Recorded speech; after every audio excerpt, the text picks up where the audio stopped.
Golden Age Radio is starting now. Subscribe to get future updates. Buckle in and prepare for a great lineup tonight, starting with The Twilight Zone, ZeroHour, Suspense, Mystery Theater, The Inner Sanctum, Theater 5, Escape, X-1, Dimension X, and Space Patrol.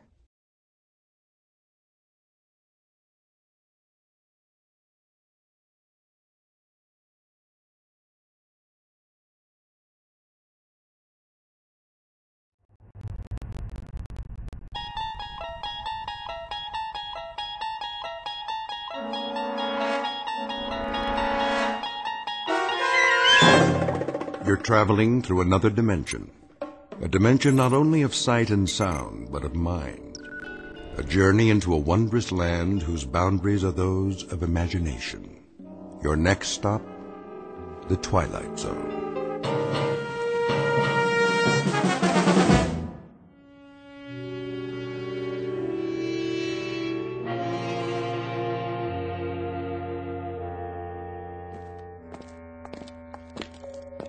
God, you haven't answered my question. No questions. But it's a simple one, a very simple one. Where are you taking me? You'll find out. You come before dawn with no arrest warrant. We don't need a warrant. But of course you do. Not for a hearing. Oh, is that what this is about, an investigative hearing? That's such an hour. Chancellor's orders. You mean the Chancellor himself wants to see me? Why on earth?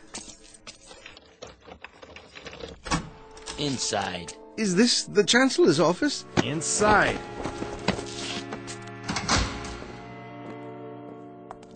Hello. Hello. Oh, you'll forgive me, but it's so dark in here, my eyes. There's a bench along the wall. Why don't you sit down? And you are? Mary Lampert. Wordsworth. Lampert. You work in the Central Registry? I don't work anywhere at all now, but it wasn't in the registry. I was an English teacher. Oh, yes. Yes, you requested some books from me last semester. But what are you doing here? The same as you, I'm afraid, Mr. Wordsworth. You were summoned for a hearing? We all were. No, I beg your pardon. I didn't see you. I'm used to that. Hello there. Hello, Mr. Wordsworth. You're teachers, too? Something even less useful. A poet. A published poet? A few small press volumes. Oh, we have a lot of those in the stacks. Quite a number, actually. Your name? John Brodsky. Yes, let me see. The Fire Inside and Other Poems? You're the only person outside of a few friends who's ever heard of it. Oh, no, you were very well reviewed. The Mid-Atlantic Prize, wasn't it? It was, but they don't exist anymore. And the rest of you, I don't mean to be rude. After a certain age, the eyes just don't adjust very quickly, even with glasses. Jack Cameron. I taught philosophy at the university. How do you do? John Alpert, from the Theology Department. Another lost cause. Oh, no, don't say that. Vital subjects all in a liberal arts education. I'm sure you're here for some sort of a reassignment. Put out to pasture is more like it. They're closing the humanities wing. Are you sure? It's already done. The Chancellor signed it into law yesterday. To be replaced by what? Business law, medicine, computer sciences, perhaps. Something more practical. The word is they're not going to use human teachers at all anymore. I see. And what of books? They'll be obsolete too, what with the standardized software. In other words, will all be obsolete? That's the handwriting on the wall. But that's absurd. Well, what will they do with us? Pay us not to work? I think they have in mind something a bit more efficient. Such as? Lampert, Yes? this way. Yes, of course, I'm ready. I'll go first. Please, that's not necessary. Lampert, Mary, now.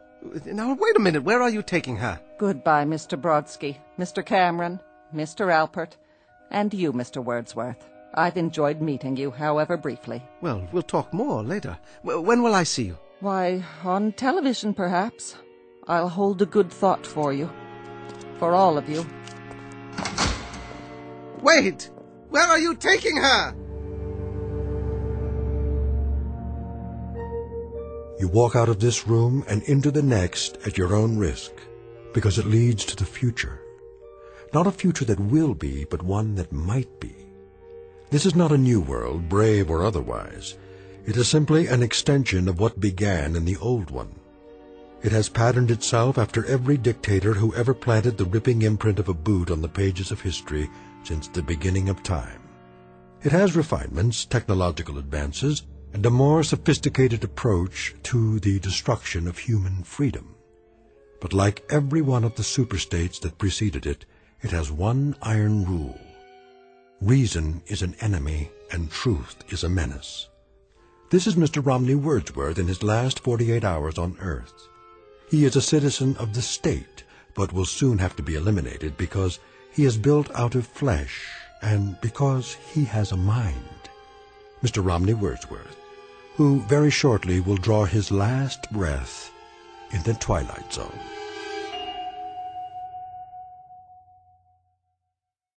And now, The Twilight Zone, and our story, The Obsolete Man, starring Jason Alexander, with Stacy Keach as your narrator.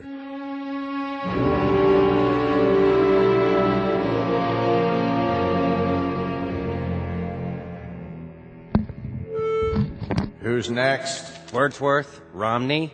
Wordsworth. Ah, yes. You should have the file on your desk, Chancellor. Mm-hmm. Field investigation finding, obsolescence. Yes. Agreed. Correct. Send him in. Yes, sir. Guards! This way. Thank you. You may approach the desk. If you like. You know why you're here, Mr. Wordsworth? Not entirely, no. Ask him to speak up. I'd ask you to speak up, if you will. In general terms, yes, sir. But I do have a few questions. Your questions will be answered in due course. Now then, you've been under investigation, Mr. Wordsworth. I have? For the mandatory period of 1 year and 11 months. I was never notified of any investigation. Notification is not required under the new edicts. Really? I have the results before me. The determination is that you're obsolete. That's an interesting word you use. Therefore, the purpose of this hearing is to make a finding in the matter and sentence you accordingly. You understand that? Yes, sir. I suppose I do. Your occupation, Mr. Wordsworth? Librarian. They even have those anymore? A what? A librarian, sir. Has this man had counsel? Yes, sir, he has. Are you sure he knows his rights? He's been given orientation, sir. I'm told that you've had counsel and been given orientation, Mr. Wordsworth. Well, in a manner of speaking. Just prior to entering this room, I did have a brief conversation with someone or other. He was wearing a uniform, very much like your own. That would be one of the subalterns. So you've been instructed. However, I'm still not sure in my own mind that you understand the purpose of this hearing. I'm doing my best, sir. The field investigators in your sector have classified you as obsolete. This finding carries with it serious implications, legally speaking. Do you understand that, Mr. Wordsworth? Serious implications, yes. Now I ask you again, your occupation? I am a librarian. I could lie to you and say curator of records or historian or data manager, but that's my occupation, my profession. It's an honorable tradition. If you people choose to call it obsolete... Ask him to clarify. Yes, clarify. Request clarification of the term. The term, Mr. Wordsworth, you people. You make reference to the state? I make reference to the state. And you persist in declaring your occupation as being that of a librarian? That is correct, sir. A librarian having to do with books? Yes, sir. Books of all types and description. Since there are no more books, Mr. Wordsworth, there is scant need for libraries. Oh, but there are books. Some going back decades, even centuries. The older ones are in constant need of repair. Even the newer ones require preservation. Well, do you know that books printed on paper containing wood pulp are in danger of deterioration? A kind of oxidation or slow burning, you might say, if they're so much as stored on wooden shelves. Not to mention the effects of light and moisture. Please, Mr. Wordsworth. No, the only safe method is to keep them in metal cabinets, in absolute darkness, if possible, in a temperature-controlled environment. Of course, rag or hemp paper doesn't deteriorate at the same rate. That's why some ancient volumes are unyellowed and still quite usable. What sort of books are you talking about? Oh, anything printed before the 19th century. The older, the better. The Gutenberg Bible is a famous example. To close the subject, with no further need of libraries, it follows that there is little call for the services of a librarian. Now, I must ask for clarification. Did you say no further need? Case in point, a priest or minister, he would claim that his function is preaching the word of God. But of course, since the state has proven that there is no God, that would make the function of such a person somewhat academic as well. Academic? Meaning theoretical, without practical function. But there is a God. You're in error, Mr. Wordsworth. There is no God. You know that? The state has established it. Established it? How? By scientific proof, or the lack thereof. You cannot erase God with an edict. This is not a debate. It's not a matter of laws and proclamations. You are obsolete, Mr. Wordsworth. A lie. No man is obsolete. You have no function. You are an anachronism, a ghost from another time. I'm nothing more than a reminder to you that the state can't destroy words and the concepts they represent by burning pages. You're a bug, Mr. Wordsworth, a crawling insect, a bookworm, an ugly, misshapen little creature that has no purpose here. No meaning. I am a human being, as are you. A human being? Is that what you lay claim to? You're a librarian, Mr. Wordsworth. You're a dealer in books that no one reads, and 2-cent fines and pamphlets and closed stacks in the musty insides of a language factory that spews out meaningless words on an obscure assembly line called the printing press, whose time has long passed. Words, Mr. Wordsworth, that have no substance and no dimension. Like air, like the wind, like a vacuum that you make believe has an existence by scribbling index numbers on little cards. I don't care what you say. Don't approach the bench until you're told to. And I tell you I don't care. I'm a human being. I exist. And if I speak one thought aloud or in writing, that thought lives even after I'm shoveled into a grave. This I know beyond the shadow of a doubt. Delusions, Mr. Wordsworth. Delusions that you inject into your veins using a needle filled with printer's ink. The narcotic you call literature, the Bible, poetry, essays, all of it, just an opiate to make you think you have strength when you have no strength at all. You're unfit. You have nothing but spindly limbs and a dream, and the state has no use for your kind. You waste our time, Mr. Wordsworth, and you're not worth the waste. I agree. Let's end this. Now then. You've made your point. Instruct him. Romney Wordsworth, you will return to detention. Is that where I was? What a polite euphemism. Cell is more like it. To await the finding of this board. Very well. This way. One more question. What happened to Miss Lampert? Who? The school teacher. Her case has been decided. The result will be on this evening's telecast. I'm sure it will be, but I'm asking you, what was your decision? Take him away. Heretic. Obsolete. No function. No function at all.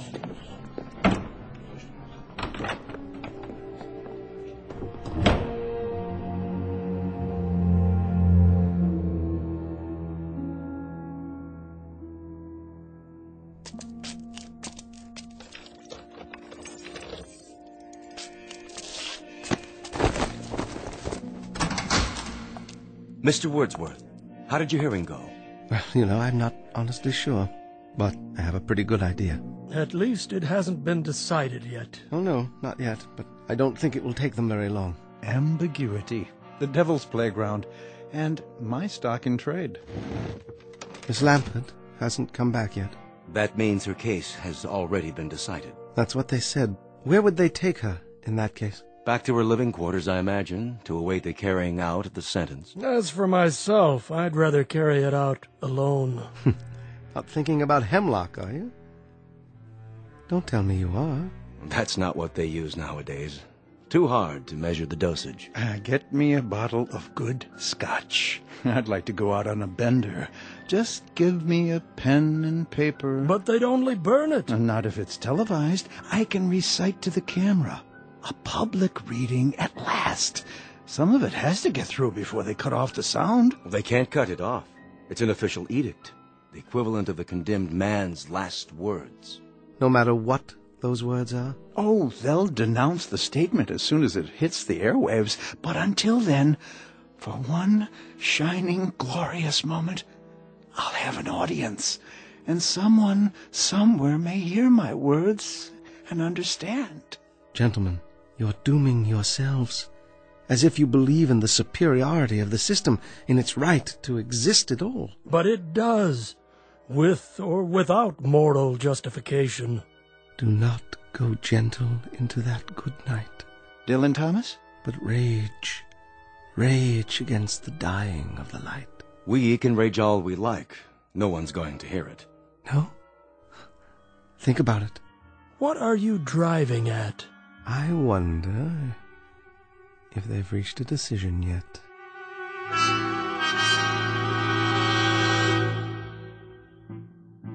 How do you find, gentlemen? Obsolete! Obsolete! Obsolete! Obsolete! Obsolete. I concur. In the matter of Wordsworth Romney, the board has made a finding. Bring him before me so I can pronounce sentence. Escort him from the detention room. Right away.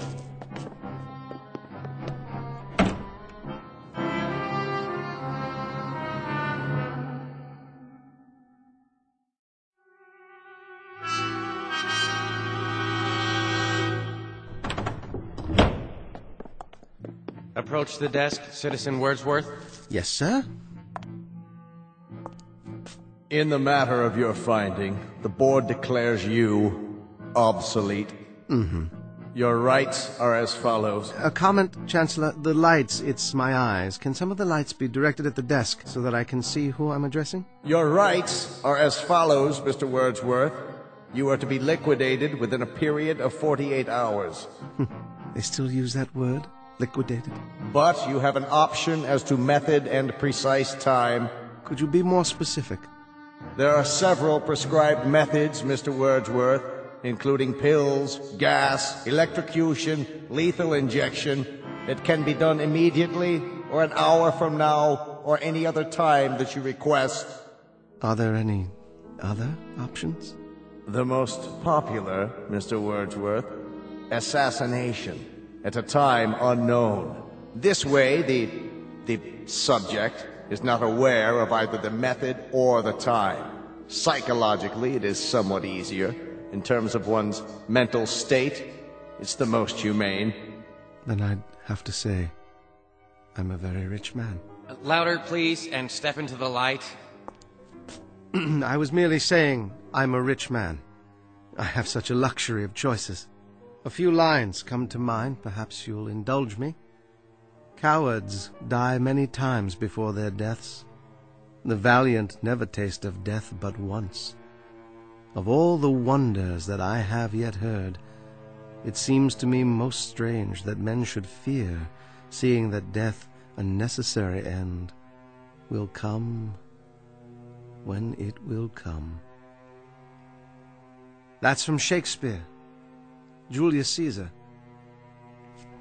So, since you've given me the luxury of choice, I choose the following. To be given an assassin whom I will tell the method of execution. I don't understand. What does he mean? He will tell? Surely he can't be saying. Mr. Wordsworth, please clarify the nature of the request. You will assign me an assassin, Chancellor, just as you stipulated. But only he and I will know the way in which I am to die. I take it that's acceptable? That will be acceptable, Mr. Wordsworth, so long as your Your sentence is accomplished within the 48-hour period required by law. And one final request, Chancellor. What's that? I should like to die with an audience. I would like my death to be televised. That, too, can be arranged, Mr. Wordsworth. Thank you. It's not infrequently that we televise executions.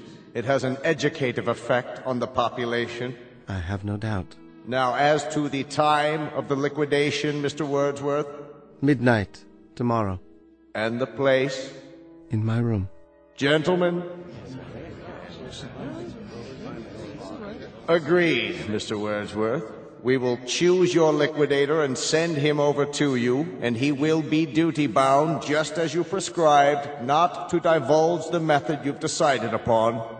Done. Thank you, Chancellor. Whoever said the state doesn't have a heart?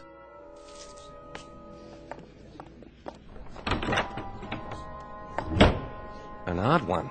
Yes, indeed. And with some very bizarre requests. Bizarre, but to our advantage. He wants his death televised? All right, we'll oblige him. By midnight tomorrow, he'll be crawling up the walls with fear. And we'll televise every moment of it. His horror, his fright, and I dare say his belly-crawling supplications for mercy. What an example. We'll televise it, gentlemen, all over the country. We'll show the people. We'll show them how this obsolete man, this librarian, dies.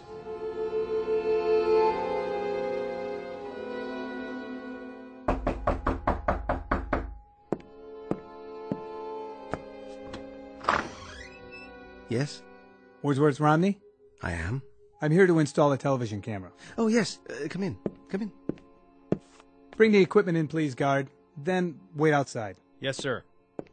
I'll call you when I'm finished. Very good, sir. I'll be in the hall. Forgive the close quarters. A librarian can't afford more than a studio apartment these days. Librarian, sir? Never mind. Would you care for some tea? No, thanks. I'm on a schedule. Oh, of course, yes. Other installations.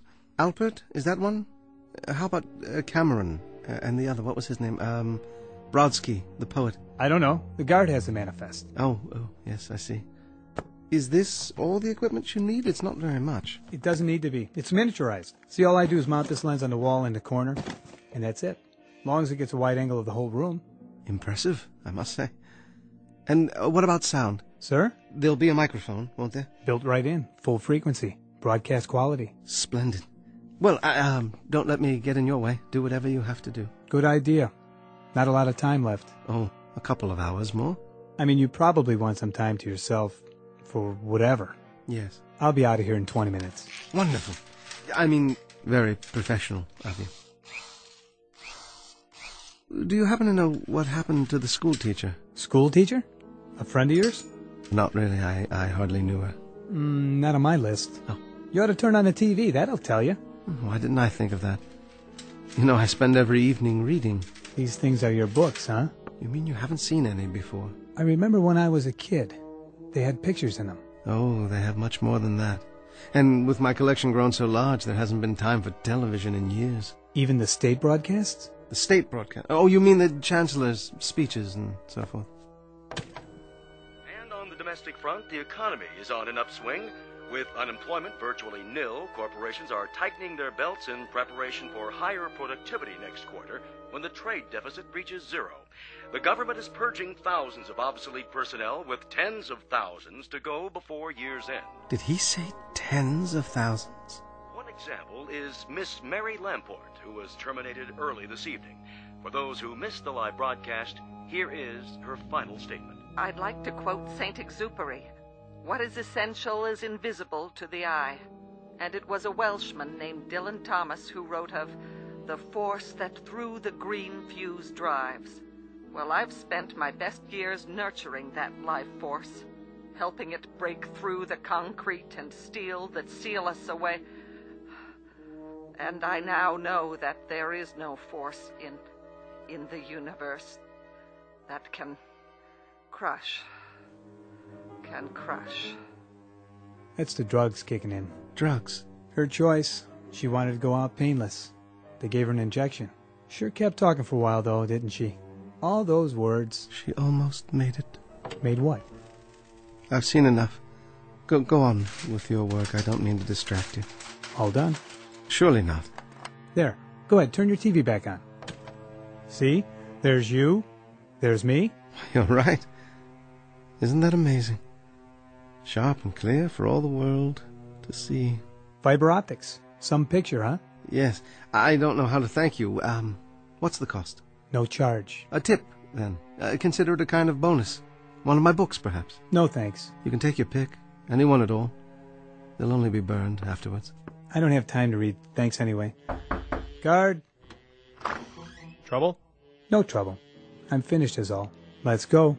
Take it easy, Mr. Wordsworth. Don't fight it, okay? I'll do my best. It'll be easier that way. Well, nothing left to do but wait. 1 hour and 15 minutes. I'll set the clock, then lie down, and wait. It won't be long now.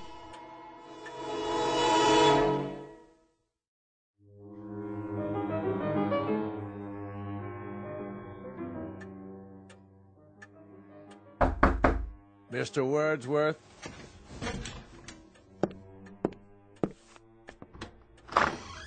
Come in, Chancellor.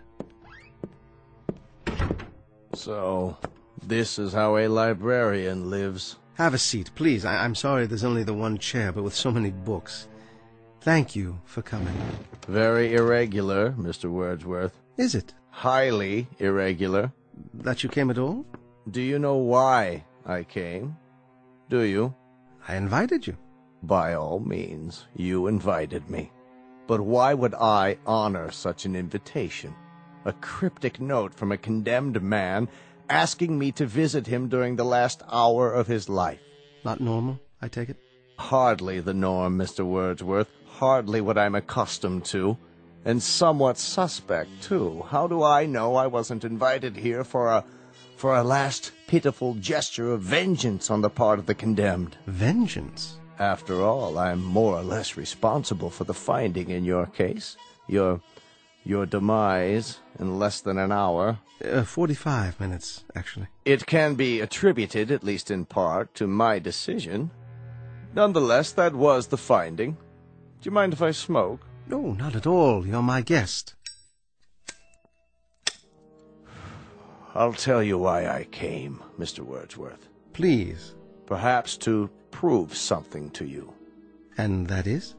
To prove to you that the state has no fears. None at all. Well, you'll forgive me, Chancellor, but that has the elements of a joke. How so? Well, you come here to my room to prove that the state isn't afraid of me.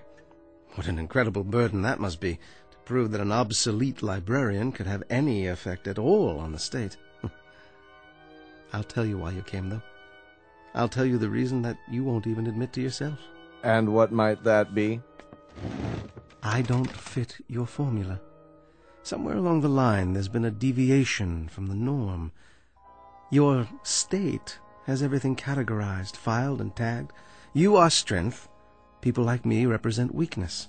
You control and order and dictate.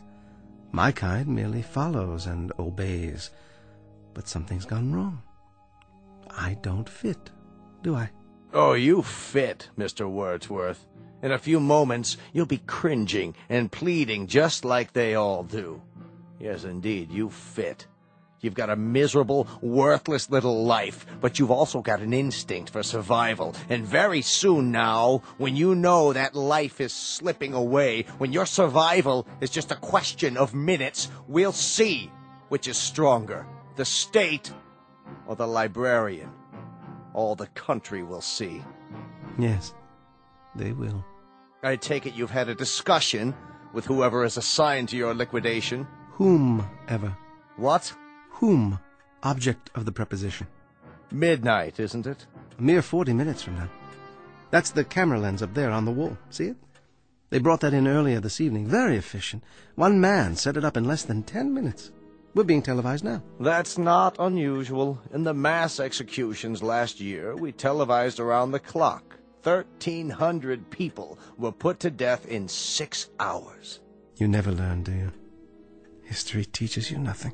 Quite the contrary. It teaches us a great deal. Our predecessors, Mr. Wordsworth, had the beginnings of the right idea. Hitler. Of course Hitler. Stalin. Him too. But in contrast with popular opinion, their error was not of excess. It was simply that they did not go far enough. Too many undesirables were left around, and undesirables eventually form a core of resistance. Old people, for example, clutch at the past and won't accept the new.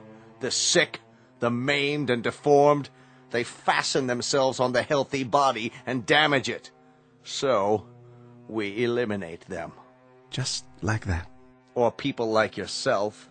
They can perform no function for the state, so we do away with them. Only makes sense. What a charming room, Mr. Wordsworth. Small, but functional. Lived here long. For over 20 years. I built the bookcases myself. So I understand.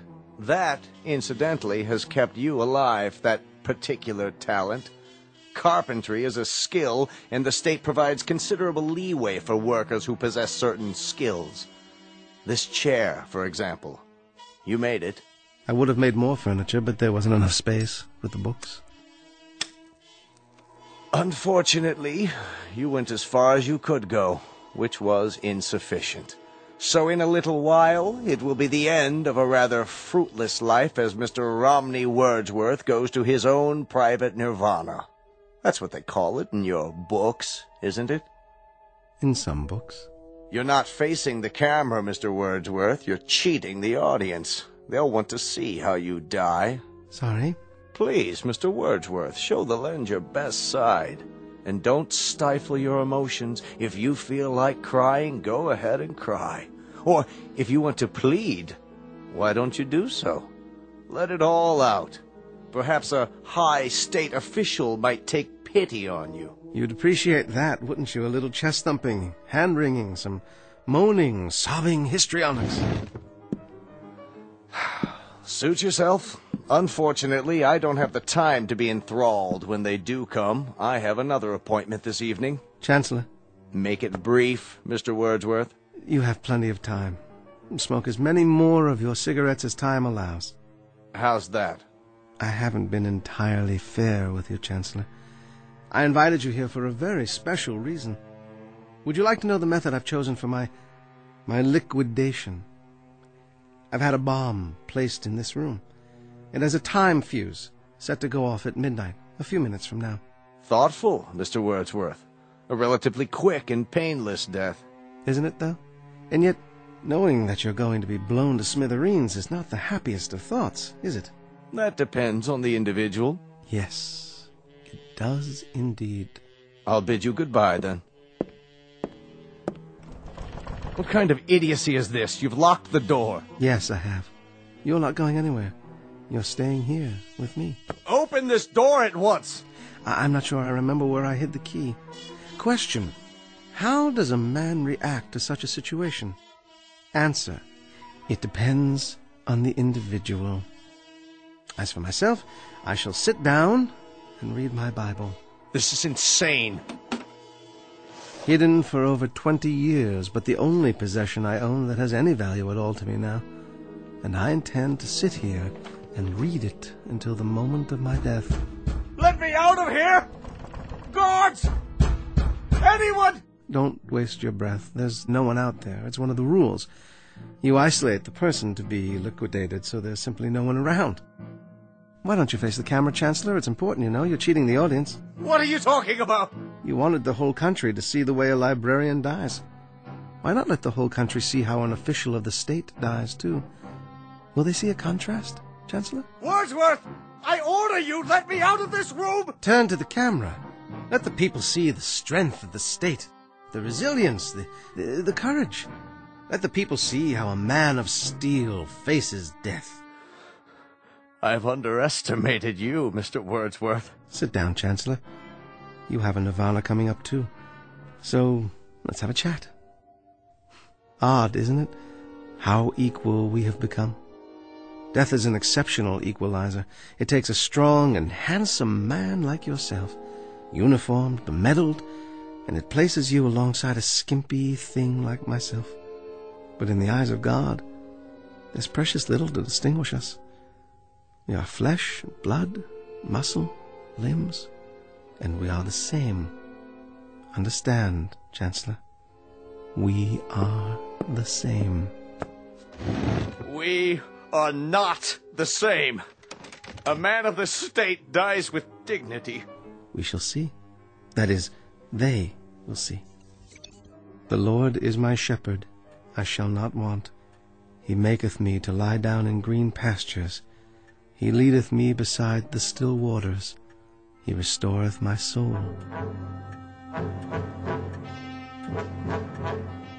He leadeth me in the paths of righteousness for his name's sake. Yea, though I walk through the valley of the shadow of death, I will fear no evil.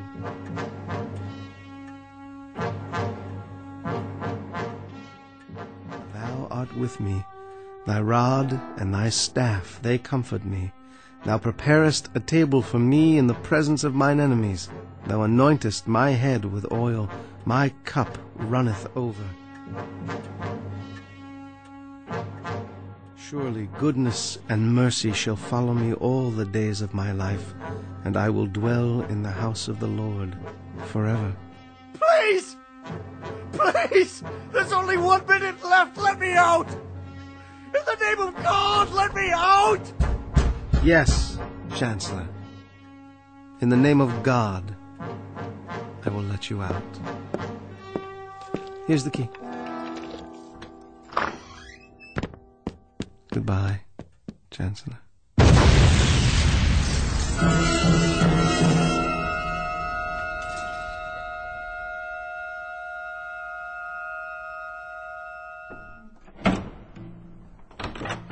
This way. Take your hands off of me. What is the meaning of this? You may approach. I don't understand what's going on. You all know me? No further.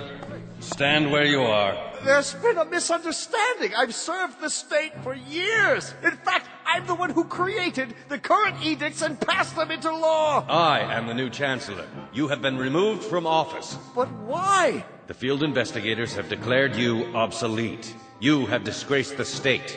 You have proven yourself a coward. You therefore have no function.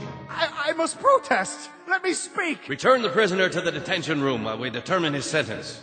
The finding of this hearing is that he is obsolete. No! Wait! Hear me out! Obsolete! No! No, wait! Please! No!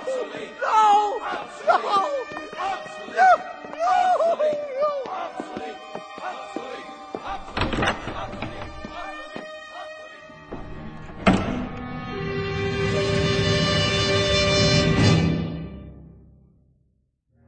The time is the future.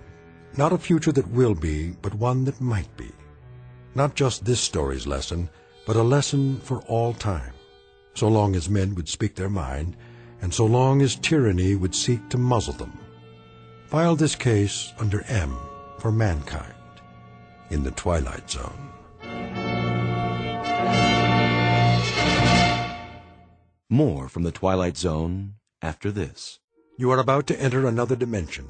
A dimension not only of sight and sound, but of mind. A journey into a wondrous land of imagination. Next stop, the Twilight Zone. Hi, this is Stacy Keach. I'd like to take a moment to tell you about our Twilight Zone website at twilightzoneradio.com. At twilightzoneradio.com, you'll find the latest information on these Twilight Zone radio dramas, including behind-the-scenes photographs, plus the newest product releases, trivia contests, ways to contact us, other Twilight Zone-related info and merchandise, plus links to other fascinating websites. So make your next stop twilightzoneradio.com.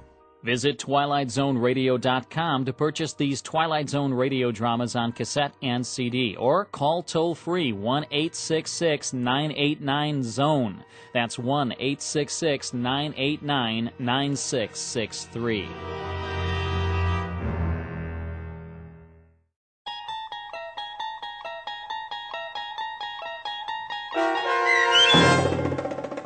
The Obsolete Man, starring Jason Alexander, with Stacy Keach as your narrator, was adapted for radio by Dennis Etchison and based on a script by Rod Serling. Heard in the cast were Christian Stolte, Joe Forbrick, Meg Thalkin, Rick Plastina, Doug James, Rob Riley, Lynn Foley, Carl Amari, Roger Wolski, and Vince Amari. To learn more about the Twilight Zone radio dramas and to obtain audio cassettes and CDs of these programs, visit our website at twilightzoneradio.com. The producers of The Twilight Zone wish to thank CBS Enterprises, Carol Serling, Dennis Etchison, Dick Brescia Associates, Claire Simon Casting, Paul Patch, Terry Jennings, the American Forces Radio and Television Service. You are listening to Golden Age Radio, rumble.com/C/GAR. Brought to you by G3PL.com.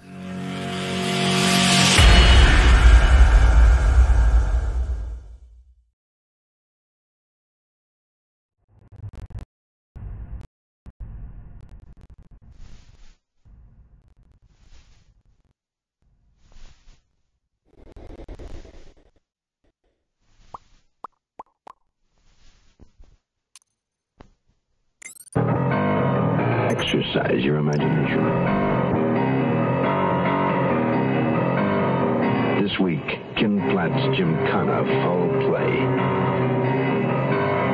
The Princess Stakes Murder. Starring Howard Duff. Julie Adams.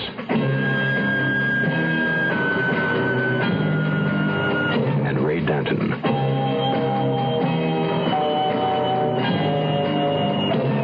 In Elliot Lewis's production of The Zero Hour.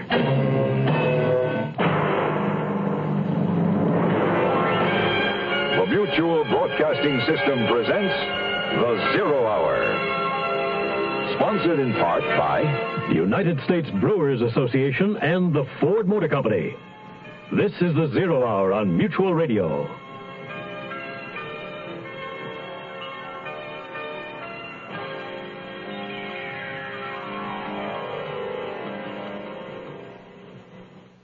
Max Roper, private investigator, hunch player, and karate expert, is having his problems. Nothing seems to point the way to the murder of his friend, jockey Willie Rich. What he has found is another murder. That of young Bonnie Burns, the warm and willing receptionist of the Gilded Cuckoo Health Spa. The investigation has led Roper from Willie's murder to Pam Clayton's disappearance, to backtracking into Pam's stepmother's checkered marital career, to a demonstration of Tyler Clayton's expertise with firearms, to the knowledge that there is a mystery man somewhere named Thomas Hunter who may have something to do with all of it. But as of the moment, Max Roper is in no position to inquire any further. He is now a client of the Gilded Cuckoo in a barred room, his clothing locked away, and having just swallowed a prescribed elixir, is in the process of crashing into black oblivion. Is this any way to treat a detective? In a moment, Max Roper will be treated to a ride on a diabolical machine called the Isotron as the Princess Stakes Murder continues. But first, this word. Josephine, open up! It's me, Napoleon Bonaparte, Emperor of all France, much of the civilized world, and Louisiana if the deal falls through. Quick, Pierre, hide in the closet. Napoleon must not find you here. Come in, Harpy. Ah, Josephine, I had to see you. Napoleon, my dearest heart, what are you doing here? I thought you were at Waterloo. I was, but it ended early. What is that?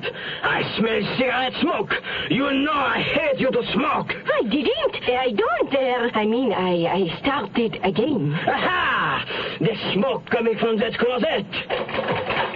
Come out of there, you scoundrel, and on guard. It was only in there to pick up the dry cleaning. Take that, you filthy escargot. This World History lesson was brought to you by your American Cancer Society, which says smoking can be injurious to your health. Touché! In more ways than one.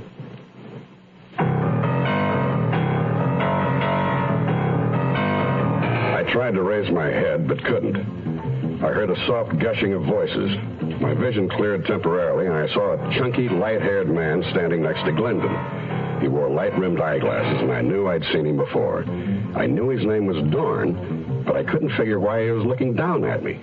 I tried to raise myself up to ask him, but there were solid straps of tight canvas lashing me securely to the bed. I didn't need anything more to tell me that once again I had miscalculated my moves and underestimated theirs. I shook my head and tried to growl and fell asleep instead. I was getting pretty good at that. He's coming around. I was on my back, tilted toward the ceiling. Square tiles shifted in and out of focus and finally settled into a pattern that held. I began to understand that I was lying on a tilted, narrow board barely wide enough for my frame. My feet rested on an angled slab at the bottom. I recognized the contraption as an exercise slant board used in gyms. I'd been on one before, but never with my arms tied behind the board. Apparently, I was going to be introduced to a new exercise. I looked down past my nose to the straps bisecting my body. My upper torso was stripped bare. Wires were strung along me at intervals extending out of view. Pain parted my scalp. Phantom fingers of metal told me to lie there quietly and not move. He's ready now. I wanted to laugh and tell him he was ridiculous. 1,000,000 volts of concentrated force hit me in the back. My body tensed and surged upward, tearing the breath out of me. I settled back, nerves quivering and jiggling, and waited for the next one. A strange smell filled my nostrils. I identified it immediately. The musky scent of fear. My cortex knew what my body didn't, that I was going to be tickled to death. I was ready when it came, but it didn't help. The contact wire bit into my flesh. I leaped. Why are you here, Mr. Roper? I could have told him, because I was a dumb dick. We're waiting for an answer. My entire upper left quadrant recoiled in a monstrous heave.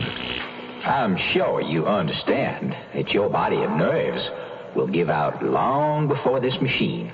Now, I ask you once more, why are you here? I told you, to get in shape, to take weight off. The contact pad on my left side jumped. Electricity hammered into my nerves and muscles. I twitched like a harem hopeful in a shimmy contest. I shivered and shot uncontrollably. Each contact stimulated another mass of ganglia into pulsate reflex. I expected at any moment a contraction severe enough to snap a bone. What the hell's going on? You treat all your customers this way? I'm asking you once more, what are you looking for? If you think I'm keeping something back, why haven't you clowns thought of using sodium pentothal? That's supposed to be pretty good for digging out the truth. Yeah, but the isotron is more memorable. It might even deter you from seeing us again. You're wrong, sweetie pie. What I'm going to do to you when I get out, that's the thing I'm going to remember. Well, let's have one more for the road for Mr. Roper. It was a beaut, but it didn't break my back. Dr. Savage came forward again. I saw the hypo in his hand and foolishly tried to draw away. The wires held me in place. My forearm was swabbed and the needle went in. You might like this one. It's PCP, the peace pill. It's good for hallucinations, delusions, and possibly a depressed state. Why are you here? What do you want? What are you looking for? My field of vision began to whirl. Before my eyes, alternate blocks of color. Red, blue, yellow, then checkerboards, and then nothing.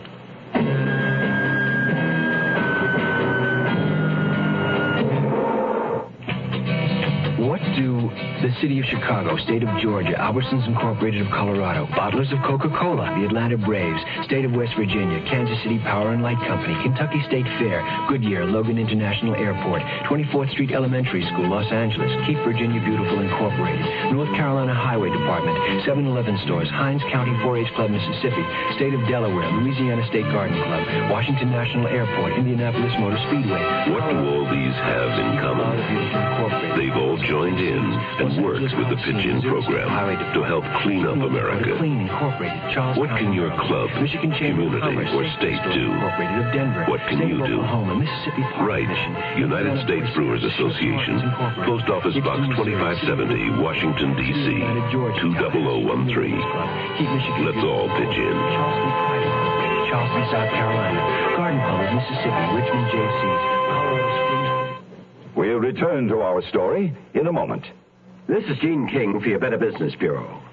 If you're planning a vacation by air, you know it's a good money-saving idea to check with the airlines to see if you qualify for a special fare.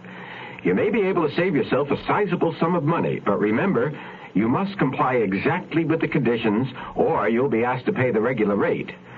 Now, most airlines, for example, offer 2 youth fare plans. The cheapest is Youth Fare Standby. In this, you'll be the last of the passengers called and may not get on the flight. And Youth Fare Reserve, however, guarantees you a seat on a reserved flight, but it'll cost you more. Discount fares are also offered on long-distance travel, but remember there are conditions. For example, you may have to make reservations 2 weeks in advance, and for some, 3 months in advance. You must travel midweek only and return after 7 to 9 days. And no holiday or peak period traveling on this plan. A consumer tip from your Better Business Bureau.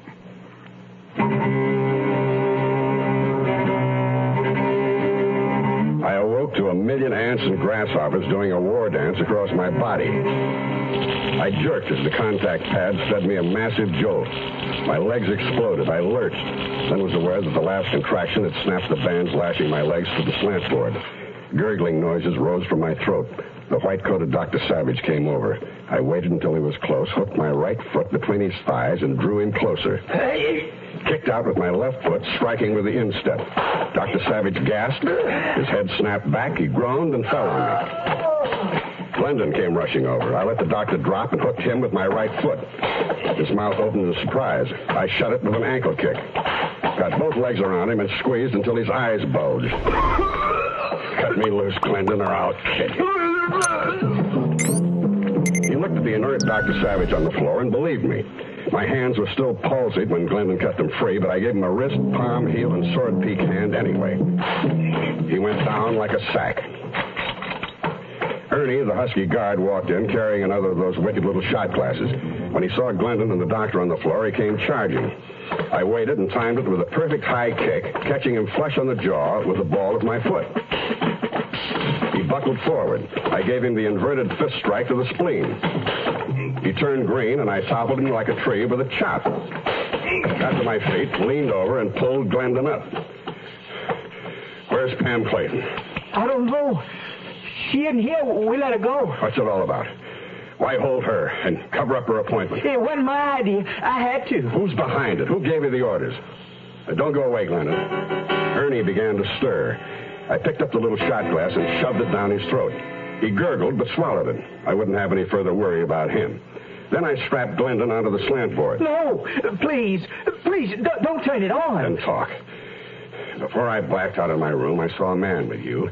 His name is Dorn. Works for Louis Charnock.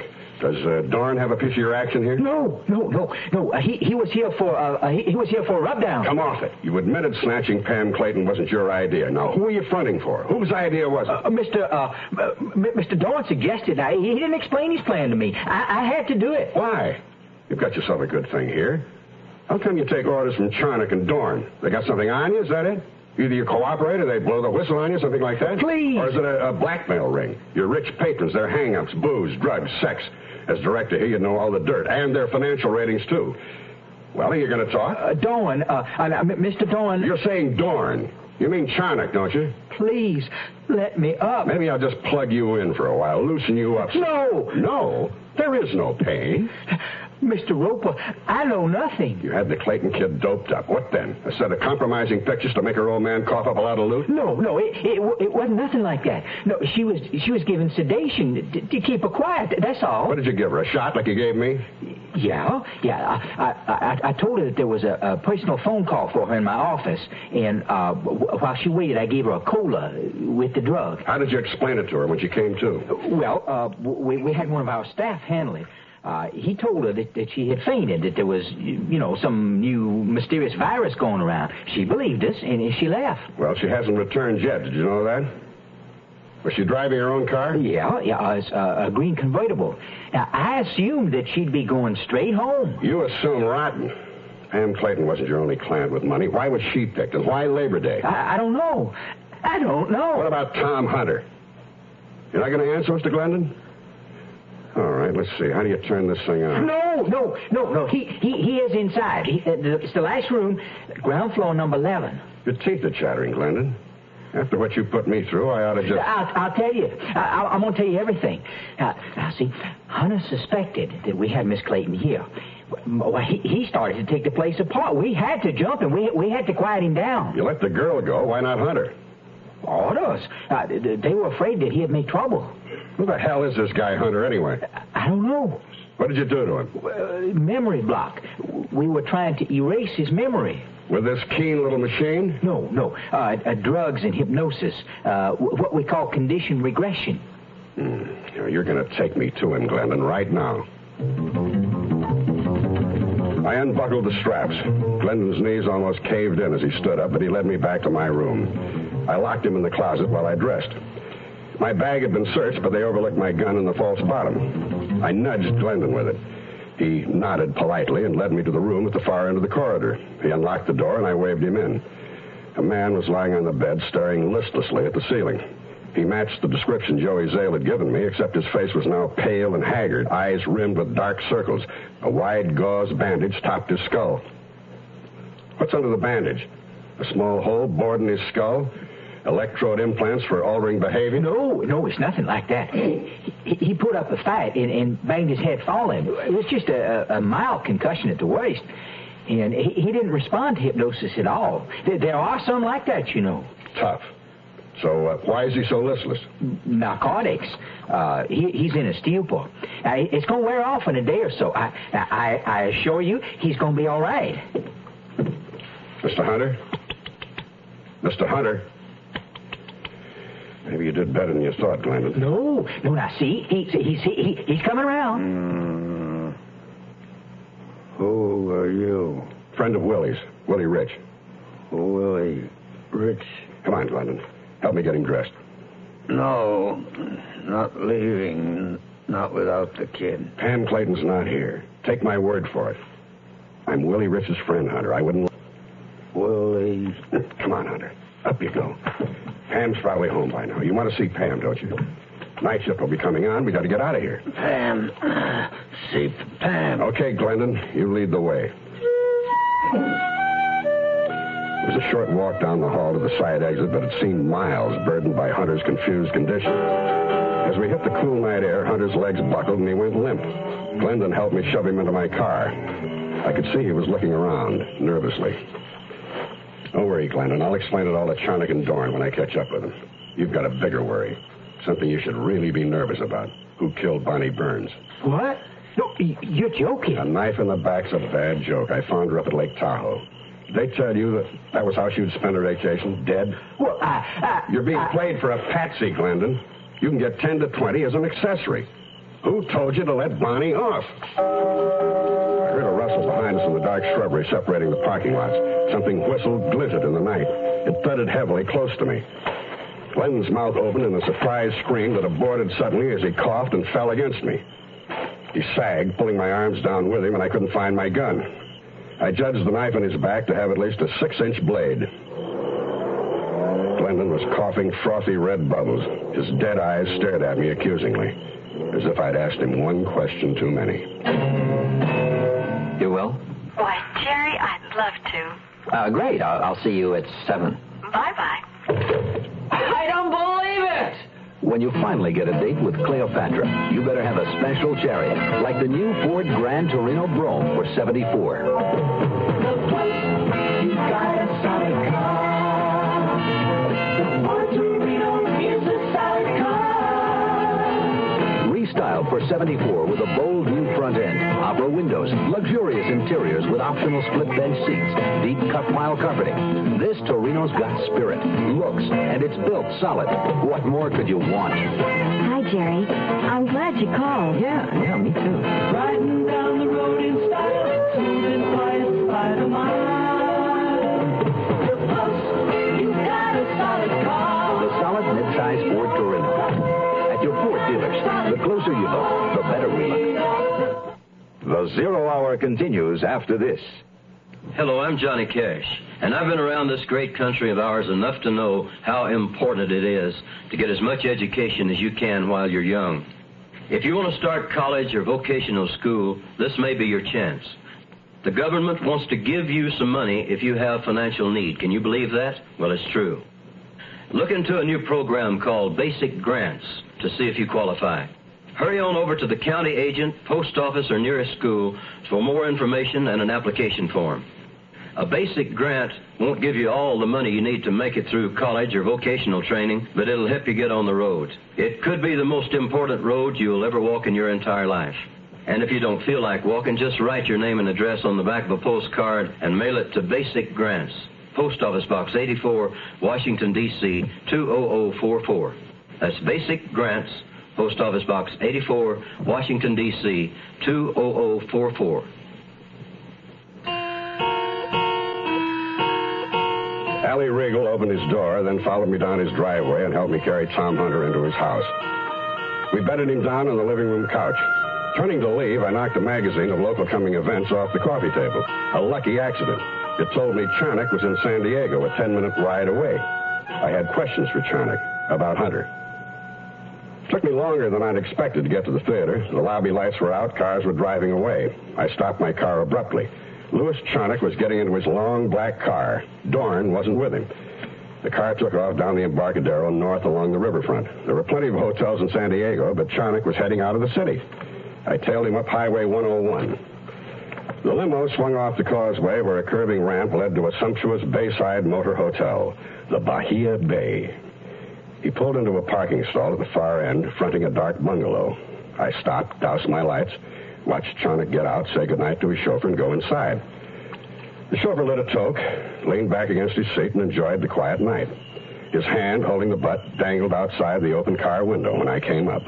I slammed his wrist to the side of the car, leaned in with a solid left, smashing his nose, aborting his outcry. I slugged him again, yanked the door open, and he was out cold. One thing about the bloodletting business, it never hurts to catch a sucker off guard. I removed his belt, lashed his hands together with it, dumped him over into the back seat. Charnock opened his bungalow door to my knock. When he saw my gun, he backed up fast, and I shut the door behind me, locking it. I had a lot of questions to ask you the last time we met. We never got to them. Now I have several more. Let's start with George Glendon. What's your connection with him? George who? Glendon. Try harder. He runs the spa at Poway, the Gilded Cuckoo. He seems to be running errands for you, too. I'm sorry, Mr. Roper, isn't it? I don't know Glendon or what you're talking about. How about Pam Clayton? Does that ring a bell? I know Monica Clayton, but then we've known each other for years. This gun can go off, you know. I was given a pretty good going over at the Gilded Cuckoo by the same Mr. Glendon I mentioned, so don't tell me you don't know what I'm talking about, because I've heard differently. Also, while I was getting that going over, I happened to see your friend Dorn. Well, that's quite possible. Mr. Dorn might have some interest there. He has many outside interests. None of them concern me. Let's try some other names. Bonnie Burns, Tom Hunter. I'm sorry, I don't know them. Does Dorn? I suggest you ask him. I will when I get to him. But Dorn works for you, and you're the boss as far as I'm concerned. Pam Clayton was abducted, so was Hunter. Bonnie Burns was killed, and now Glendon's got a knife in his back. I find all that very distressing, but I don't know any of these people. I'm a private investigator, Charnock. On Labor Day, a friend of mine, Willie Rich, was drowned in his swimming pool. I don't think it was his idea. Somehow, I think you're involved. Tyler Clayton's daughter disappeared the same day. Monica Clayton asked me to find her. She had an appointment at the beauty spa. Glendon told me she never got there, but admitted later to keeping her a prisoner. Said that he was acting on orders of higher-ups and implicated you and Dorn. I personally saw Monica Clayton at the theater with you the following day. She didn't come to see me. She came to see Dorn. Why? I imagined to bring him some money. Blackmail? It's been going on for a long time. It's not quite like you think. Mr. Dorn uses me for a front. I happen to be a convenience. Perhaps I can explain our relationship. As he explained it, I had the feeling that Charnock felt relieved to finally be able to tell someone. It seemed that 25 years ago, he had committed an indiscretion with a minor, male. Good for a morals rap. Wesley Dorn, a sharp and conniving lawyer, got the evidence and found himself in a position to put an end to young Charnock's platform career. But he was shrewd enough to sense a better arrangement, a partnership, with him calling the shots for Charnock. I was a success from the start. Women gave me money, large amounts, remembered me in their wills, gave me real estate, businesses, insurance policies. It was incredible, really. And you never got a dime out of it? You might say just living expenses. Dawn has power of attorney over me. Yeah, you could have got out. Dorn didn't make you write books about what you do. You could have come up with a sore throat or something at your lectures. You don't sound like a prisoner to me. Oh, don't misunderstand. Please, I believe in my messages, my books, my lectures. Like it or not, Dawn has made it possible for me to continue my work. Despite his hold on me, I sincerely believe I've helped many people. You told me Monica Clayton's paying off Dorn, too.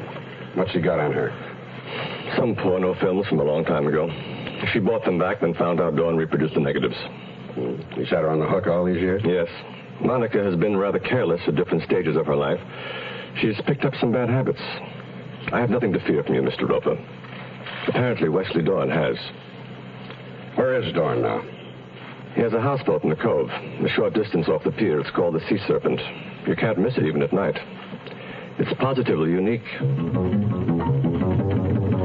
After leaving Charnock, I looked into the back of his car to see how his chauffeur was doing. He was gone. When I got to the pier, I expected J.J. to be waiting for me. He wasn't. I found a small boat with oars. I made like Captain Bligh and headed for a large gray shape with bright lights 100 yards out in the bay. The Sea Serpent was camping and attractive. The deck was an extended front porch. There were shutters on the windows and potted plants. A front door and living room covered with brilliant red carpeting. Dorn was lying on it, face up, a lot of it missing above the eyes. I was a little disappointed, but not too surprised. 2 bullets had pinpointed in his forehead, putting an end to this stage of the investigation, not to mention Dorn. Well, one less suspect, one more corpse. Now is the time for another one of my failings. No such luck. I was right back where I started. Nowhere.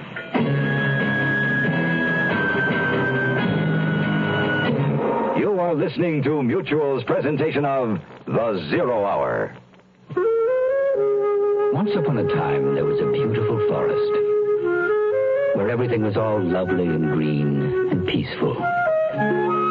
Sunlight fell in ribbons of daylight through its trees. Birds flew in the quiet air above it.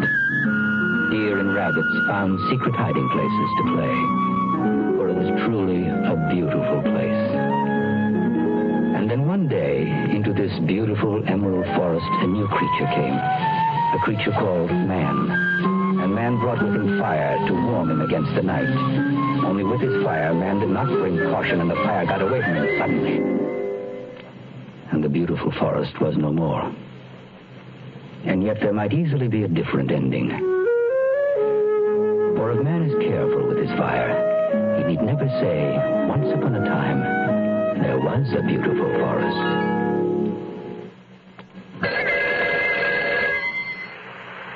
Heroin hotline. I've had it. I really had it. Tonight, 3 of them jumped us. Got my purse. Tore the wedding band off my finger. My husband, he'd hand over his money. Why'd they have to beat him up? There's a lady next door. Just last week, junkies broke in. Took everything she had. Go ahead, I'm listening. Heroin. When they need that stuff, they do anything. And it's that pusher you've got to get. Right around the block like he owns it. Got little kids, no more 10, 11 years old, hooked on heroin. It's sick. Can you describe him? Oh, I know who he is, all right. Only I don't want more trouble. We don't need to know anything about you. Just Fix the pusher. Call the National Heroin Hotline, 800-368-5363. It's a free call from anywhere in the country. It's run by the federal government. Call Heroin Hotline in Washington, D.C., 800-368-5363. Tomorrow at this time, rest your eyes and listen here to this week's continuing study in suspense, The Princess Stakes Murder. I'm Rod Serling, and this is The Zero Hour. This is The Zero Hour on Mutual Radio.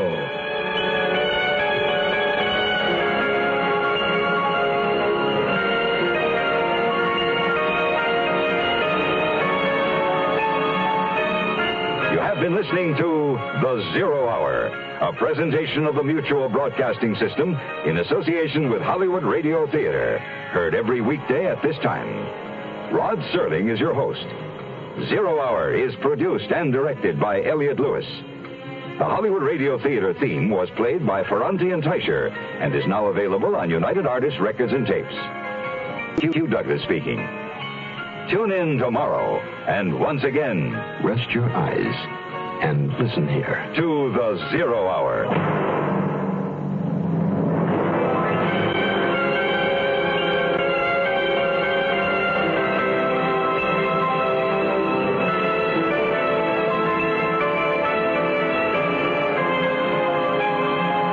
This is Mutual, your news and sports radio network.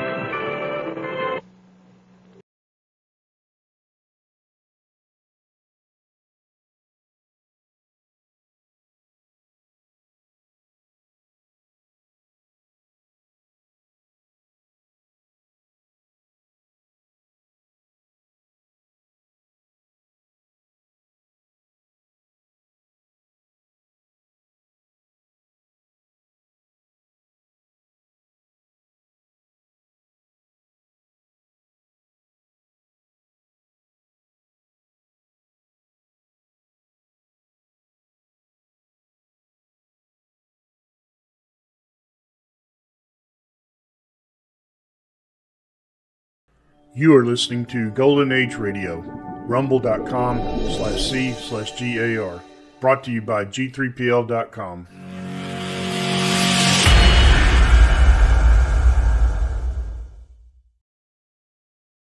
Now, Roma Wines present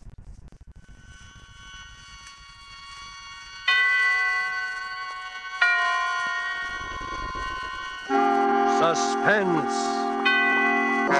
Tonight, The Nightman, starring Virginia Bruce and Richard Wolff. Suspense, presented for your enjoyment by Roma Wines. That's R-O-M-A, Roma Wines. Those excellent California wines that can add so much pleasantness to the way you live, to your happiness in entertaining guests, to your enjoyment of everyday meals. Yes, right now a glassful would be very pleasant, as Roma Wines bring you Suspense. This is the Man in Black, here for the Roma Wine Company of Fresno, California, who tonight bring you as stars Miss Virginia Bruce and Mr. Richard Wolff. They appear in The Nightman, a new study in terror by Lucille Fletcher. It is a story of dark midnights and of a woman to whom the familiar face and voice of murder return for vengeance. But before we raise the curtain on our suspense play, here is a message from Roma Wines. In many foreign countries where discerning tastes have found Roma wines, they are an inexpensive luxury, imported and treasured. For Roma wines are in every sense fine wines from the choicest vineyard country of California.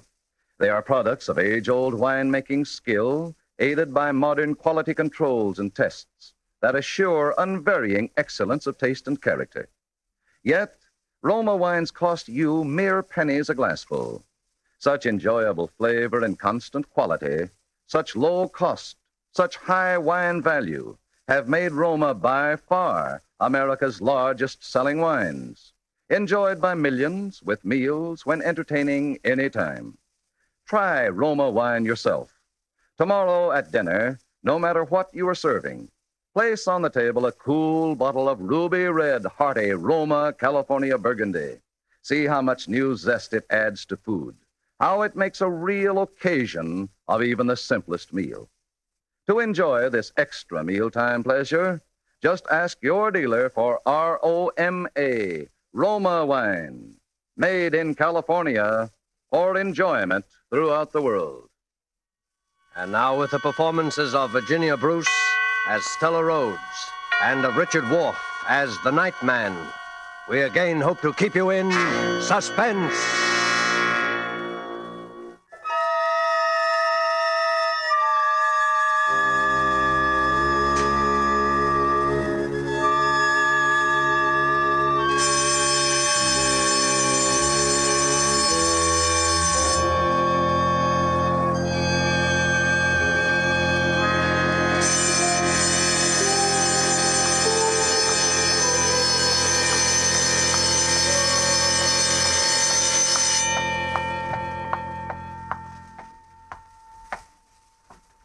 Warden Graves. Yes, Miss Rhodes. Sit down, won't you? Thank you.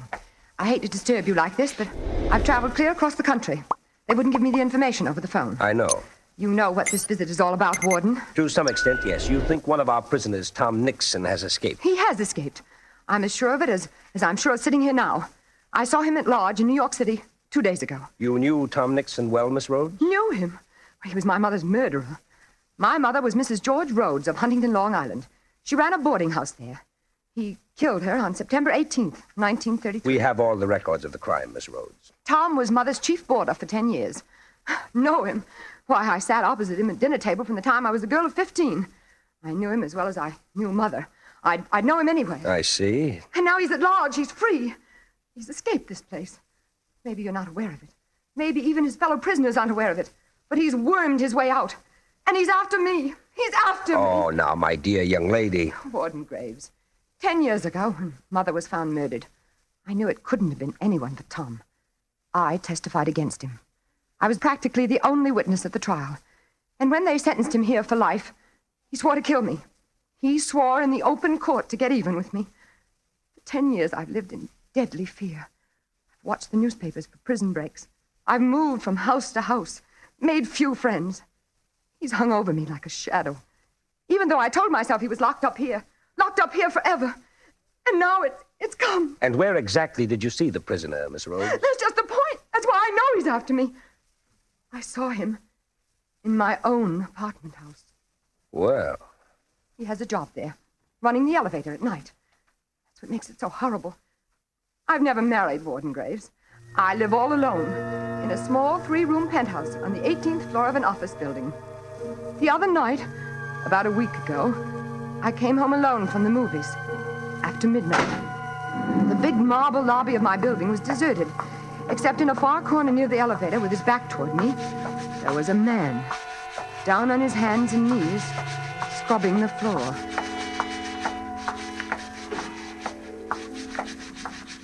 Good evening. Evening.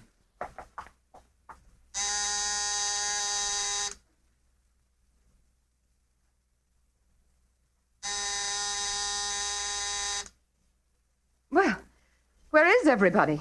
Isn't the elevator working tonight? You want to go up in the elevator, Mum? Certainly. I'll be right with you. Okay, Mum. What floor? I was in the elevator, and he had started to ascend before I really saw him. It was Tom. His hair had turned white, and there was a horrible stoop to his shoulders. But everything about him, the crook of his head, his high, thin, bony nose, the hollow cheekbones, were all the same. And then he turned and stared at me. I could see those deadly, pale, cold eyes, those heavy eyebrows, still black, that familiar, quiet, sarcastic mouth. What floor, Mum? My floor. Yes, the penthouse, please. Penthouse? Where's that, on the roof? Yes, on the roof, please. 18th floor. Okay. Warden Graves. It was like being in a cage with a wild beast. He kept watching me, peering at me furtively as the elevator moved with agonizing slowness up and up past the floors. I shrunk back, averting my face. The light in the car was dim. My only hope was that he did not recognize me. Here's your floor, miss. Thank you. Good night. Good night. Good night. You can go back down. I don't need anything, thank you. What's the matter? Forgotten your door key? No, it's right in my bag. I'll find it in a minute. You want me to let you in? Let me in? No, good Lord. I got pass keys to all the doors. It's no trouble. No, thanks, but No, I have it right here. Good night.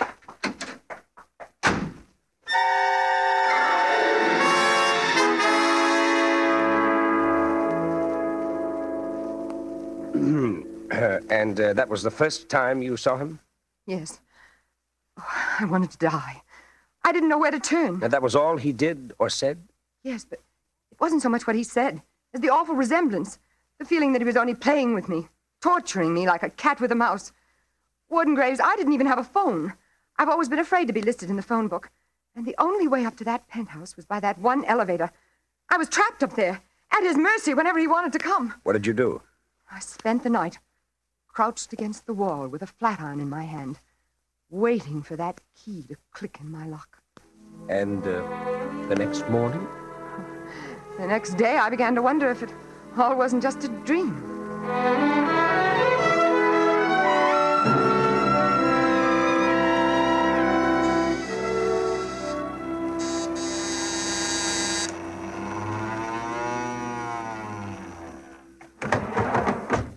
Good morning, Miss Rhodes. Good morning, Gallagher. Lovely weather we've been having, lovely, dry and brisk, but not too brisk, not overcoat weather yet. No, not overcoat weather yet. I was only saying to Foley this morning. Gallagher? Yes, Miss Rhodes, yes. Who's that new nightman running the elevator? The one who came on last night? Oh, Foley? You mean Foley, Miss Rhodes? Why, that's Charlie Foley. Nice old chap, ain't he? Very friendly and obliging, too. Treated me to coffee this morning before I came on. Charlie Foley? Yep, that's his name. They're very partial to the Irish here in this building. Gallagher, Foley. But he's a nice, trustworthy chap, Miss Rhodes. Honest, too. Good morning, Miss Rhodes. Good morning. Forget something, Miss Rhodes? No. Just about this Mr. Foley. It's just that he's rather odd-looking. I was wondering where he came from and if he's perfectly all right. All right. Let me tell you something. He was personally recommended by Ellsworth, Hickok, Pearson, and Scott, the owners of the place. And that's the first time that's ever happened in my experience. Don't you worry about him, Miss Rhodes. He's a good man, member of our union, and married with 2 children. Believe me, when the owners recommend a man. Well, it all sounds like a foolproof alibi, Miss Rhodes. And so you went back? I didn't want to, even then. I spent the day hunting for another apartment. But you know wartime New York, Warden Graves. There wasn't another apartment to be had. I let myself be convinced until that night when I saw him again.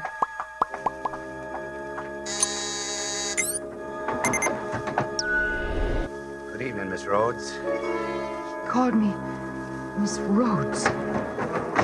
And now there was a cruel, sarcastic smile about his lips. The kind of smile I'd seen him give to Mama. You think he recognized you then? Recognized me? Warden Graves, I haven't changed. Perhaps I've grown a little thinner. Don't you see he'd come there only to trap me? He'd taken that particular job, plotted, schemed. Here's your floor, Miss Rhodes.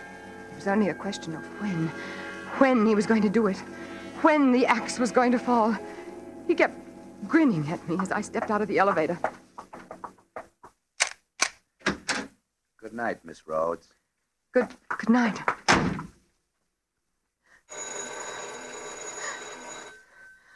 Who is it? Who's there?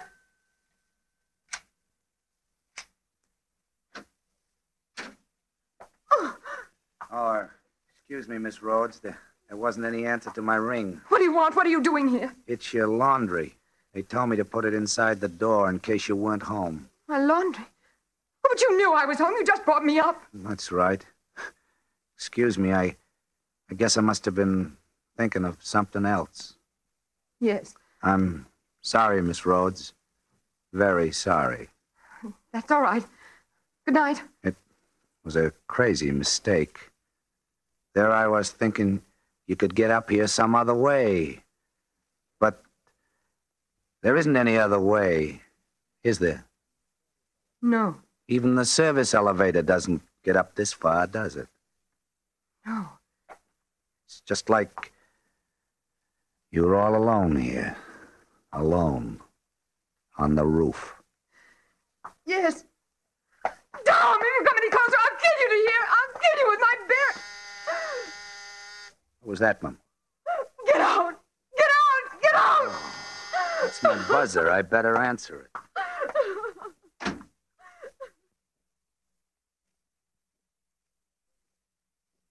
And then what happened?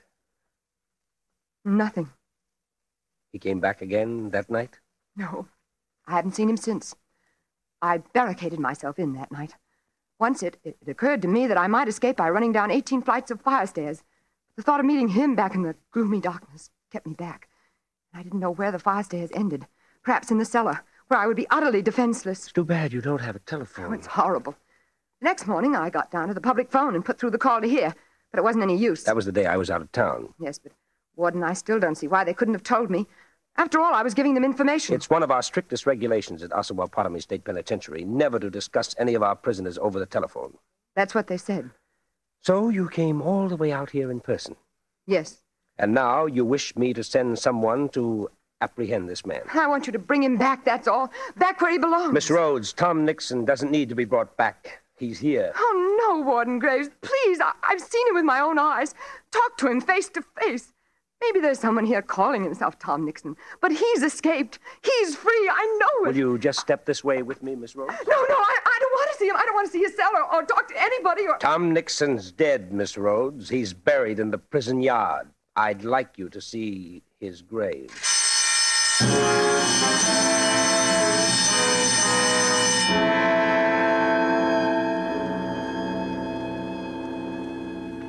And this is the photograph taken of him just a week before he died. You see, he wasted away quite a bit. He was in the infirmary all last year. Became very religious, too, toward the end. Spent a good deal of his time praying. Praying? Mm-hmm. All the fight seemed to go out of him as soon as he knew he was seriously ill. But you'd say this was his picture, wouldn't you, Miss Rhodes? Yes, it's Tom, all right. Mm-hmm. And these little personal belongings... Ordinarily, we turn these over to the family, but in Tom's case, there wasn't much family. You'd recognize these as his. Yes, I don't know them all, but that gold watch, he used to wear it every Sunday at Mama's. He wrote a couple of notes before he died to a fellow prisoner and to the prison chaplain. You remember this handwriting? Yes, this seems to be it. Well, Miss Rhodes, now you feel a little better about your elevator operator? Hmm? You must think me a fool. No, an awful fool. Not at all, not at all. But the likeness was so extraordinary. It was almost like seeing a ghost. A ghost? Come, Miss Rhodes. Snap out of it. Now that you've gotten all this off your chest, isn't it perfectly obvious that that poor nightman's done nothing or said nothing to you at all out of the ordinary? It's only that, well, you seem to be the victim of some kind of guilt complex. Guilt complex? Oh, I'm not guilty of anything. Oh, what I mean is, Tom has been on your mind now for 10 years. You testified against him. He threatened you. Gradually, you see him everywhere. No, only this once. Only these last few nights. All right. But now you know the truth. That should clear your fears forever. Tom's dead and buried. Now, go back and take a look at that nightman again. Now that you know Tom's dead, I'll lay odds the whole resemblance will vanish. Well, I hope so. My advice to you, Miss Rhodes, would be to go straight home. Use that elevator as much as possible. Get acquainted with this Foley fellow. For your own sake, try to get the better of these hallucinations. Otherwise, you'll start seeing poor Tom everywhere you turn. Well, I'll try, Warden Graves. Well, thank you. You've been very kind. Not at all.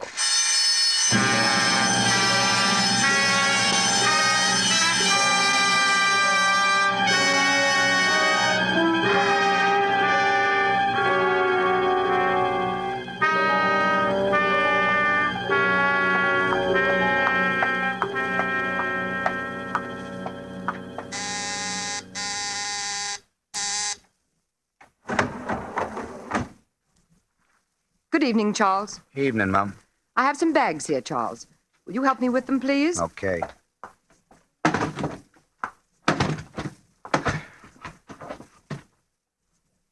That all, Mum? Yes, thank you. This is for you, Charles. No, thanks, ma'am. I never take tips. It's all right. I'd like you to have it. I'm sure the superintendent wouldn't mind. The superintendent hasn't anything to do with it. Well, aren't we going to start? Yeah, in a minute. Been out of town? Why, yes, I have. You've gone quite a while. I didn't see you for 3 or 4 nights. I was in the country, visiting a friend. Oh. I Why, it's beautiful weather out there. The leaves are beautiful. I wouldn't know. You live in the city, Charles? Of course. Oh, isn't it hard to bring up children in the city? Children? Yes. Didn't I understand Gallagher to say you had 2 children? Me? What chance I have to have any children? Oh, I'm sorry. I'm a bachelor. By the way, my name is not Charles. Well, guess this must be my floor. No, it's not. Then why are we stopping? The elevator's stuck. Power's been cut off. Cut off? Mm-hmm. Oh, but how could that happen? It's never happened before as long as I've lived here. Yeah? Well, sooner or later, I guess it had to happen. Isn't there some way we can get it back on? Some buzzer for the cellar or something? If the power's off, the buzzer isn't working. It's a wonder the lights are still on. The lights? Yeah. They'll go out in a few minutes, though.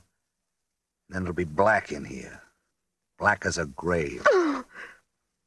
Let's get out of here. Open the door. Can't. She won't budge. But you haven't even tried. I don't have to try. We're stuck between floors. The door's flush with the solid wall. Solid wall? Yeah. We're kind of bricked up in a cell. But there must be some way out of here. Isn't there a little door in the roof? Something you can pry open? Something you can climb up out of into the shaft? I don't see any. Oh, but there must be. Climb up and feel around before the light gives out. There's nothing to get hold of. It's nothing but steel and mirrors.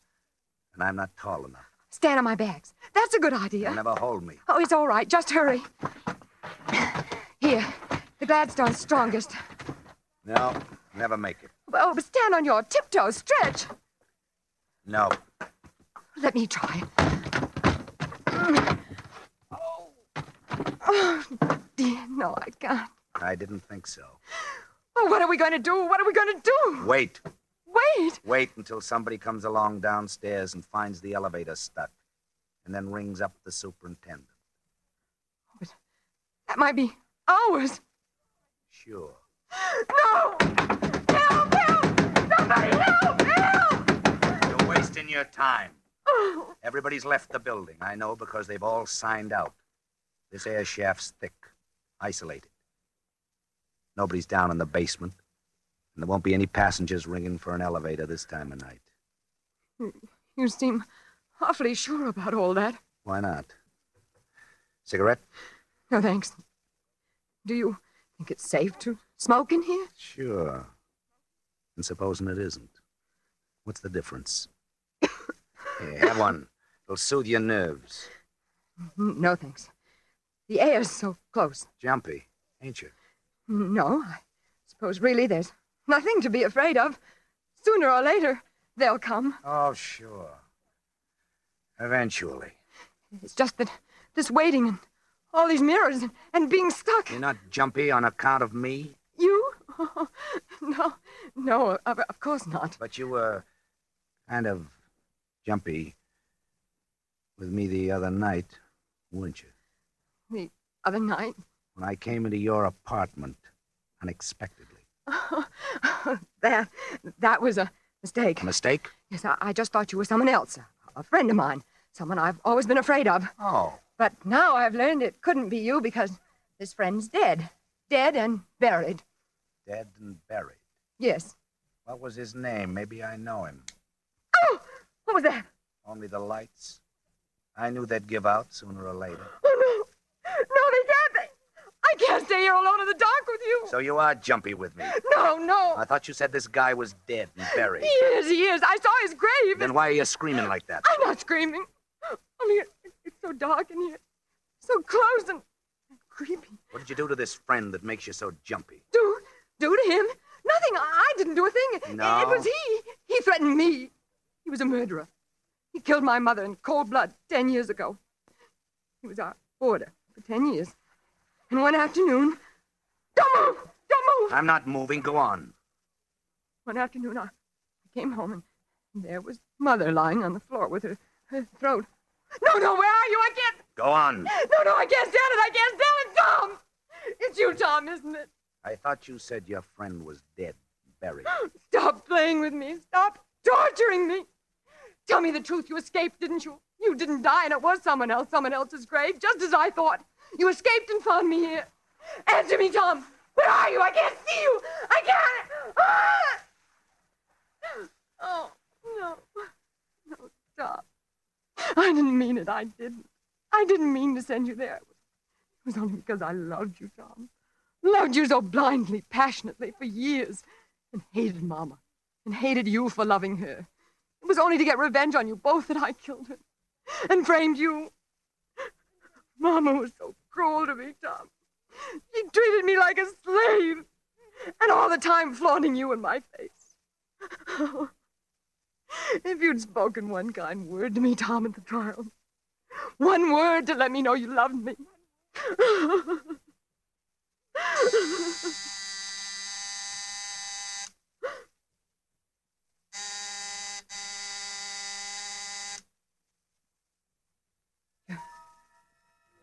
You're going to kill me, aren't you, Tom?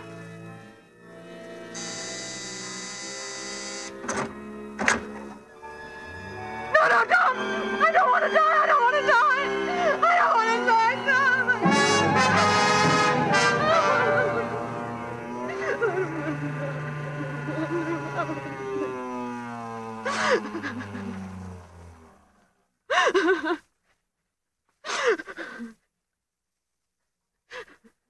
Here's the lobby, Mum.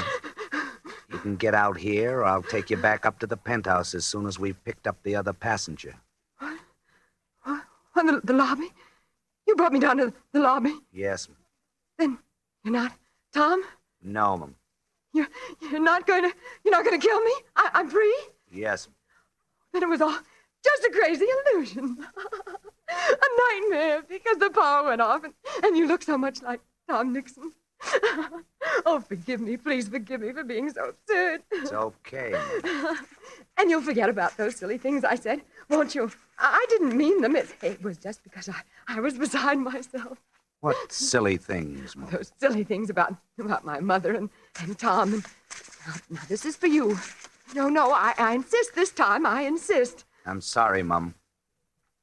But I'm afraid I never accept tips. Oh, but you must. Particularly from people who framed my twin brother.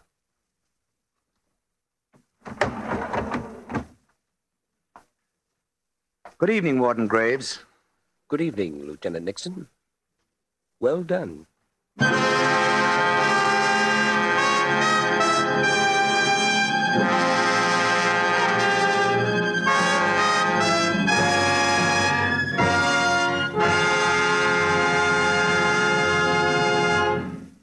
And so closes The Night Man, starring Virginia Bruce and Richard Wolff. Tonight's study in Suspense. Suspense is produced and directed by William Spear. To every woman listening tonight, I want to say a special word about making every dinner or supper you serve taste better.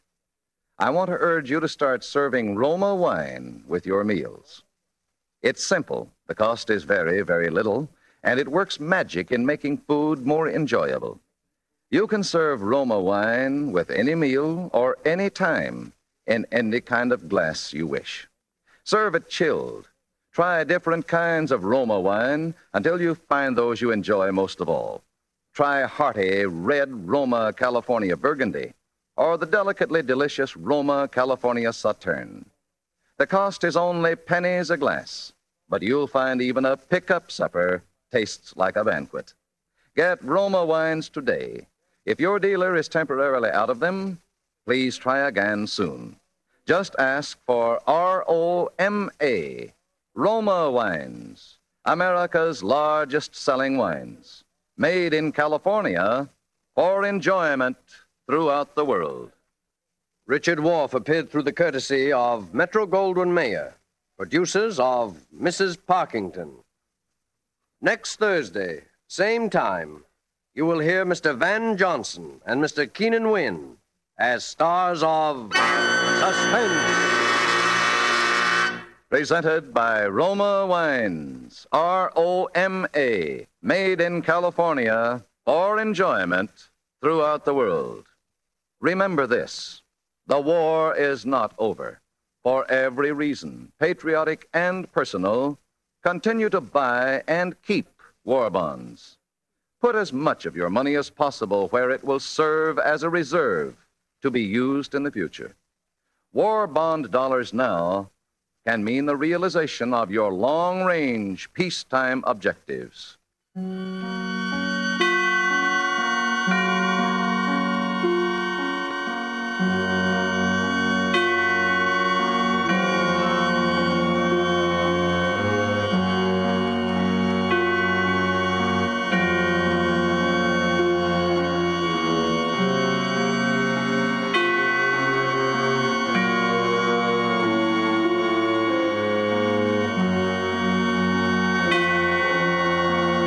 This is CBS, the Columbia Broadcasting System.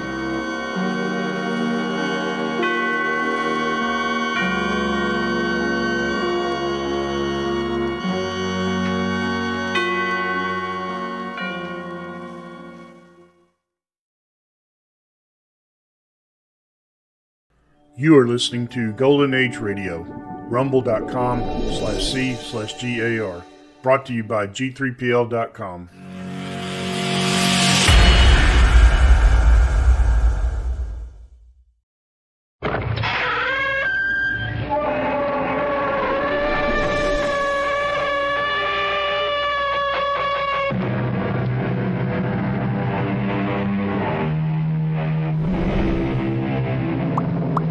Come in. Welcome. I'm E.G. Marshall. Welcome once again to another adventurous journey across the mysterious and terror-filled terrain of the human imagination. The moving finger, the poet said, writes, and having writ, moves on. Not all your piety nor wit shall lure it back to cancel half a line, nor all your tears wash out a word of it. Well, we seek no quarrel with the great Omar, but the fact is that anything written can be rewritten, even erased. It's all merely a matter of knowing the right people. What do you need the money for? To bet with. It's immoral. It's a way to make a fortune. Besides, you can lose. Oh, not me. I've heard people say that before, on the way to the poorhouse. Jerry, listen. I know who's going to win the World Series. I know who's going to be elected president next year. I know what stocks are going up. You're crazy. Just let me have the money, Jerry. I'll double it, quadruple it. There's no limit to what we can win. I know everything that will happen in the next 21 years. We can be the richest people in the world, Jerry. We can own the world.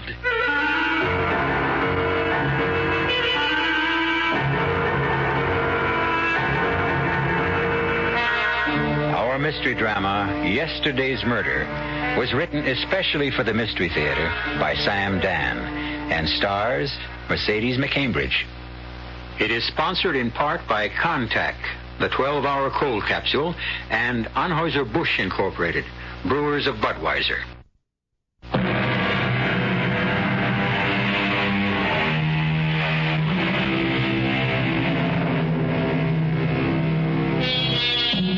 Admittedly, this is not the best of all possible worlds, but it's the only world we have at this point. And so there are times when we despair of the inequity and unfairness of so many things. But we should remember, there is justice. Even though it may not always look that way, there is justice. And justice moves at its own pace, manifests itself in its own way. A way that is sometimes as obvious and dramatic as a bolt of lightning. Sometimes as silent, as unobtrusive as the fall of a leaf. But either way, justice will have been done, finally, irrevocably, and for all eternity. But let us begin our story, or rather continue, for who knows when any story really begins. At Ramelletti's, which is, as you know, a very chic, very exclusive watering place for the very wealthy. May I get you something, madam? Well, I'm expecting someone, so I'll just order a small... Why, it's Dottie. Dottie Malloy. Hello, Jane. It can't be you. Why not? Well, because you look so... So old. Oh, I didn't mean that. I suppose I do look old. But you're just a year older than I am. You can't even be 40 yet. I'm 2 years younger than you are, Jane. And I was just 43 last week. I didn't recognize you at first. Have I changed that much in 20 years? No, I was just so busy looking at the necklace and the earrings and the rings. The diamonds are all genuine. But if you got them, wear them. Well, to answer your question, you haven't changed. You look exactly the same. Same as you did when we were both working at Waterfield and Prentice. Actually, you look better. I don't suppose. That is, I guess you're not allowed to sit down and talk to me. No, I'm very happy for you, Jane. Well, that's another thing. I can't say that I'm happy for you. How's Harold? Oh, yes, Harold. He's fine. Still as handsome as ever? Handsomer. What's he doing now? Oh, you know what he's doing. Yeah, I suppose I do. Still selling men's suits at Westing's. No, not at Westing's, but at a place just like it. That's all he ever wanted to do. Is to wear smart clothes. I want to apologize to you, Dottie. What for? Oh, for the way I hated you. For taking Harold away from me. I couldn't take what you didn't have. I know. Actually, you did me a favor. Yes, I can see that I did. I would have been stuck with Harold just as I am. Well, this way I made 3 fantastic marriages, each one wealthier than the last. I'm glad for you. Oh, Dottie, I want to cry. Why? Because I look at you and I remember how you used to be, how you sparkled. Well, that's life. No, it's not life. It's money. Or I should say not having money. Dottie, let me do something for you. What? Well, now, just don't take what I'm about to say the wrong way, Dottie. Let me give you some money. No, Jane. Money can't help me. Don't say. Nothing can help me. It's the only way to put it. And I'm serious, Jane. The only thing I can say is that I'm under a curse. Dottie, It's true. And I deserve it. So, what's your order? Dottie? Is there any point in my saying that we should get together soon? No. No, Jane, you know as well as I do, there is no point in your saying it.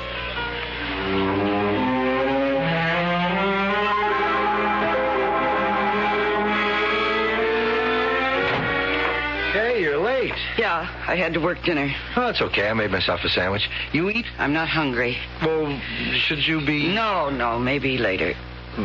Did anybody interesting come into the place today?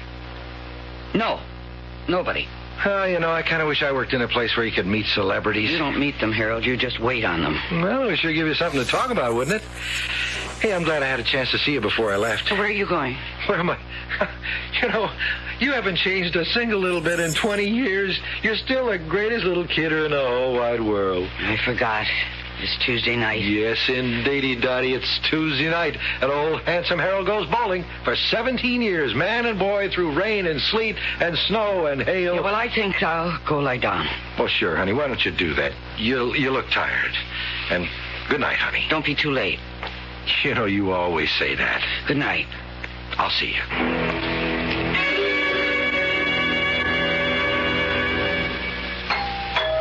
Huh? What? Oh, now what did he do? Forget his key?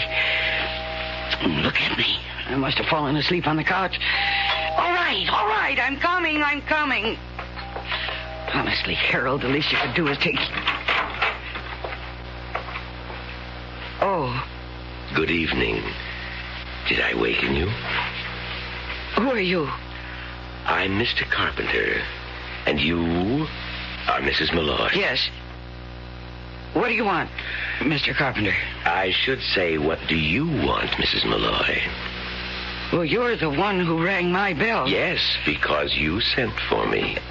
I sent for you. I'm from Opportunity Incorporated. Opportunity Incorporated. Why don't I come in? Thank you. I have a copy of your letter here. My letter? You don't recognize it? Oh. You're the people who had that ad in the paper. Precisely, Mrs. Malloy. Well, what are you selling? Nothing. Well, let me put it this way. What will whatever you have to give away cost me? Nothing. Well, how do you stay in business? Whatever your business is. We're a non-profit organization. Well, then I don't understand. A copy of our ad. See? Would you like an opportunity to change the course of your life? If so, write Opportunity Unlimited. You wrote, I'm here. You know what it's about? What's it about? A job? Or a chance to go into a new business? I mean, what do you want it to be? Well, it's too late to change the course of my life. It's never too late. Well, you don't understand. I think I do. You see, something happened a long time ago. 21 years ago, to be exact. Yes, that's right, and I... And you think you're still being punished for it? Wait a minute. How do you know? I know everything. What do you mean, everything? Who are you? I told you. Mr. Carpenter, from Opportunity Unlimited. Now, on a certain evening, 21 years ago... What? Wait. Which evening? You know the evening. How can you ever forget it? You dream about it every night. You relive it in every nightmare. I don't know what you're talking about. Sure you do. How would I be able to remember some evening? Let me refresh your memory. You were working for a brokerage house called Waterfield and Prentice. It was 9 o'clock at night. The entire building was empty, deserted, except for you. What were you doing there at 9 o'clock at night? What were you doing in Mr. Waterfield's private office? What were you doing taking money out of Mr. Waterfield's safe? Suddenly you turn ashy white with fear. You hear a door open, and it's old Jerry, the night watchman. And he asks you the very same question. What are you doing at that safe, Dottie? Oh, Jerry. Oh, you scared me. Well, you see, Mr. Waterfield called me. And he asked, could I come down here and take this money out of the safe? And, No, Dottie. It ain't so. He didn't ask you nothing of the sort. Oh, but I tell you, he... Besides, you ain't supposed to know the combination. How'd you find the combination, Dottie? Jerry, listen. I know you were tempted, and I can understand that, Dottie. I need this money. It's not just for me. It's to help somebody. Jerry, I'm not supposed to know the combination. Nobody could ever trace this to me. Well, I guess not. And it's only $20,000. What's $20,000 to old man Waterfield? He can afford to lose it. Look, Jerry, I'll give you some of it. $5,000. No, Dottie. I'm taking this money. You can't stop me. I'll have to report you, Dottie. I'll deny it. It's your word against mine. Enough people around here think you're getting senile anyhow. Now, Jerry, get out of my way. I'll have to stop you, Dottie. It's my duty. You're an old man, and I don't want to hurt you. Now, let go of me. Put the money back. Get your hands off me. Put it back, Dottie, please. Dottie, put it.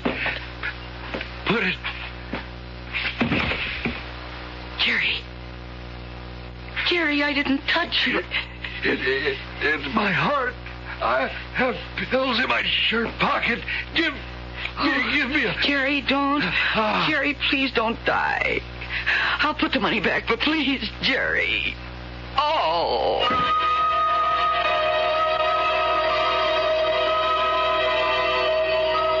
But he did die.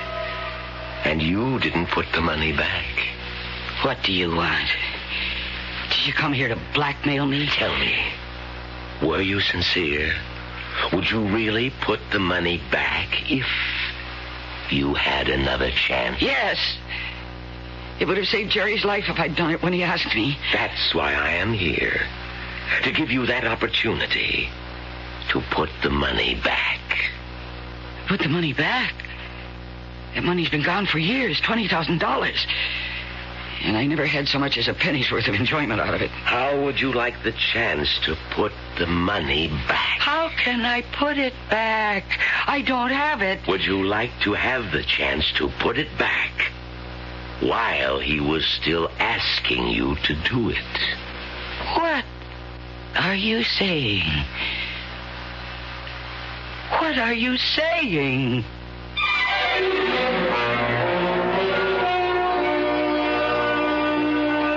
There can't be very much doubt about what he's saying. He's certainly saying it clearly enough. But can it be done? Even so, you certainly have to admit it isn't the kind of offer you get every day.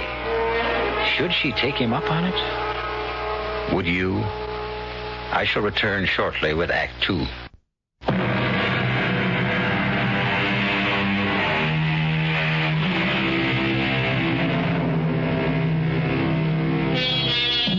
They say you can't go back again. Once you leave a certain time and a certain place, it's gone forever. On the face of it, it sounds like an extremely sound rule. However, as everyone knows, every rule has its exceptions. And this is what a Mr. Carpenter seems to be discussing with Dottie Malloy. What I'm saying, Mrs. Malloy, and I thought I was saying it clearly, is would you like to have the chance to put the money back when old Jerry asked you to? But that's impossible. I didn't ask you if it was possible. I asked you if you would like to have the chance to do it. I know, I'm not asleep. I'm not dreaming all this. No, you're wide awake. Well, your answer? $20,000.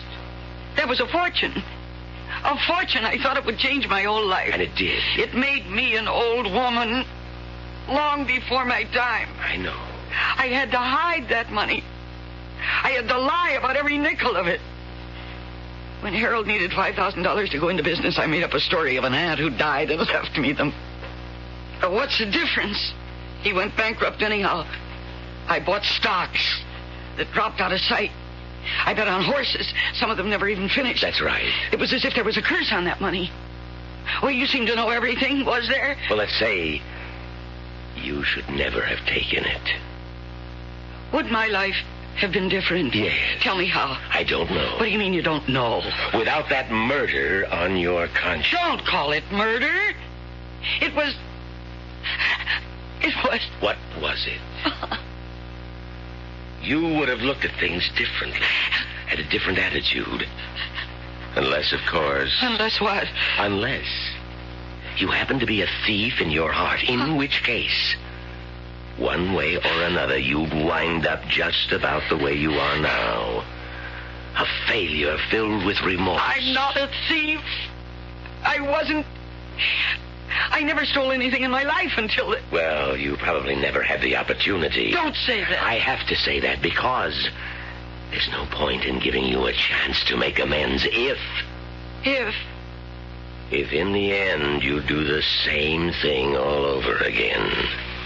Do you think I'd... Oh, Lord. To get one night's sleep. To lose the sight of that old man's face, I would give my soul. You don't have to give anything. Money. Once I thought it was everything. Oh, look what it did to me. I hate it. I don't want it. Please, give me that chance. Give me that chance. Oh, listen to me. Listen to what I'm saying. I must be crazy. Somehow, a stranger comes into my house, and somehow he found out a secret about me. And for some reason which I can't understand, he chooses to amuse himself. I admit this is shocking to you. But there's one way to prove that I'm serious and you're not crazy. Go back. Go back? 21 years? Yes. I'm afraid. Afraid? Afraid to be young again? Afraid to have another chance, another lifetime? How would a thing like this work? It's very simple. You agree to go back for the express purpose of rectifying an unfortunate action that you committed under stress. You are given an opportunity to do it. And then, do I come back here to the present? That's difficult to say. You're going back there. Here won't happen for another 21 years. So, where here is going to be will depend on the new life you'd make for yourself. Well, what have I got to lose? My wonderful job, this beautiful apartment, my intelligent husband. I'm ready. A word of caution. If you don't put that money back... Oh, how can you even bring that up? That's what I'm going back there for, isn't it? Well, I would just like to warn... You don't have to warn me about anything. You just sold me. Now, how do we do it? Oh, listen to me. I must be crazy. I really believe what you're saying. Now that you understand, come with me. Where? For a walk. At this hour? When we get downstairs, it won't be this hour. But I'm not dressed to go walking. You're not dressed for 21 years ago either. But don't worry. It will all adjust itself. Come. But I... Well? Harold, he'll come back. He'll worry. No, he won't. Once you walk out of here, this place no longer exists. I'm scared. That's perfectly natural. Don't be afraid. Come. Here, hold my hand. Now come with me. Come. We'll walk downstairs and into the street. Come.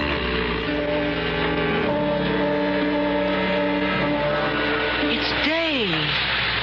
It's daylight. How did it get to be daylight? It was just 9:30 at night. How did it get to be... Oh! Now, don't be alarmed. Please. But look at the cars. Look at them. Those cars are 20 years old. All those cars. They're brand new. And they're Snyder's. That's Snyder's coffee shop across the street. We used to go there for lunch. All of us from the office. But they tore it down 10 years ago. They built a new... You've gone back, Dottie. Don't you understand? You're not Dottie Malloy. You're still Dottie Sandy. And look at my dress. And these shoes. I threw these out long ago. No, I didn't. I remember... You wanted to go back, Dottie. You're back. Yeah, I feel so... Young? Yes, that's it. I feel young. But tell me, why do I remember everything that takes place for the next 21 years? Why do I know that? Because you're not all the way back yet. Until that money is returned to the safe, your new life hasn't really begun. Well, then let me go and return it. What are we waiting for? It's only 9:30 in the morning. You have to wait till 9 o'clock tonight. Oh. Well, what am I going to do until then? Go through the day, just as you did last time. No, I'd like to change some of the things I did last time. You can only change one of them. The thing you did 9 o'clock at night. Say, we can't stand around here all day. You're late for work, and you know what a bear old Mr. Waterfield is. Well, goodbye, Dottie. Goodbye? Yes, goodbye. But when will I see you again, Mr. Carpenter? Never. Never? Never. Unless, of course, you don't live up to our bargain. Then I guess this is goodbye. Goodbye, Dottie, and good luck.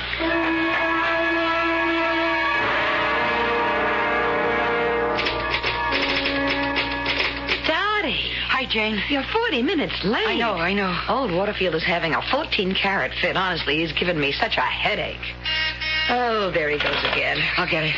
Yes, Mr. Waterfield. Well, where have you been? I just got back, Mr. Waterfield. From where? Oh, never mind. Come in here. I'm so glad you're here, Dottie. He makes me ill. Well, why don't you go lie down?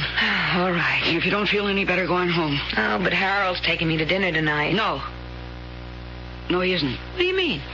Well, I mean, he isn't. if you don't feel well. Oh, yeah. Yeah, you're right. I have to quit this job. That Mr. Waterfield, he makes me so nervous. I just wish Harold would ask me to marry him. Just a minute. Now repeat that combination slowly. 12 left, 12 right, and a round to 0 twice. Yeah, I got it. Why do they always have to change the damn things? You know, sooner remember one combination at Miss Sanders, Dottie. I'm right here, sir. Oh. I was just coming in the door. Now make a note. I want Kelly to pick up 5,000 shares of International Motors at the market. International Motors? That's what I said. But wasn't there a big scandal? Scandal? What scandal? Yes, they went bankrupt. And the president, Abner Stillson, went to jail. Miss Sanders, have you taken leave of your senses? Excuse me, sir. What year is this? Well, now I know there's something wrong. Oh, that's right. It hasn't happened yet. And it won't for about I'm sorry, sir. Dottie, I have enough problems with that flighty one outside, that Jane. Now, don't you go haywire on me, too. I'm sorry, sir. Now, I want Peters to buy 2,000 shares of Midwest Steel. That is, if you approve. Midwest Steel? Sir, that's a... That's a what? That's a sleeper. That'll go to... Yes. Excuse me, sir. I'm just feeling... I don't know. I'm kind of wild this morning. Well, maybe you better see a doctor. No, sir, I'm all right. I'm just very happy. About what? Oh, about everything.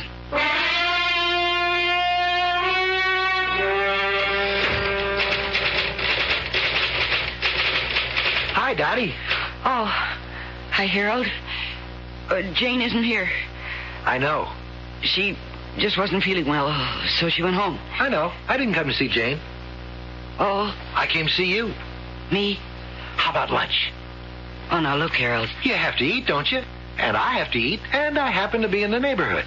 When Jane happens to be my best friend. I like her, too. I don't do things that way. Tell you what, I'll really splurge. I'll take you to Ramoletti's. I'm sorry, Harold. What time do you go out? 12:45. Meet you downstairs.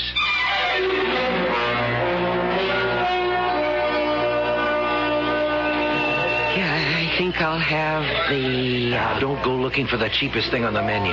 Boy, even the cheapest thing is practically out of sight. Dottie, you know what bothers me? What? That you're impressed by a place like this. Well, it's very expensive. It's only money, and it's all you need to eat here. Actually, it's all you need to go anywhere. Do anything. Money. Well, I never had any money. I never did either, but I'm going to. I'm not going to be a salesman all my life. I intend to own a place. Oh, sure. Well, there are plenty of good locations, and I know how to sell. Yeah, you do have a wonderful personality, Harold. No reason why I shouldn't be on my own. Well, there is a reason. What's that? Well, you can even sing it. Do, re, mi. Yes, indeed, Dottie. The good old cabbage leaves. Yeah. And that's a shame. Yeah, all it takes is a few thousand, 5, 6 maybe, to get set up. Well, let's enjoy the here and now. Why don't you try the rack of lamb? Where is it? Oh, Harold, that costs $12. It's delicious. I'm going to have it. Yeah, but 12 for you and 12 for me, that's... Just for lunch, it adds up to... It adds up to 0, Dottie. 12 and 12 are 0. What? What did you say? Nothing. No, what did you say? About 12 and 12. I said 12 and 12 add up to 0. 12 left, 12 right, and around to 0 twice. What are you saying, Dottie? What am I saying? Oh, nothing. Nothing at all. But I think I will have the rack of lamb after all. Great. Did you ever have it before? Sure, once. Where? Here. Here? I thought you said you never ate here. Well, I did. And I didn't. You say the craziest things. I know. I think that's why I've fallen in love with you. How was the rack of lamb? It's not so hot. Well, in that case, let's not have it. No. We must. What are you saying? I'm saying we can't change anything. Just yet.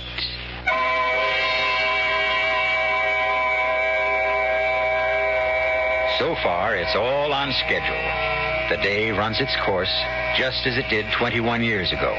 Dottie was late to work. She overheard the boss muttering the combination of the office safe. She stole her best friend's boyfriend. Stole may be a harsh word, but here we deal in realities. Realities so real that they can be considered fantastic. We'll find out how she handles the rest of the day when I return shortly with Act 3.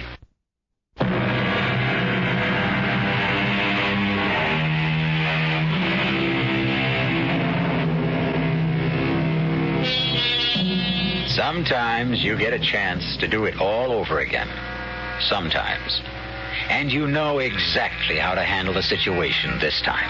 There's absolutely no way to commit that fatal blunder, because this time you are forewarned, forearmed. You have foresight. How could you possibly do it wrong? Oh. Hello, Harold? No, it isn't Harold. Mr. Carpenter. Well, Harold was supposed to call me. He did last time. And he will again. And will I go to dinner with him? Yes. And do I have to go through that situation with Jane again? You know you do. And then you must come back here to... Oh, yes, I know. And I will. The only reason I called was to wish you luck. Oh, I don't need any luck.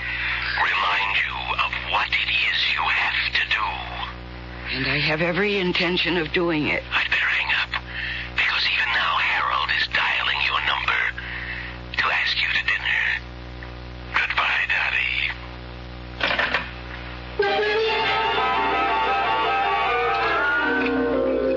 Why, from Ramoletti's to Snyder's, all in one day. I have to admit, the food's much cheaper here. Yeah, well, I think it's better. No, I have to improve your taste. Harold, what were you saying about going into business? Was I saying anything about... Yeah, at lunch. Oh, I always talk that way. It's just talk. Where could I ever get the kind of money it takes to... Well, you could save it. I don't make enough. Well, still, you could put it aside. Oh, sure, but you have to be the saving kind, and that's just not me. Yeah, but if you did have the money... But just suppose. You mean, like, just suppose the moon's made out of green cheese? No, suppose. If I had it? Oh, that'd be a brand new ball game. I'd open my own store. I'd know what styles to buy. I know how to handle my customers. Oh, Dottie, I could make a fortune. I believe you would. Well, look, I don't do too badly now. I'm still the best salesman Old Man Westing has. I make enough to... To what? Well, listen to me. I have no trouble selling a suit of clothes, but I have all kinds of trouble selling myself. Well, don't oversell, Harold. Huh? I mean, you just about closed the deal. Dottie. No, don't. Don't kiss me, Harold, please. But don't you realize what you just said? Yeah, I know. But first, I have to talk to Jane. Jane? Why? Well, because she... Dottie, I just dated Jane now and then. I never gave her any reason to think that there was... I'm sure you didn't, but she seems to think so, and that's the same thing. But, look... No. I really feel I owe her an explanation. I thought you were my friend. Jane. Yeah, I see it all now. Jane, there isn't anything to see except the truth. We just happened to fall in love with each other. Oh, take him. Take him in good riddance. He's just a phony. Big, good-looking, but not a brain in his head. You'll never get anywhere, you'll never be anybody, and you'll never have anything. You'll wind up supporting him. Oh, no, Jane. It's for the best. I know it's for the best. You don't see it now, but you will later. I never want to see you again. Now, don't stand there. Get out. All right, Jane. All right. Dottie, please, for your own sake, give him back to me. Dottie, look at you, so pretty and so smart. You could do so much better than Harold. Don't let him ruin your life. Me? What does it matter? I know, I'm just plain Jane. He's good enough for me, but he's not good enough for you. I know. You know? Well, then why? I can't help it, Jane. I can't help it.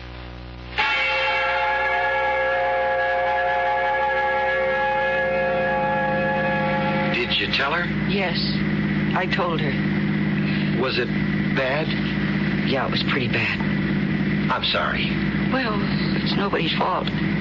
Well, look, it's still early enough. How about a movie? Harold, could you really make a go of it? Make a go of what? Your own business? Well, sure, but that's just a wild dream. Well, the wildest dreams can come true. We're so serious tonight. Let's see a funny movie. Harold, could you make a go of your own business? I have to know.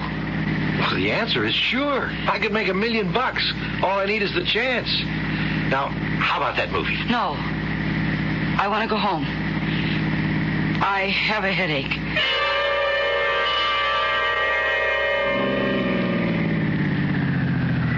Sure you just want to go to sleep? Yeah, I'm sure. It's been such a great day. I hate to see it end.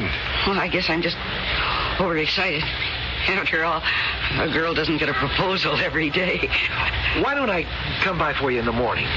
We'll have breakfast and lunch and dinner. And maybe in between we can get married. And very soon I want my family to come in from the West Coast. I'll be by bright and early in the a.m. Are you happy? Yes. Yes. You're beautiful, Dottie. See you, Angel.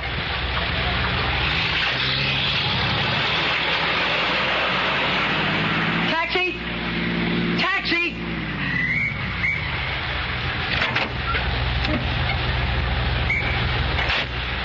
Would you take me to the Waterfield Prentice Building, 12th and Main?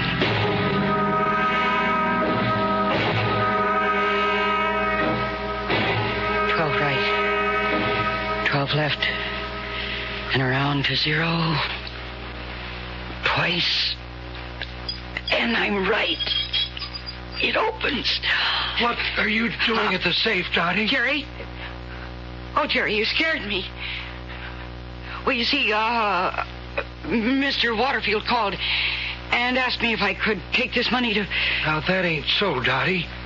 He didn't ask you nothing of the sort. But I tell you, he did. Besides, you ain't supposed to know the combination. How'd you happen to learn the combination? Well, I... Well, what's the difference? You were tempted. I can understand that, Dottie. Jerry, I need this money. It's not just for me. It's to help somebody. And it's only $20,000. What does $20,000 mean to old man Waterfield? Listen to me, Jerry. I'll give you some of it. Here, take $5,000. No, Dottie. No. Why don't we split it? Put the money back. Lock the safe. And we'll both forget about tonight. No. I'm taking this money. Put it back, Dottie. Well, of course, I'll put it back. Now you're talking sense. After all, that's what I came back here for. You'll be happier in the long run. That's the kind of money that never brings anything good. This way, you'll always have your peace of mind. Sure. You're being smart, Dottie. Jerry, listen to me. I'm not really going to take this money. No? No. I'm just going to borrow it. And you're right, I was a stupid, immature kid that last time. But not this time, Jerry. This time. Do you know what I know? Now listen, Dottie. This time I know all the stocks that are going to go up. All the horses that are going to win. Listen, this year, the Sox are going to win the pennant. Now, I know you're crazy. The Sox are going to come from nowhere to win it 100 to 1. Dottie, you're out of your mind. And Sweet Reward is going to win the Derby. And there's a stock, Midwest Steel. If you get in on it right now... Jerry, I know so many things. Dottie, just put the money back. Yeah, I will, Jerry, I will. Right now? No, not right now. Tomorrow. I just want to borrow it for one day. Please, Dottie, I don't want you to get into trouble. I need the cash just for a few hours. Jerry, you and I will be millionaires. Please trust me, believe me. Put it back, Get out of my way. I'll have to report you. I'm not stealing it. I'll put it back tomorrow. Tomorrow night, you'll see. Dottie, right now, there's no harm done yet. Let go of me. Please, Dottie, I'm trying to help you. Don't get your hands. I have to stop you, Dottie. I'm not stealing this money. Don't you understand? I'm not stealing it. Put it back. Put it back. I don't want to hurt you, Jerry. You're an old man. Money back, please. Jerry, I have this gift. I can see into the future. You'd be able to retire. Put it back. I will. My heart. Jerry.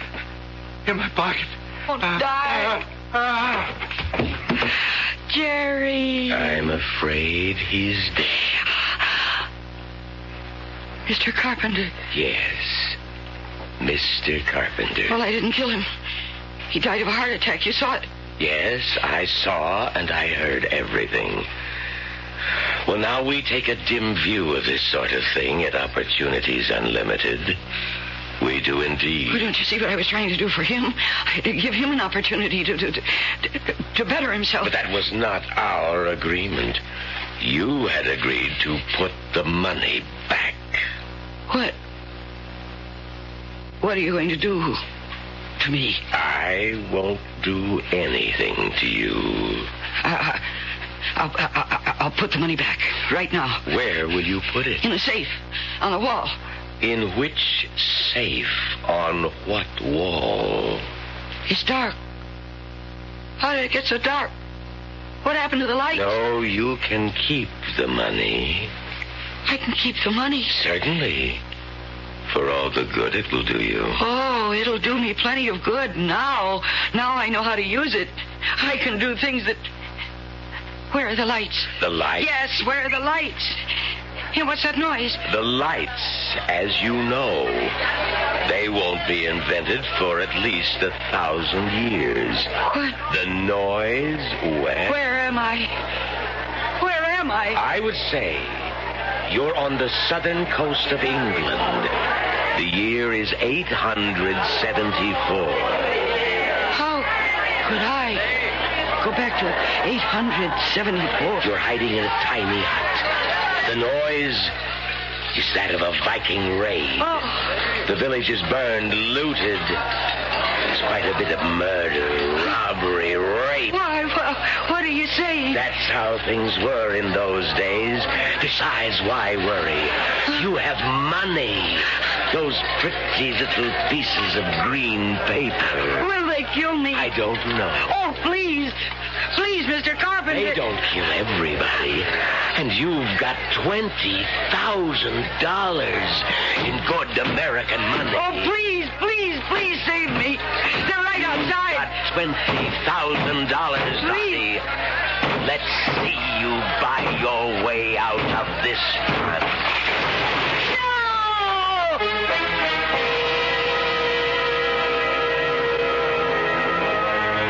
Dottie was lucky in one sense. The chief of the Viking raiders was Eric the Red. He had an eye for pretty ladies. So instead of killing her, he kept her for himself. So, basic relationships didn't really change. Instead of keeping house for Harold Malloy, she kept house for Eric the Red. And talking about houses, don't you leave the house till I come back shortly.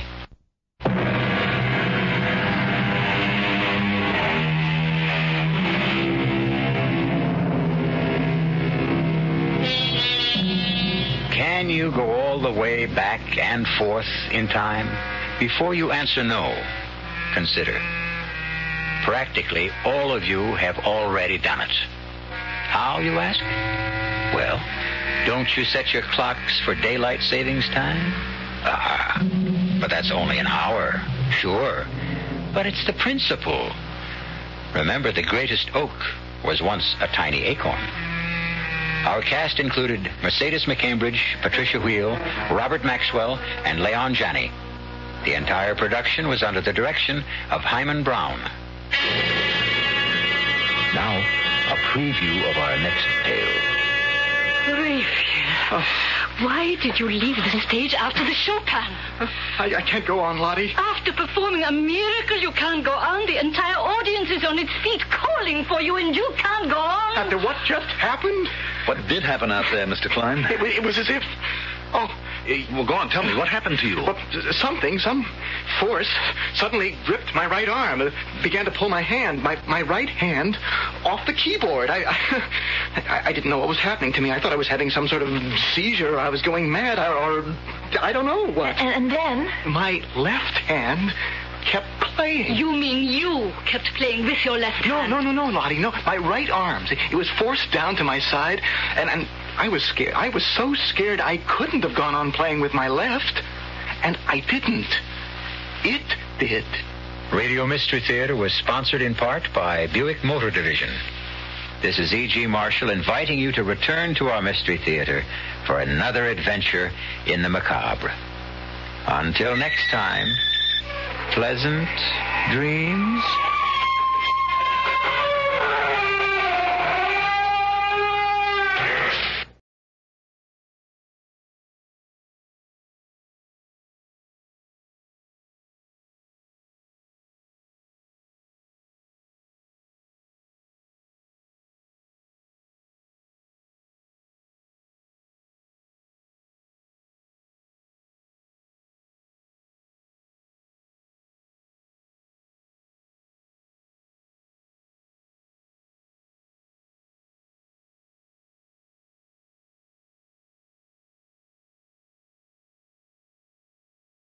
You are listening to Golden Age Radio, rumble.com/C/GAR.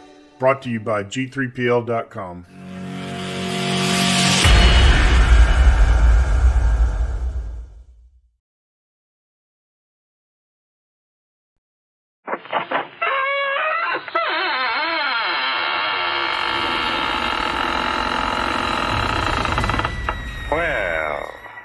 How do you do, friends of the Inner Sanctum? This is Raymond, your host of the Squeaking Door. Come right in. What are you staring at? Oh, him. Oh, he won't hurt you. He's been dead for years. He came here with our first program. Said nothing could scare him. I've been using him for a doorstop ever since. Have to get a new one, though. His bones are showing through.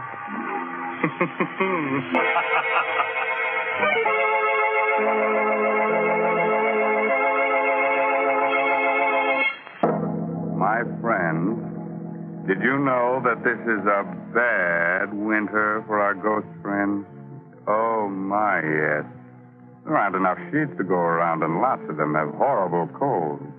They float around just coughing and coughing their heads on. Are you all set?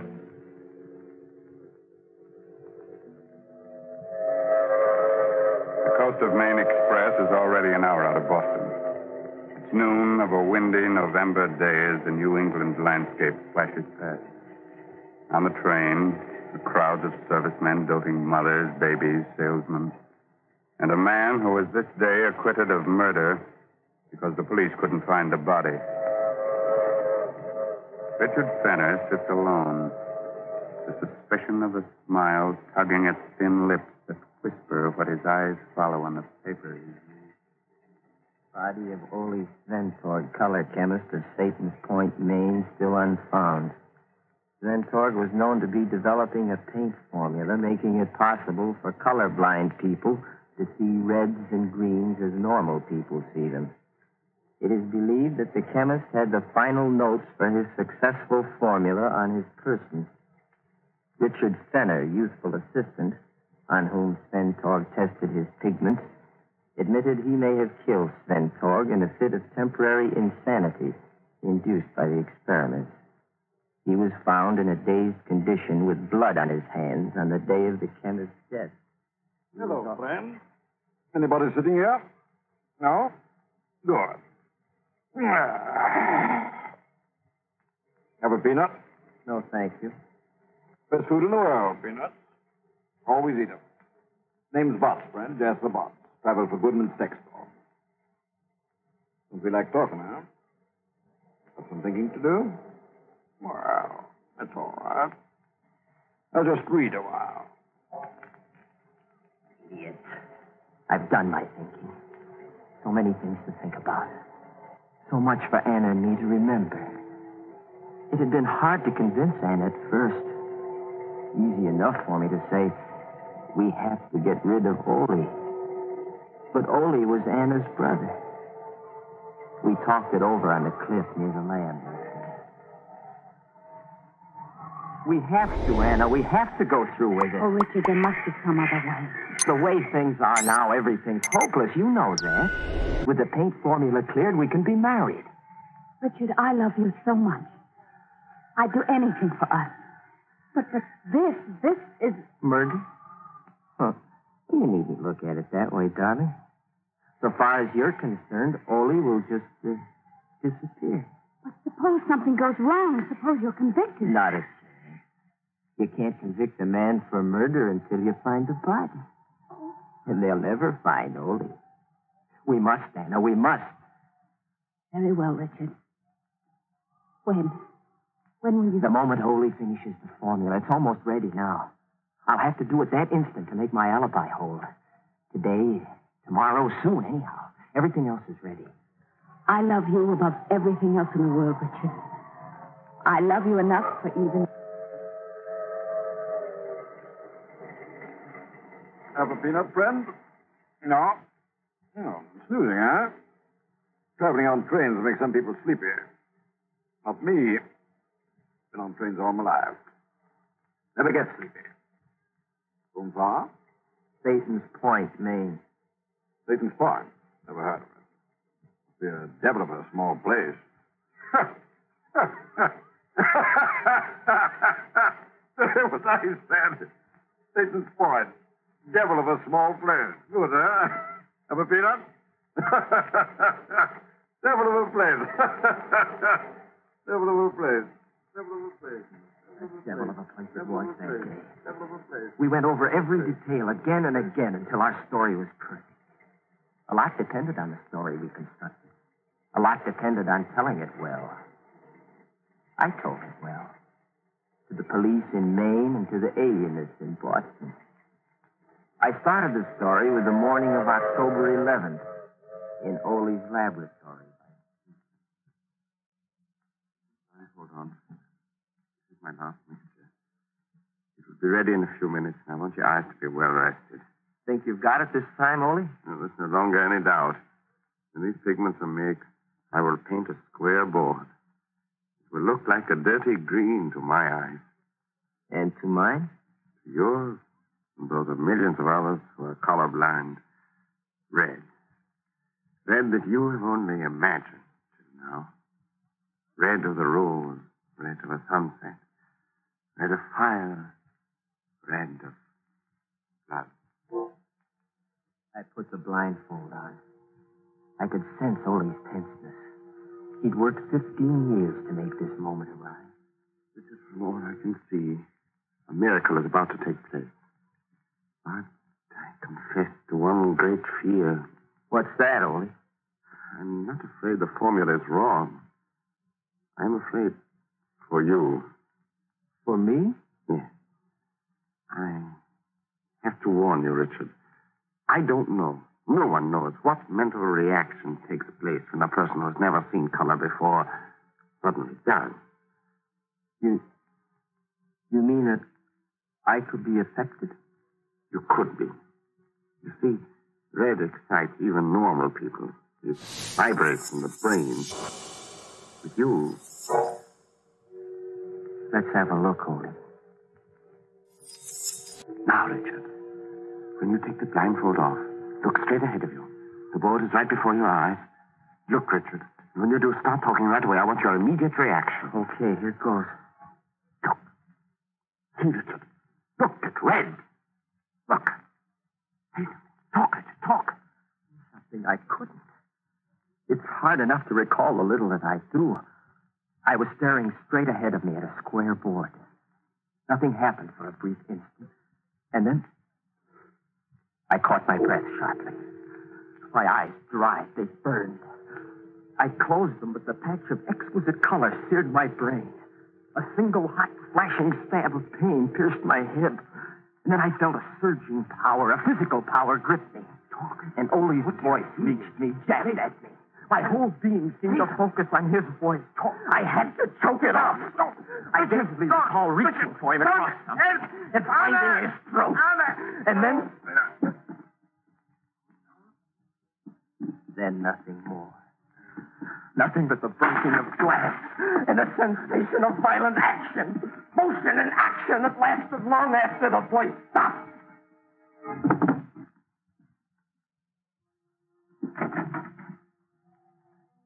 Then I felt cold air lashing. I was carrying something limp and heavy. There's a point of rock outside the house. It juts over the sea. I stood there for I don't know how long. The first clear thing I recall is identifying Anna's voice coming towards me. Richard! Darling, what are you doing? Richard! Your hands!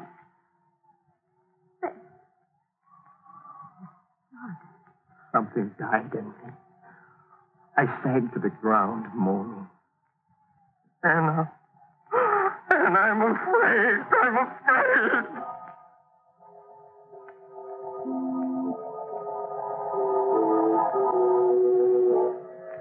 Well, that was my story. That's what I told them all. They didn't believe me, so what? They didn't find Ole. Anna told her own story as well, about coming back from town in the station wagon, finding me on the rock with blood in my hands. In the time they searched the house and the grounds, they came close, too close, just once. It was the day they gave up the search. I was standing in the yard with the guard when the inspector called me over to the little meat house near the cliff. Well, they'd been through it before, but the inspector held something in his hand. You sure in your day's meanderings you didn't come near this meat house, Fenner? Well, I can't be sure of anything, Inspector. I don't think so. Why? There's no felt hat over it before. Got the initials OS stamped in it. Ole's hat. I left it out. Was our whole plan going to be upset by a hat? Hey, Fenner? It's Ole's. He always wore it out here when he worked on his meat. No? And the blood on the brim? Well, look around you for the answer to that one. Ole was proud of his larder. He just hung 2 quarters of beef the other day for aging. Right over there, see? It was fresh killed stock. Blood probably came from that. Yeah, I know the blood tested anyhow. All right, Fenner. You can go back now. I walked away a little elated. Habit's a funny thing. It plays tricks. Even on detectives. People are used to thinking of bodies as being so many feet long, with 2 legs, 2 arms, and a head.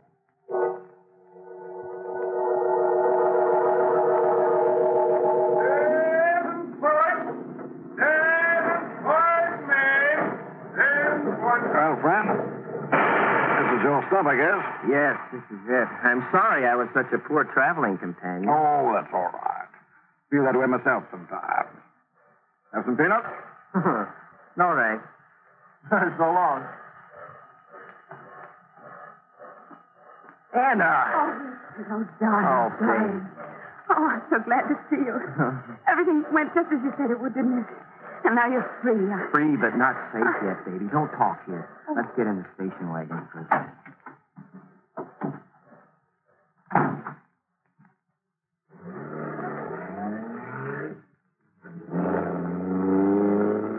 None of the papers believed our story, did they? No, it's just as well. Makes tonight's work easier. But there are so many things I don't understand. Isn't there some other way we can... No. And it's just as well you don't know everything, Anna. There's less chance of your making a slip. It seems to me that I'm in this as deeply as you are. All right. I'll tell you this much. The papers played up the fact that Ole had the final formula on his person when he was killed. The formula we thought was on the lab table, right? Yes. Well, that leaves 2 things I have to do. I have to search Ole's clothing for this thing, and, well, the other thing should be obvious. Oh, don't, Richard. You talk about those things so coldly. Well, it's a cold subject, isn't it? Now, I see the house now. Put your lights off. Did you make the phone call I told you to? Yes, the man said all arrangements had been carefully made. He said the rest was up to you. You wasn't serious. Okay, pull up by the garage.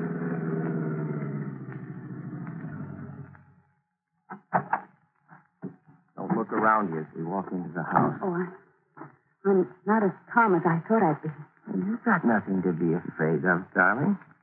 Unless you believe in spirits. Richard, let's do what has to be done and go. Did you have that extra key made for the meat house? Yes, we did. Good. Now, do just as I tell you. My life depends on it. You will stand at the kitchen door with the lights off And you won't take your eyes off the meat house for 1 second. That's right. The meat house door will be open so you can see me working. The lantern will make it light enough. Right now, I'm going to stand in front of the only window in the room we left the blind up on. While I'm there, you go get the dummy we had made to look like you. Put it in the chair in the position you're in now. Got that? Yes. All right, get the dummy. It's in the linen closet.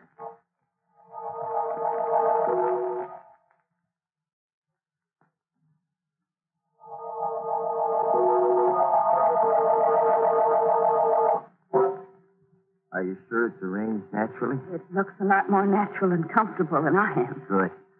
Now crawl below the window level into the kitchen. Set? All set. Here's the revolver. Now stay in the shadows while I light the lantern and leave.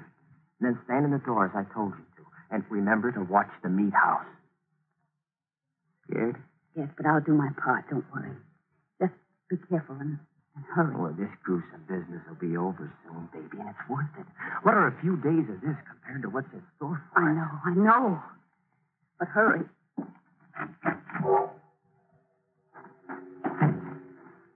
Well, this is it. Now I must work carefully. The meat house. Boy, this metal's cold. I'll bet Ole is, too. Now, let's see. Put the lantern here. So. And it's the 3 sacks on the meat hooks on the left side.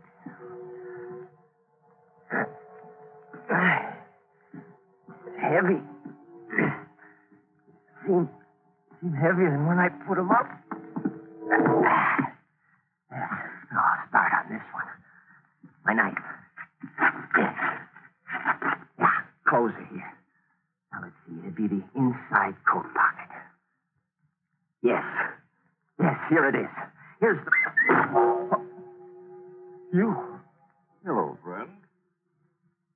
Have a peanut? You were on... That's right. I was on the train. I got on because you did. And I got off because you did. Small world, huh? Yes, isn't it? Let's see. Didn't you say your name was Jasper Botts? Yeah. Good memory you've got. I see you finally remembered where you hid poor Sventog's remains. What do you want, Botts? See? I can crack peanuts with one hand. Good, huh? Just telling you in case you think it might spoil my aim. For your little partner in crime sitting comfortably back in the house, waiting for you to finish your business here. What do you want, Botts? You and the formula, my friend. I followed your case very carefully. When I first read about you in the papers, I said to myself, now there's a very clever young operator. He's fibbing when he says he threw Sventog's body into the sea. So? So. Wouldn't take a chance on its turning up on some shore. That would convict you. No body. No murder, eh, fella? You're right, Botts. Then when I read that Sventog's formula was on him when you murdered him, I knew you'd have to get it from the body before, destroying the corpus delicti. Simple? Hmm? All right, Botts. Put the cuffs on and let's go. Oh, gosh. I see you don't understand. I'm not a detective. And you're not going anywhere. Anymore. All I want is the formula. Oh? That's how it is. Mm-hmm. That's how it is. Why? Why what? Why am I going to kill you? Because that's life insurance for him. My business. Why do I want the formula? Well, I tried to buy it from Sventog about a month ago. We knew he had it just about finished, but he turned me down. So you read about the murder, figured out that I was after it, and now you want to take it away from me. It's pretty low, Pat. Yeah. Well, you see, I can get a much better price for it than you can. Some friends of mine think it would be a valuable asset in counter-camouflage, taking targets in this country. Clever, hmm? Don't move a muscle, Mr. Botts. That little round thing in your neck is the muzzle of a .38. Just open your fingers very slowly and drop the gun. That's it. Now stand still. All right, Richard. Good girl. Now I'm taking over, Bots. Nice Luger your friends gave you. Mm-hmm. It is a nice gun. I hope you won't hang me on those hooks. Oh, no. No, I've got other plans for you. Annie, you feel all right? Yes, I'm all right. Just that thing on the floor. Yeah, I know. Well, don't look, darling. We're going back to the house now. And look, Bots, no brakes, please. You'd make a heavy corpse to drag from here.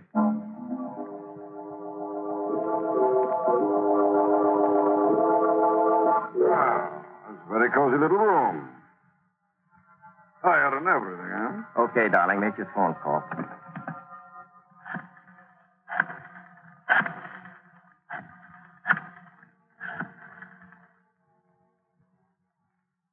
Hello? Hello, Mr. Walsh? Yes, we've been watching. You've got him? Yes, you can tell your men to close in on the house now. That was Mr. Walsh of the FBI, friend.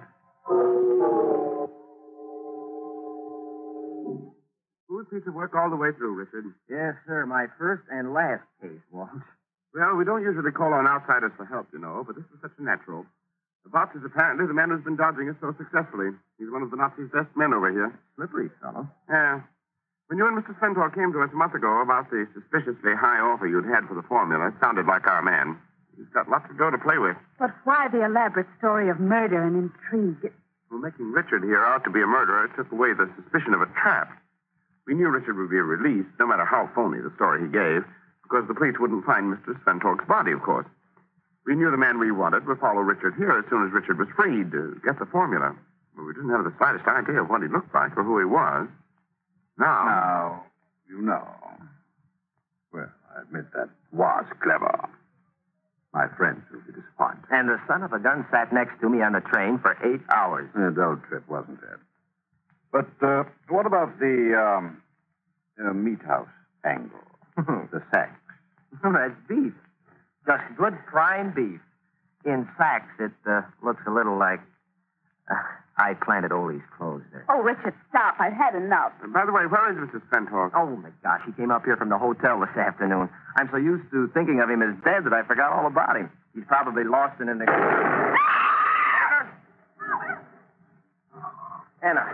Anna, you all right? Yes, I'm all right, Richard. Sure. Just give me up, but I...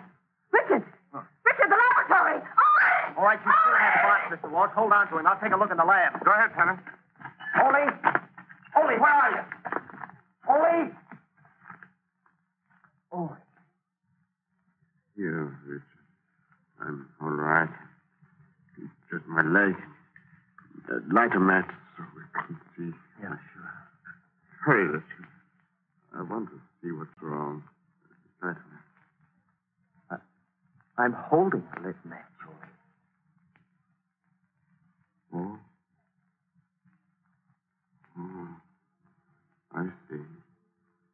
Your eyes, Ole. Richard! Richard, He's all right, Anna. I'm bringing him out now. He's all right, yes. But never again to see the red of a rose. The red of fire. The red of a sunset. The red of blood. Ole's formula brought color to millions. Now, he's blind.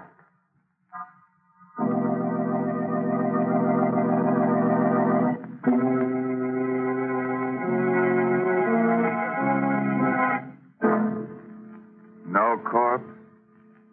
Oh, my. No corpse. Well, a corpse, man. Will somebody pass the peanuts? Listen, you. Yes, you over there. Are you sometimes green with envy? You ever go into a purple rage? Are you yellow? You are. Oh, well, don't worry about it. You've got what the writers call a colorful personality. Or maybe you're just a rainbow. By the way, this month's Inner Sanctum Mystery novel is Puzzle for Puppets by Patrick Quentin. Well, now it's really time to close that there squeaking door until next week at this same time. So, good night. Pleasant dreams.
You are listening to Golden Age Radio, rumble.com/C/GAR. Brought to you by G3PL.com.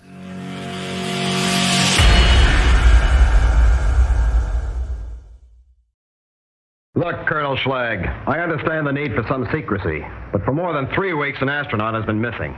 I'm tired of all the official double talk. Now, either I get a straight story, or I'll go on the air tonight with everything I know. Once again, Colonel Schlag, what has happened to astronaut Ted Shaw? Theater 5 presents Odyssey of Number 14.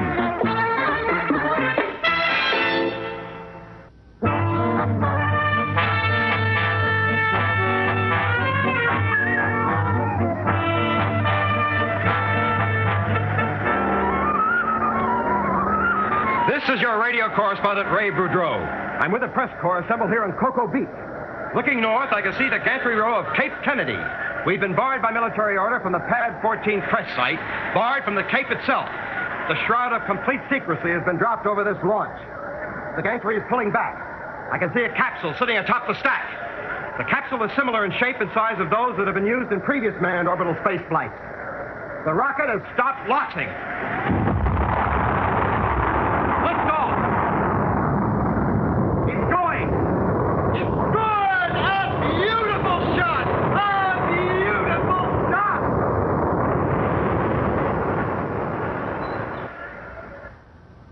That happened 17 days ago. Our space agency continues to refuse to answer any questions. Our correspondents checked each astronaut and found one missing. Astronaut Ted Shaw, the old man of the group. At the agency, our questions met a brick wall. Major Shaw is away on a secret mission and will return in 2 weeks. Last Saturday night, a Cape technician told us that when the capsule was launched, Major Ted Shaw was aboard. It was an eyewitness report. The Monday morning meeting of our news chiefs, the story was stamped top priority. Orders would try to get an angle from Shaw's wife. But Mrs. Roberta Bobby Shaw was away from her Houston home. The neighbors reported that Bobby Shaw was on a vacation, but actual whereabouts, unknown. Then I had a call from our permanent Cape correspondent. Hello? Oh, Frank, yeah. What? She's been down on Cocoa Beach all this time? Well, that supports the story that he was aboard the capsule. Yes, I know her. Keep a tight watch on that house. I'll be down on the next plane.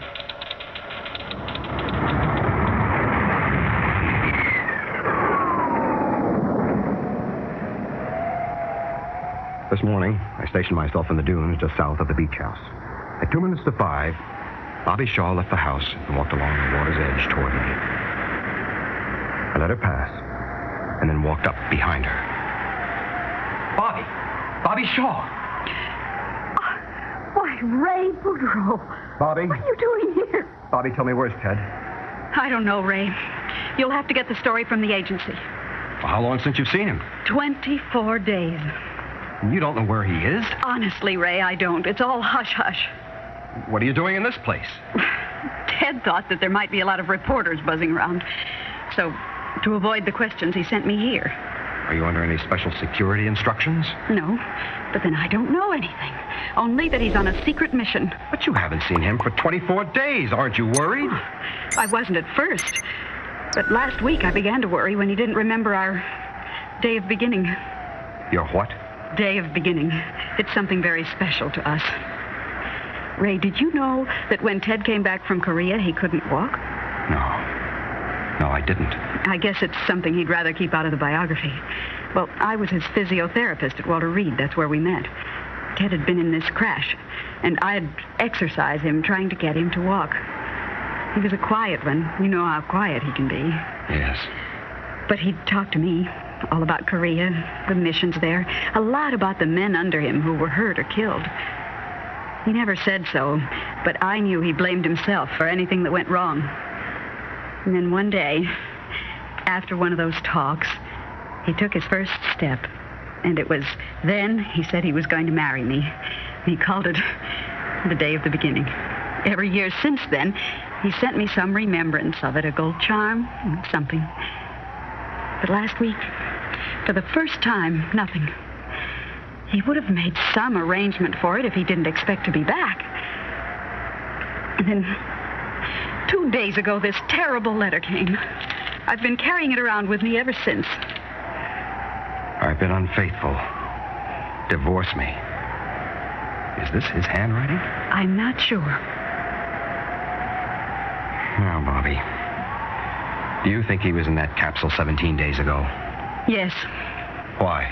He called me about 3 o'clock that morning. He said he wanted me to be on the beach at 7 o'clock. So when I saw the shot, I knew it was his. Bobby, you must have done some guessing.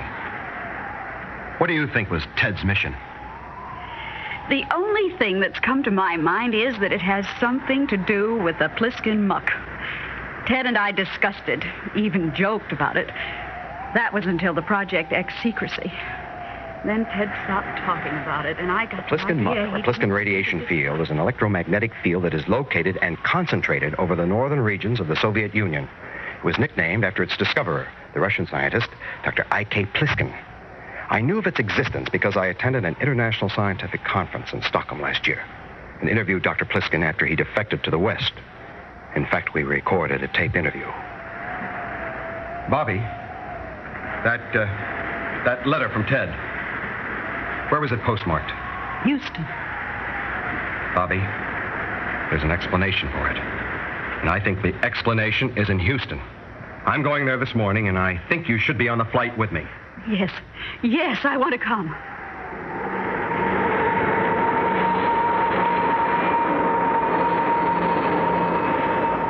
Before I left Florida, I called my news desk in New York and told them what I had learned on Cocoa Beach.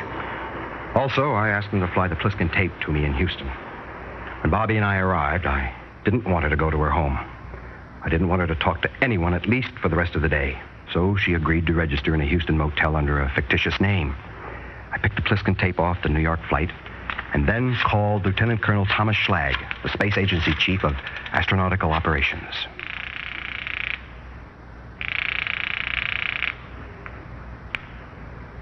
Colonel Schlag speaking. Colonel, this is Ray Boudreau.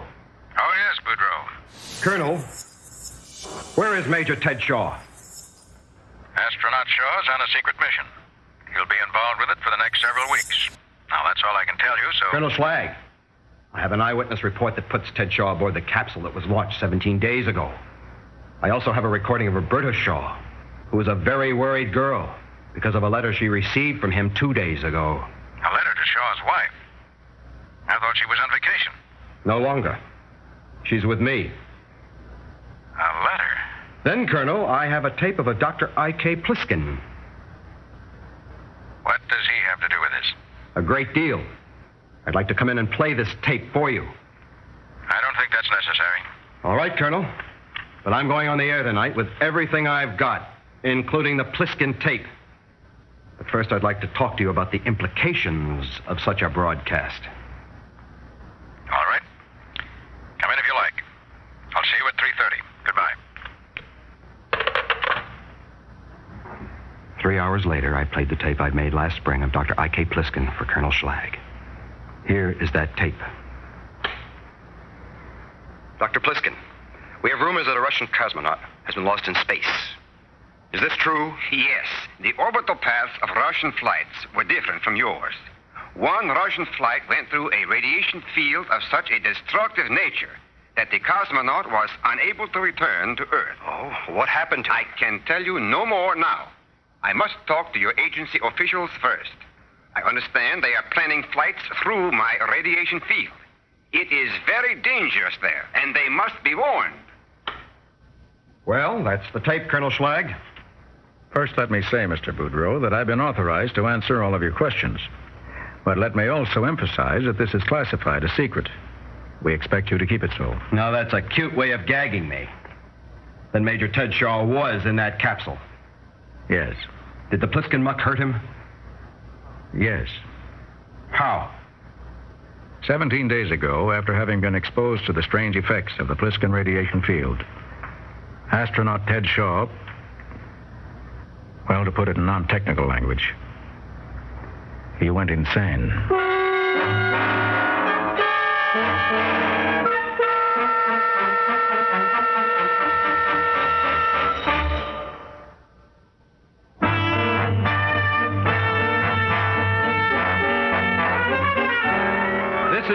correspondent Ray Boudreau.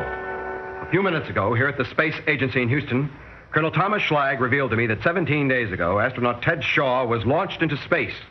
His mission, to test the effect of the Pliskin radiation field. According to Colonel Schlag, this mission caused astronaut Shaw to go insane. At this point, Colonel Schlag changed the course of our conversation. He asked about the letter received 2 days ago by Major Shaw's wife and signed by the Major. Do you have that letter with you? Here. Not a very good facsimile of his handwriting, is it? Miss Lerner, please get to Colonel Jackson. Have him come to my office as soon as possible. Now, Mr. Boudreau, it's my turn to play a tape for you. It's a recording of Major Shaw while he was in orbit. At the time of this recording, Ted was in communication with our ground station at Varkaus, Finland, and was some 12 minutes away from the Pliskin muck. This is Odyssey 14. Ted, have you switched to automatic mode yet? Say again. Odyssey 14. Go to auto mode now. Okay, switching now. Lock. 14. Read you on auto mode. Good. We have loss of signal in approximately 1 minute. At this point, he was some 11 minutes away from the Pliskin muck. Here are Ted's last words received at Varkaus, Finland. You're cutting out. Say again. Losing signal here. We will pick you up on the other side after you go through it. Good luck, 14. Good luck. I don't need luck. Everything's fine here. Everything.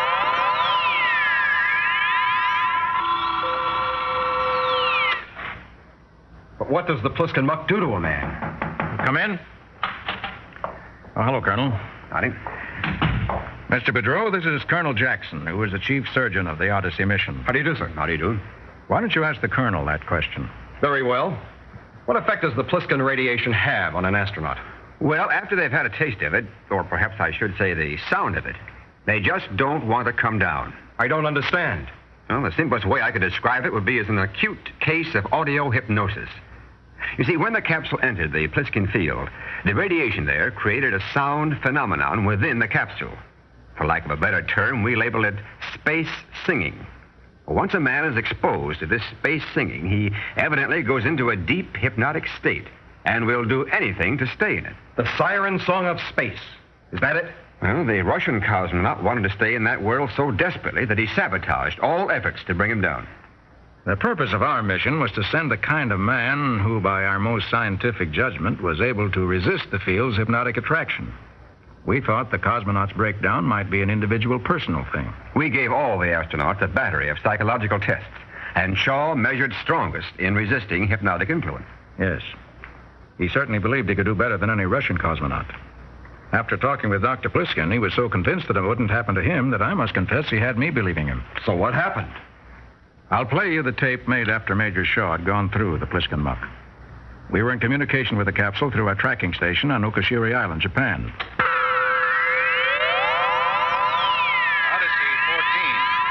How do you read? Odyssey 14. 4 corners to my bed. 4 angels round my head. 1 to watch. 1 to pray. And 2... 2 to bear my soul away. 14. I'll count down retro sequence fire. 3, 2, 1, 0. We read number 1 fired. For every evil under the sun, Number 2 fired. there is a remedy or there is none. Number 3 fired. If there be one, try and find it. If there be none, never mind it. 14. We show that you have armed the escape hatch. Old woman, said I, whither so high? To sweep the cobwebs off the sky, and I'll be with you by and by. 14. We show that you have blown the hatch. Come when you're called, do what you're bid, shut the door after you, and never be chid. And may we, like the clock, keep a face clean and bright, with hands ever ready to do what is right. Phew. Why, if I understand the tape, he made it impossible for you to bring him down. Yes. Put the capsule into a position that would have made it skip back into space when it hit the atmosphere. And did he have control? No. He didn't know it, but we'd rigged it so that once he went automatic before his entry into the Pliskin muck, all control belonged to us on the ground, and he could never again take it back again. Then he couldn't blow the hatch. That's right. Each button he pushed gave us a readout in our control, but had no effect on the capsule. Then you got him down all right? Yes. He gave us quite a fight, but we got him down. But where has he been these last 2 weeks? In our hospital here in Houston. He's been in a state of complete withdrawal. He does not speak, nor does he respond to any communication. Oh, that explains the note to his wife. What he really meant was being unfaithful to his own strict code of conduct. Yes. For a man like Shaw, it's a shattering experience to think he's failed. Well, then, what's our next step? I think it's time we brought Mrs. Shaw into it. I called Bobby Shaw at the motel and asked her to meet us in the observation room of the hospital. There, she was completely briefed. Colonel Schlag even played the tapes for her. When it was done, Bobby Shaw had only one thought. I want to see my husband. Just go through that door. We shall observe you through this one-way glass window. Colonel Jackson pulled back the curtain, and we could see astronaut Ted Shaw sitting in a chair, staring into empty space. Colonel Jackson turned on the room's microphone. Ted? When she spoke, I thought I saw him flinch slightly, but it did not alter his dazed condition. Ted, when you came back from Korea, I helped teach you how to walk. Now we have to work on the speech. So let's start the therapy. Remember the last time we kept count during the coordination exercises by saying nursery rhymes? All right. This time, I'm going to say them, and I want you to move your mouth. Let's start. The man in the moon came down too soon. She worked with him, with firmness, patience, the words with love. She kept at him to move his mouth, and in time to make some grunting noise in tempo with the verse. Ted. Finally, after more than an hour of work, sound in time with the words. If there is a remedy, or there is none, if there be one, try and find it.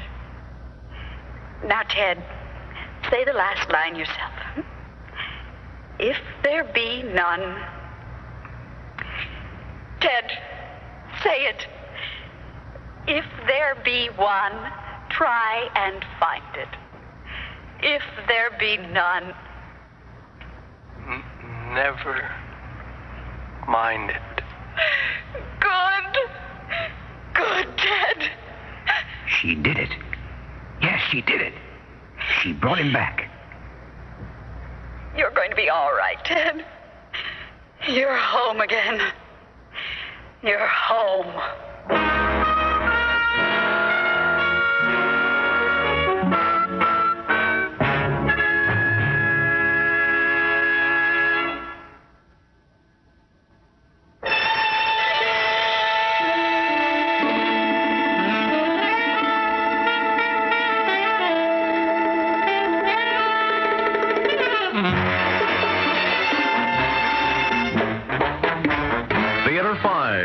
Presented Odyssey of Number 14, written by Bruce Bassett and directed by Harry Nelson. In the cast, John Thomas, Lenka Peterson, Lon Clark, Cliff Carpenter, and Jay Barney. Audio engineer Neil Pultz. Sound technician Ed Blaney. Script editor Jack C. Wilson. Original music by Alexander Vlastotsenko. Orchestra under the direction of Glenn Osser. Executive producer for Theater 5, Edward A. Byron. We invite your comments. Write to Theater 5, New York 23, New York. This is Fred Foy speaking.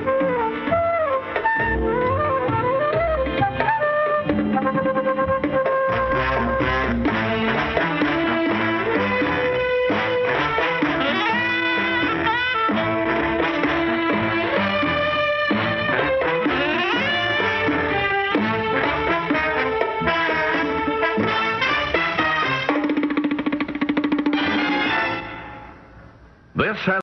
You are listening to Golden Age Radio, rumble.com/C/GAR. Brought to you by G3PL.com.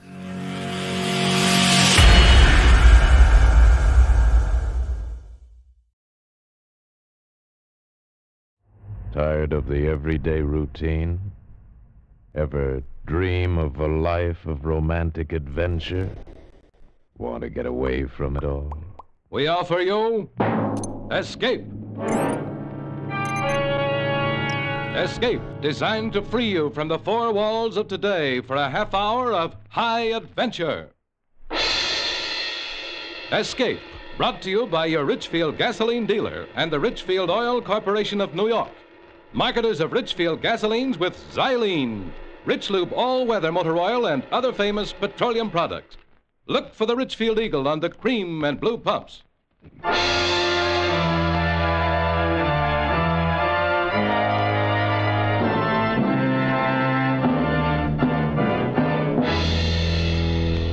Tonight, we escape to a tropic harbor in Venezuela, and the story of a grim voyage of impending death, which started from there. As Martin Storm tells it in his exciting story, A Shipment of Mute Fate.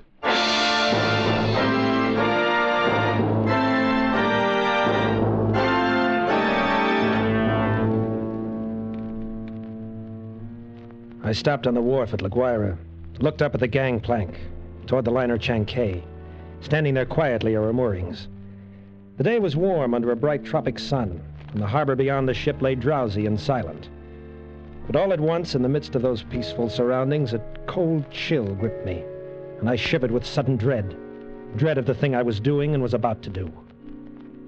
But too much had happened to turn back now. I'd gone too far to stop.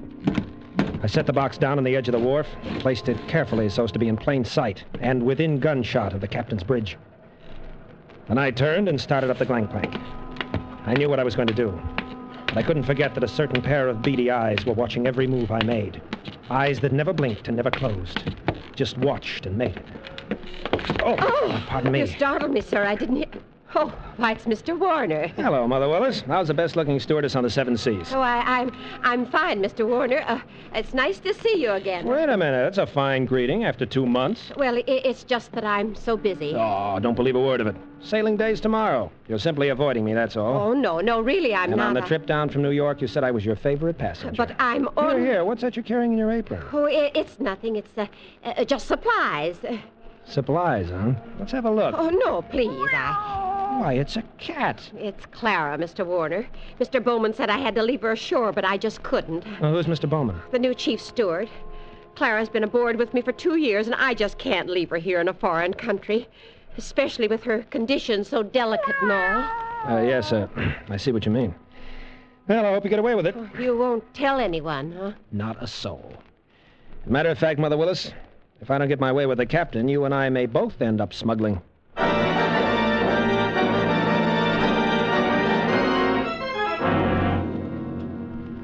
Happy to have had you aboard on the trip down 2 months ago, Christopher. And I'm very glad you're coming along with us on the run back to New York. Thanks, Captain Wood. There is one thing, though. I'm having a little trouble with the customs man here, and I wondered if you I can't do it, Christopher. I just cabled your father this morning, told him I'd have done it for you if I possibly could. He sent a request from New York, you know. Yes, I thought he would. I wired him from upriver last week. Well, I hated to refuse, but it's absolutely out of the question. Captain Wood, I'm afraid I don't follow you. Responsibility to the passengers, son. We'll have women and children aboard. And on a liner, the safety of the passengers comes ahead of anything else. But with proper precautions. Something might happen. I don't know what, but something might. You've carried worse things, Captain. There isn't anything worse, Christopher. And any skipper afloat will bear me out. No, I simply can't take the chance. And that's final. Final. It wasn't final if I could do anything about it. I hadn't come down here to spend 2 months in that stinking back country and then be stopped on the edge of the wharf. 2 months of it. Heat, rain, insects, malaria. I'd gone clear in past the headwaters of the Orinoco, traveled through country where every step along the jungle trail might be the last one. Sanchez. Si, Senor Warner. Better tell the men to start looking for a place to camp. It'll be dark in a little while. Si, Senor. Very soon we turn to river. Camp on rocks by water. This very bad country. It's very bad country. You've been saying that for 10 days now. Very bad country. Si, Senor Warner. This very bad country. Ah, skip it, will you? For all the luck we've had so far, it might as well be Central Park. Central Park? I don't understand. Never mind. But if we don't find something... Yeah, what's the matter? Quiet now. Sanchez, what's wrong? There in the path. See? Bushmaster. Bushmaster. The deadliest snake in the world. Bushmaster. Its Latin name was Lachesis mutus. Mute fate. It lay there in the center of the path, an 8-foot length of silent death, coiled loosely in an undulant loop, ready to strike violently at the least movement. Here was the one snake that would go after any animal that walked, or any man. It lay there and watched us, not moving, not afraid, ready for anything. The splotch of its color stood out like a horribly gaudy floor mat lying there on the brown background of the jungle, waiting for someone to step on it. Here was what I'd come 2,000 miles for. A Bushmaster. Sanchez! I didn't want that snake killed. He no kill, senor. He gone. Bushmaster very smart, very quick. See bullet in time to dodge. Anyway, he's gone. The only one we've seen in 5 weeks. Oh, we find other. This very bad country. Well, lay off that gun next time. Don't shoot, you understand? Why you say no shoot? You want Bushmaster? Sure, but I want it alive. Nombre Sacristo. Senor Warner, you tell me you want Bushmaster, but you no say alive. You're getting $200 for it. For dead man, what is $200? Tomorrow we go back to Caracas. I'll make it 500, Sanchez. I catch water snake, rattlesnake, any other kind, but I no catch Bushmaster. We go back to Caracas. Sanchez, I'll give you $1,000. It cost me $1,500. But 3 days later, Sanchez brought me the snake in a rubber bag. He was shaking so hard I thought for a moment the thing had struck him. One thing you make sure, Senor Warner. No turn him loose in Venezuela. Because he know I the one who catch him. And he know where I live. All right, Sanchez, I'll keep an eye on him. Tambien he know you pay me to catch him. All the time he watch and wait for you too. You no forget that, Senor Warner, because he no forget. Not ever. Well, after going through all that trouble and danger, I wasn't going to let a pig-headed ship's captain stop me at the last minute. At least not as long as the cables were still in operation between La Guaira and New York.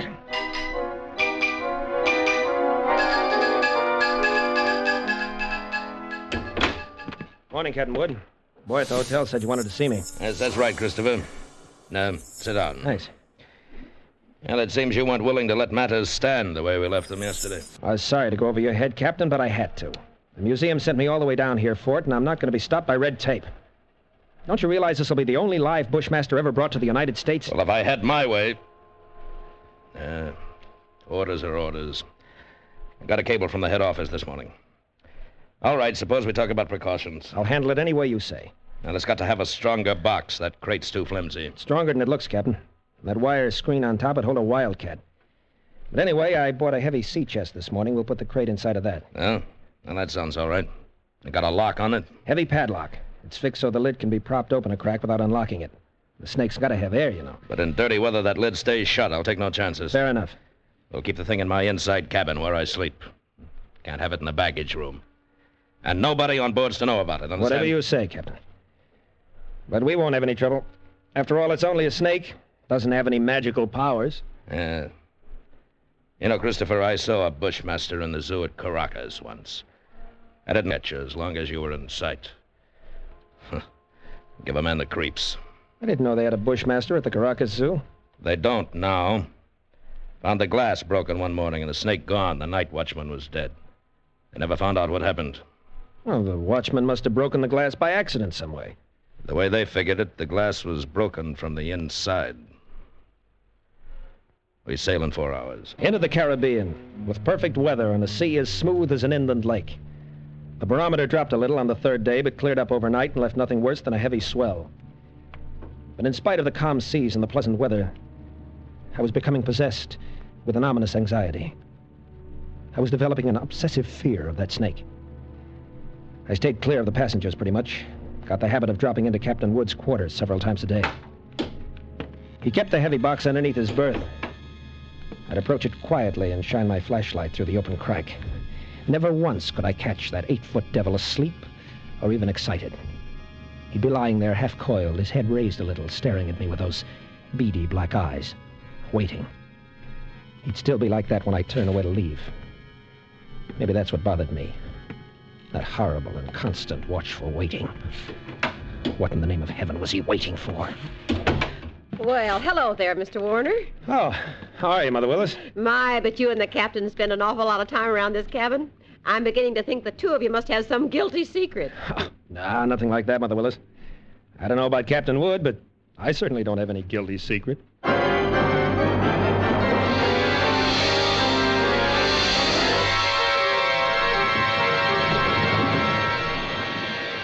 Well, he's running quite a swell out there, Mr. Bowman. Yeah, it's a little heavy, all right, Mr. Warner. Guess the storm passed through to the west of us yesterday when the glass dropped.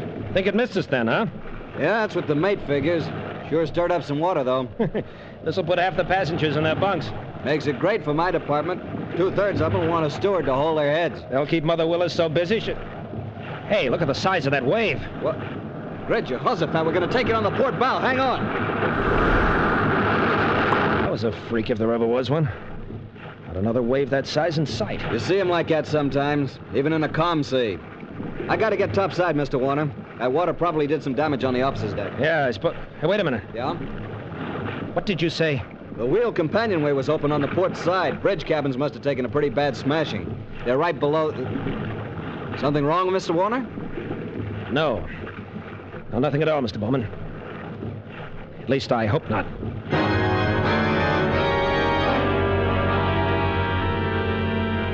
Of course, I knew it was only one chance in 1,000. But the chances against that freak wave were 1 in 1,000, too. I stumbled up the companionway and along the passage to the captain's cabin. Oh, come on in, Mr. Warner. Mother Willis. Why, isn't this cabin a mess? I'm trying to get some of these things out to dry. Yeah. I just wanted to check... Where's that box that was under the captain's bunk? Oh, that? Well, I just threw it out on deck here. What? Well, the desk over there slid into it. It was all smashed. But the small box inside of it, what happened to it? Oh, they were both splintered, Mr. Warner. Broke wide open. Oh, no. Why, Mr. Warner, you're white as a sheet. Mother Willis, will you go find Captain Wood? Tell him to come down here immediately. Well, of course, Mr. Warner. I'll go tell him right away. I pulled open the top drawer of the bureau beside me and took out the captain's flashlight and a loaded pistol. Mother Willis had left a mop standing by the door. I put my foot on the head of it and snapped off the handle. Every move I made turned into slow motion. I could hear my own heart beating. Slowly, I started to search the cabin. Sodden heaps of clothing were scattered around on the wet black floor. I punched at them one at a time, holding the gun cocked, the flashlight pointing along the stick. Nothing. I worked around the room, throwing the light into the dark corners. Back of the desk. Under the bunk. And wherever I turned, I could feel those cold, unblinking eyes at my back, watching and waiting. Using the stick, I pushed open the closet door and threw the light inside. Carefully, I poked at the boxes and the junk on the floor. The snake was not in the closet. Inch by inch, I covered the entire cabin. And then I realized the horrible truth. Mother Willis just told me, Christopher. Captain. So it's happened. That's right, Captain. It's happened. I see you found the gun. We'd better start searching the cabin. Captain Wood, I just finished searching it. Then... women, kids, and that thing loose on board. 1,000 places to hide. Heaven help us, Christopher.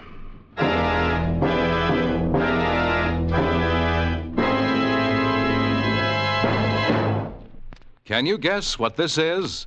Research scientists worked for years to produce it. It gives your car new high anti-knock. It cost you nothing extra. Well, it's xylene. Xylene is one of the highest anti-knock gasoline components ever discovered. And today, every gallon of Richfield gasoline contains this super component, xylene. Richfield gasoline with xylene gives you new high anti-knock power. Power that purrs like a kitten but pulls like an ox. Smooth, knockless power to zip you out ahead in traffic and keep you there. In addition, the Richfield dealer offers you a choice of 2 great Richfield gasolines with xylene. Buy Richfield High Octane at regular price for the average motor. Get Richfield Ethyl. Ethyl at its best for best results in the highest compression motors. Stop where you see the Richfield Eagle and the cream and blue pumps. Get Richfield gasoline with xylene tomorrow. And now we return you to Escape.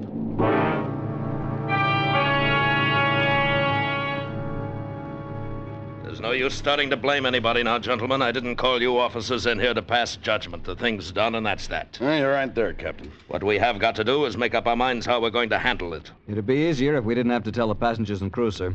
I've seen panics aboard ship before. Yes, I agree with you, Mr. Bowman, but I don't quite see how we can avoid it. They got a right to know.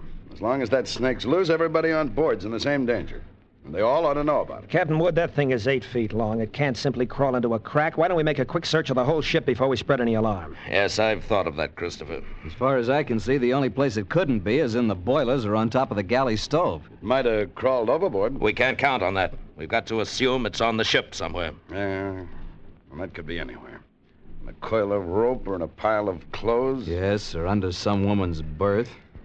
Or a baby's crib. Or even... You've already said it. That Bushmaster could be anywhere. We've got to do something. We've got to do it fast. All right, gentlemen. I think the best idea is to follow Mr. Werner's suggestion and make a quick search first. You agree to that? Yes, sir. I do. Then if we don't find it, we'll have to warn the passengers. Captain, we've got to find it. Alone in the dim baggage room, I went through the same movements as I had earlier in the captain's cabin. Gun in one hand, flashlight in the other, poking into every dark corner, behind every trunk and every box. Since there was no one in the baggage room, I could keep the gun cocked and ready. The rest of those poor devils were having to do the same thing, barehanded. All over the ship, the search went on. Here now, Steward. What on earth are you doing rummaging through my cabin? Just checking up, ma'am. Well, I'm quite sure there's nothing in here that has to be checked. Sorry, ma'am. Captain's orders. It'll only take a few minutes. Well, I never heard of such a thing. A passenger simply doesn't have any privacy at all. I've traveled on a lot of different lines, but I've certainly never heard of anything so completely high-handed. I'm sorry, sir. I wonder if you would mind moving over to the other rail. I'd like to look through these lockers. Yeah, sure. Go ahead.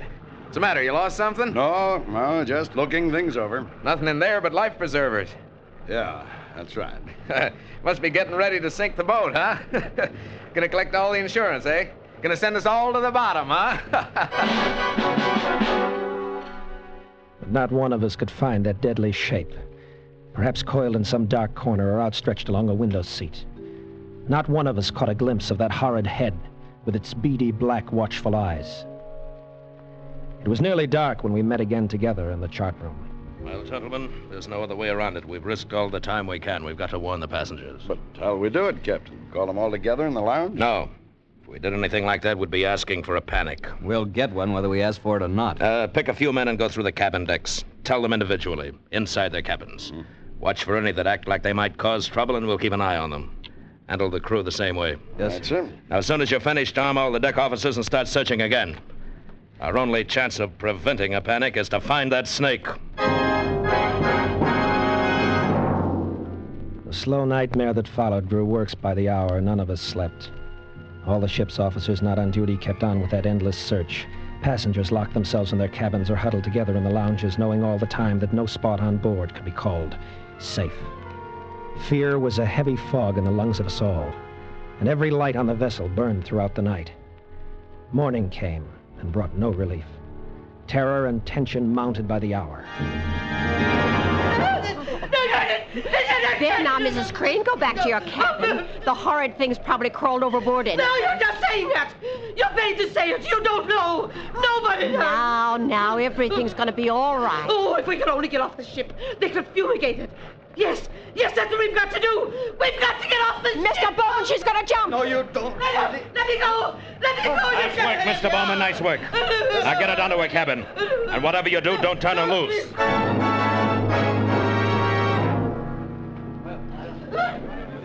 I'm telling you don't know where it might strike you. Why, you can't put on a coat or move a chair without risking your life. Something's got to be done. I might be right here in this lounge. All right, mister. You better quiet down and take it easy. Take it easy, huh? You're a great officer. Why don't you do something about it? Thing might be crawling around here right under our feet somewhere. I said shut up. Are you trying to start a panic? I got a right to talk. I don't want to die. Nobody's going to tell me what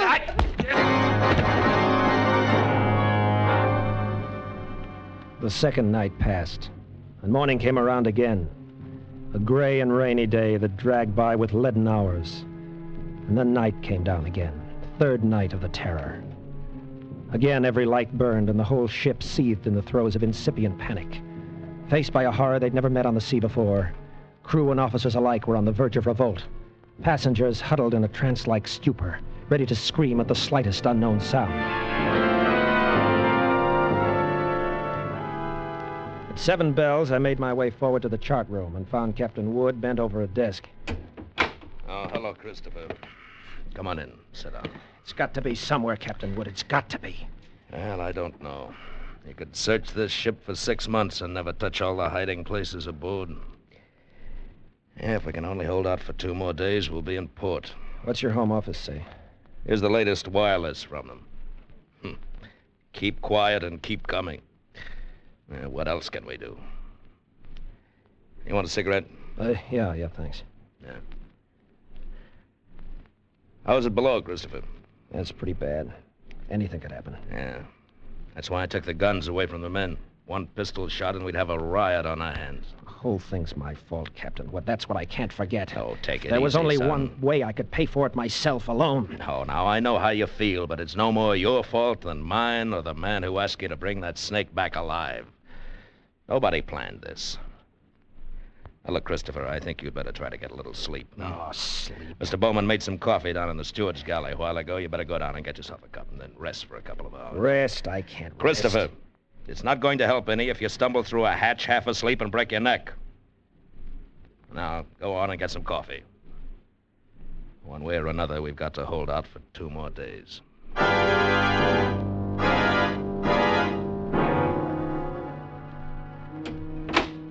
The light was on in the steward's galley. The coffee pot was standing on the stove. It was still warm, so I didn't bother to heat it.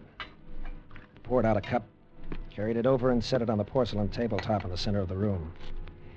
I started to light a cigarette. The door of the pan cupboard beneath the sink was standing slightly ajar. I happened to glance toward it. I dropped the cigarette and moved slowly backward. I'd found the Bushmaster. As I moved, the snake slid out of the cupboard in a single, sinuous slide and drew back into a loose coil on the galley floor, never taking his eyes off me. I backed slowly away, waiting any moment for that deadly, slithering strike. How had he known it was me? He'd stayed quiet when Bowman was here. How had he picked the first time in 5 days that I was without a gun? My hands touched the wall behind me, and I stopped in terror. The call button and the door were on the far side of the room. I backed into a dead end. I stared at the snake in fascination, expecting any moment the ripping slash of those poison fangs. The lethal coils tightened a little, then were still again. 10 million years of evolution to produce this moment. Homo sapiens versus Lycisus mutus. A man against mute fate. And all the odds were on fate. I knew then that I was going to die. I could feel the sweat run down between the wall and the palms of my hands pressing against it. My skin crawled and twitched, and the pit of my stomach was cold as ice. There was no sound but the rush of blood in my ears. The snake shifted again, drawing into a tighter coil, always tighter. Why didn't the devil get it over with? Then for an instant his head veered away.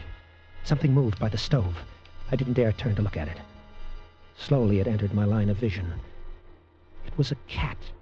That scrawny cat Clara that Mother Willis had sneaked aboard in La Guaira. Its back was arched, and every hair stood on end.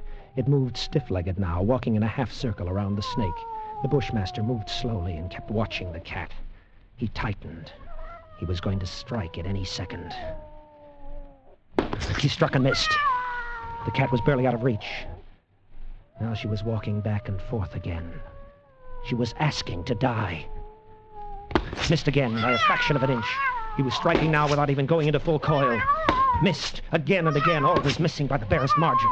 Each time the cat danced barely out of reach, and each time she countered with one precise spat of a dainty paw, bracing her skinny frame on 3 stiff legs. And then suddenly I realized what she was doing.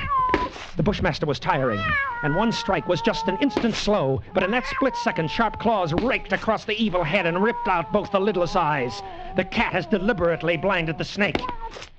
He didn't bother the coil now, but slid after her in a fury, striking wildly but always missing, and every strike was a little slower than the last one. Until finally, as the snake's neck stretched out at the end of a strike, the cat made one leap and sank her razor-sharp teeth just back of the ugly head, sank him until they crunched bone. With tooth and claw she clung as the monstrous snake flailed and lashed on the floor, striving to get those hideous coils around her, trying to break her hold to shake off the slow and certain paralyzing death that gradually crept over him, and at last stilled his struggles forever.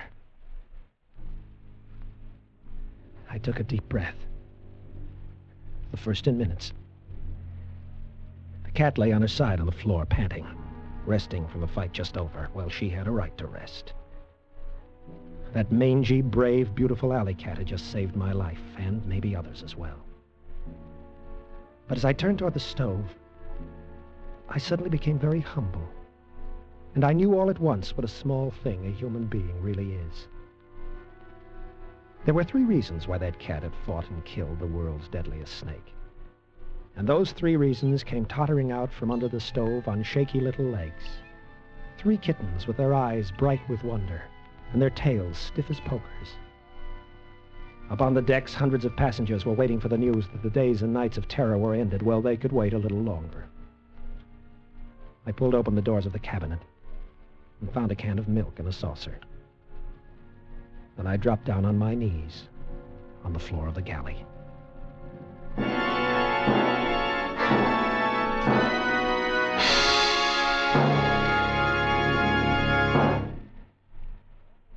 In summer heat, when the old sun beats down and the thermometer goes up and up, your car's motor gets really hot. And that can mean trouble, because that searing heat is mighty hard on your motor oil. In summertime especially, you need the protection of oil that holds its body under the toughest driving conditions. You need Rich Lube all-weather motor oil.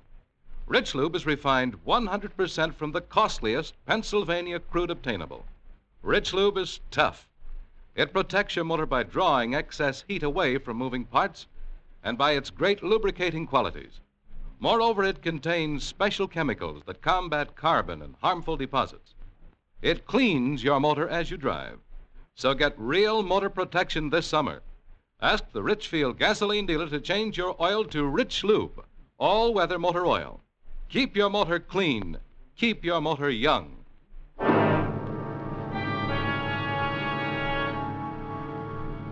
Escape is produced and directed by William N. Robeson, and tonight has presented A Shipment of Mute Fate by Martin Storm, adapted for radio by Les Crutchfield. David Ellis was Chris, Bill Conrad the captain. Sarah Selby was Mother Willis, and David Light was Clara the cat. Others in the cast were Werner Felton, Ted DeCorsia, Harry Bartell, and Paul Frees. Special music arranged and played by Ivan Ditmars. Next week. You're running a charter fishing boat in the waters off Nicaragua until one day a client suddenly offers to shoot you in the leg and throw you overboard to the ravenous sharks and barracuda from which there can be no escape.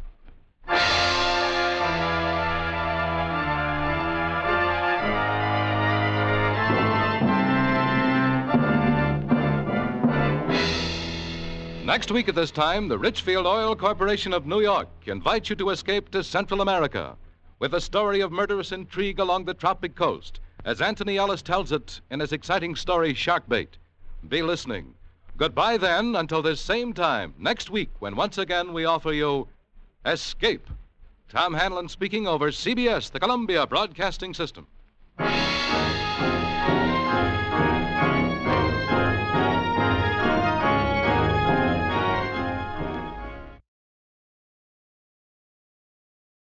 You are listening to Golden Age Radio, rumble.com/C/GAR. Brought to you by G3PL.com.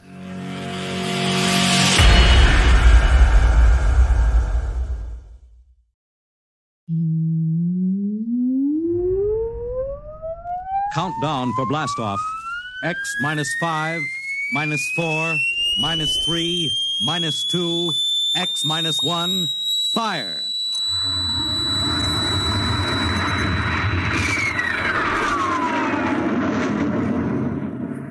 From the far horizons of the unknown come tales of new dimensions in time and space.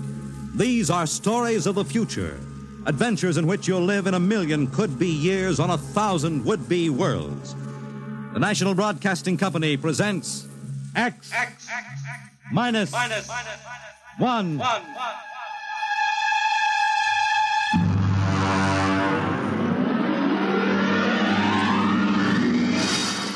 Tonight's story, The Man in the Moon.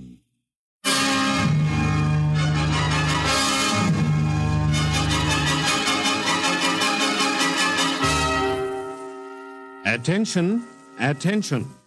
This is the Federal Bureau of Missing Persons calling all local agencies. Attention, this is a coded report nationwide.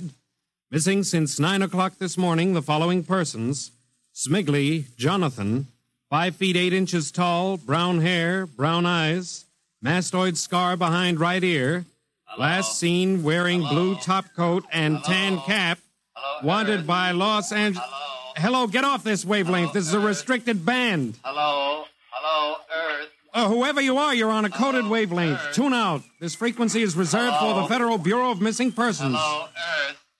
This is the moon calling Earth. Hello, Earth. This guy's loony. This is Jake in transmission. Jake, this is Charlie of the code room. Some crackpot is on our frequency. Yeah, I heard him, Charlie. I've got CQ trying to trace a source now. We should have a triangulation any second. Well, hurry it up, will you? Some ham is in for a good stiff fine by the FCC. Yeah, they ought to take his license away.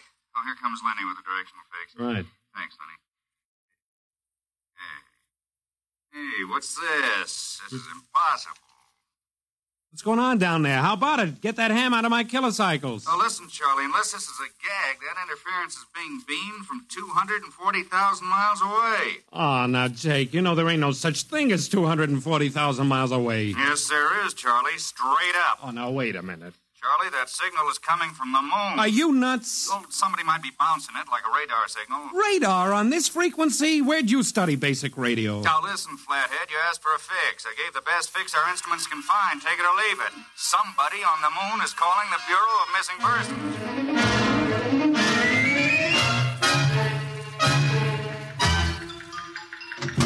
Mr. Timken. Well, what's the sweat, Charlie? Shouldn't you be broadcasting? Listen, Mr. Timken. You know I'm a sober citizen, right? Mm-hmm. Never once have I broadcast with the smell of alcohol on my breath, right? Right. In all your 12 years here at the Bureau, did I once ever... What's the matter, Charlie? We're picking up a message on our wavelength. Well, did you report to the FCC? I ain't got the nerve. Well, what's wrong? You'll scream when you hear this, Mr. Timken. You'll jump right out the window, but... We are getting an SOS from the moon.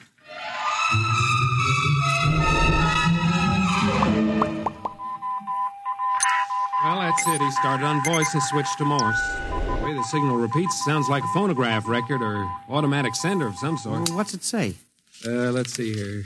Can you read me? Help, Otterburn. Will contact when moon is in phase. Let's have that again. Can you read me? Help, Otterburn. Will contact when moon is in phase. Otterburn. That sounds like a name, huh? Otterburn. Wait a minute. Something registered? Cornelius Otterburn. Holy jumping Jehoshaphat. Hey, where are you going? To talk to the chief. Hey, wait a minute. What are you going to tell him? We just got a CQ from the man in the moon? That's exactly what I am going to tell him, Charlie. Hey. Oh, this is just too much for me.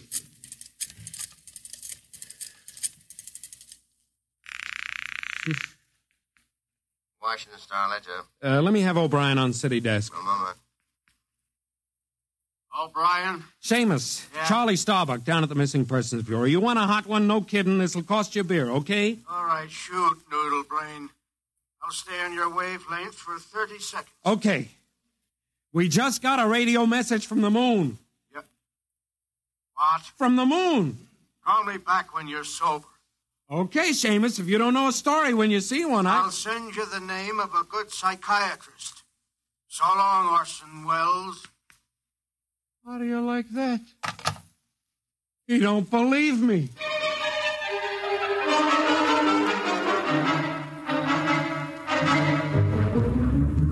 Otterburn, Mr. Wade. Now, does that name ring a bell? You're the man with the photographic memory, Henry. What about Otterburn? Cornelius Otterburn, atomic physicist, reported missing from his home in Baltimore on June 5th, 1945. Just 5 years ago. Vanished completely. Are you trying to tell me you really think there's something to this man-on-the-moon business? Henry, I'm surprised at you. This is some crackpot trying to jam the airwaves. Yes, but the name Otterburn is so unusual. So are a lot of names. But I have a theory that... I was afraid of that. Henry, you always have a theory. Let's see, what was it last year? Oh, yes. That people disappear in occupational cycles. But it's true. Please, Henry, I'm a busy man. You expect me to believe that this Otterburn is sitting up on the moon, sending out shortwave messages? Well, he might be on Earth bouncing the messages off the moon. But who's to say he isn't on the moon? Henry, as chief of this bureau, I have my hands full trying to coordinate reports from 48 states and Alaska. I have no time to include the moon. But, Mr. Wade... Out, Henry. But, Mr. Wade... Out, I'm busy. Yes. Oh, here. Take this folder of reports for the dead file. Yes, sir. And no more nonsense, eh, Henry? Yes. I appreciate that you have a very dull job filing old missing persons reports, and I appreciate that you take an active interest in the affairs of the Bureau. But no more nonsense, eh? No, sir. No more nonsense.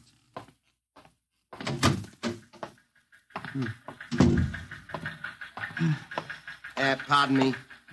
You are Mr. Henry Timken. That's my name. Permit me, Jefferson Philo, scientific feature writer. Oh, how do you do? Oh, are you a newspaper man? Not exactly. I write as a hobby. Occasionally the papers give me leads on an assignment. If I may have a moment of your time. Oh, certainly. Just sit down at my desk over here. Thank you. My, that's quite a stack of papers. Filing. I'm the records custodian of the Bureau. 12 years and never misplaced a record. Magnificent. I admire the precise mind, Mr. Timken. Of course. Now, Mr. Timken, Mr. O'Brien, the editor of the Star Ledger, said I might drop by and investigate a rumor. Only a rumor, mind you. That a message from the, moon? Well, we aren't certain it's from the moon. It may be a bounce. They have bounced radar waves off the moon, you know. Yes, I know. I wrote the first newspaper article on it. Really? I'd be interested to read it. I must have a copy in my briefcase. Well, don't bother. Oh, but I insist. Oh, yes. There you are. I'll leave it on your desk. Oh, thank you very much. Now, about this message from the moon, Mr. Timken. Well, now, we don't know for sure, as I said. But I believe that this message, wherever it originates, is from Cornelius Otterburn. The physicist? Oh, do you know him? I once wrote an article on his contribution to nuclear mechanics. A brilliant man, Otterburn. Years ahead of his contemporaries. Well, whoever is sending those signals, if he isn't on the moon, is at least using the moon as a sounding board, bouncing the signal. But why, Mr. Timken? Why? Well, if you will come here tomorrow night at 8, Mr. Philo, we may learn the answer to that question. I've arranged with Charlie, our radio man, to let me use the equipment. May I consider this an invitation? You certainly may. Very well, sir. Until tomorrow night, then. Goodbye, Mr. Philo. Let's see now. Aiken, Abelard, Abramson, Rono, Atchett. Well, that's funny. Now, where did this list of names come from? Paul Ahrens, astromathematician. Robert Simons, electronic engineer. Carl Parker, mining specialist. Well, this must have got mixed up with the papers on my desk by accident. Peculiar list of names.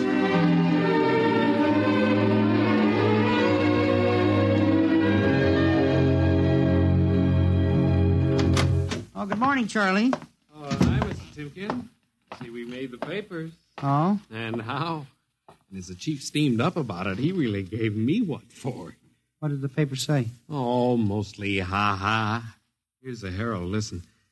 Man on the moon contacts Missing Persons Bureau. Missing atomic scientists sitting on the moon, say Bureau experts, etc., etc. What a panning. Well, no wonder Mr. Wade is hopping. Say, about tonight, Mr. Timken, I don't know. Now, you promised you'd give me a key to the radio room. Yeah, but I didn't expect Well, this. I'll take full responsibility with Mr. Wade. At the time for the morning broadcast, we got quite a list today. Well, mind if I listen a while? We may hear Otterburn. Why, I ain't self-conscious. Just stick around. Yes. Attention, attention. This is the Federal Missing Persons Bureau calling all local agencies. Nationwide. This is a coded broadcast. The following persons are missing. Ahrens, Dr. Paul, 5'5", brown hair, brown eyes, scar on left side of chin, thick glasses. Ahrens. Occupation, astromathematician. Missing since 6 o'clock this morning. Being sought by Bel Air police. Charlie. Repeat. Dr. Paul Charlie, Aarons. shut it off a second. Hold it. Delay 1 minute. Listen, Mr. Timken, it's okay to stay, but you can't interrupt Now, this. this is important. Did you say Dr. Aarons was reported missing this morning? 6 a.m. We got the report from Bel Air less than an hour ago. Are you certain, Charlie? Positive. What is this? Charlie, what's the next name on the list? Let's see. Simons, Robert, engineer. What? Came in less than 20 minutes ago. 20? Hey, what's the matter with you? You look like you've seen a ghost. It's nothing, Charlie, except that last night, quite by accident, someone left a list of names on my desk. And that list included the names of those 2 men who were reported missing within the last hour. What? Oh, that don't sound right to me. Well, it isn't right, Charlie. It leaves a big question to be answered. Who would make up a list of missing persons before they were missing, not after?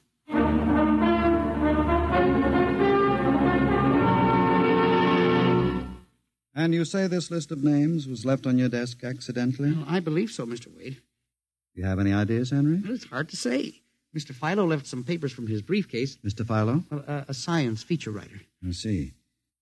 You were the leak on that story, then? Yes, sir, I'm afraid I was.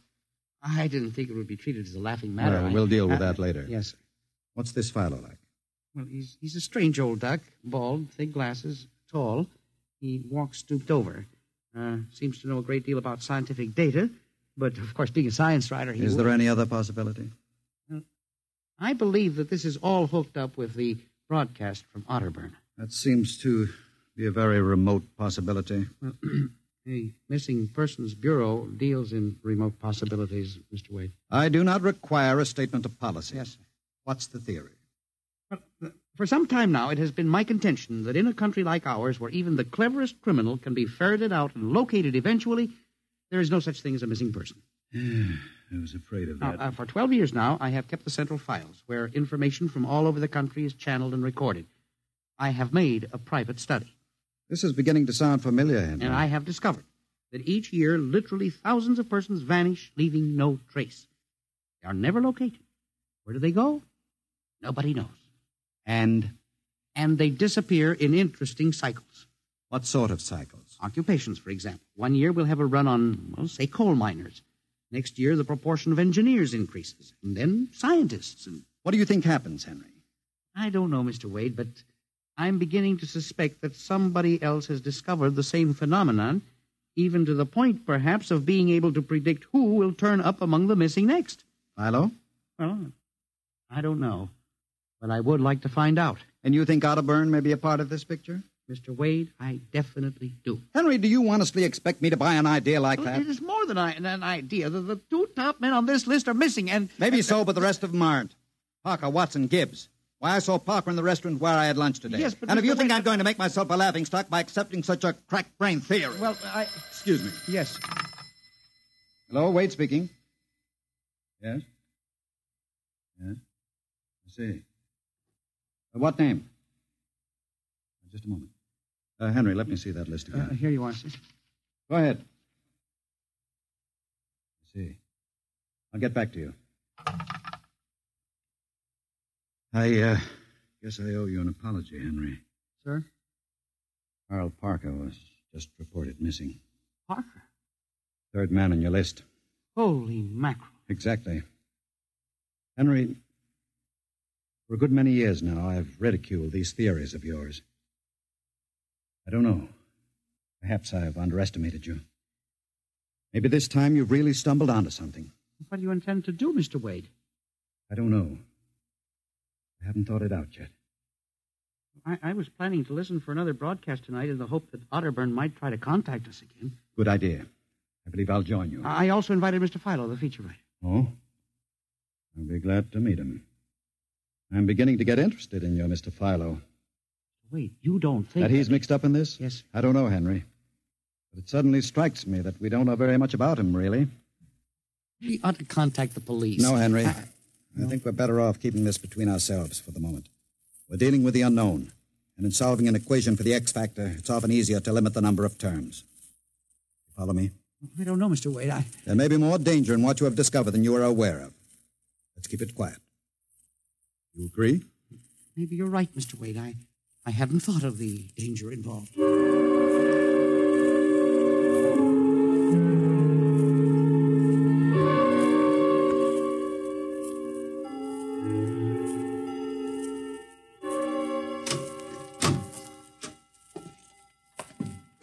O'clock. Mr. Filer was late. Well, he said he'd be here. He strikes me as a man who keeps appointments. Look out the window. Yes. The moon is almost in direct phase. We can't wait much longer. Well, it's a perfectly clear night for transmission. If anybody's sending, we ought to pick it up with this equipment. You'd better switch on the set. Yes. I never realized how eerie this office could be when it was empty. I'll have to light in the hall for Mr. Filer when he comes. Are you getting anything? Just some foreign stuff, I think. The British portion of tonight's programming from Johannesburg, South Africa. We continue in April.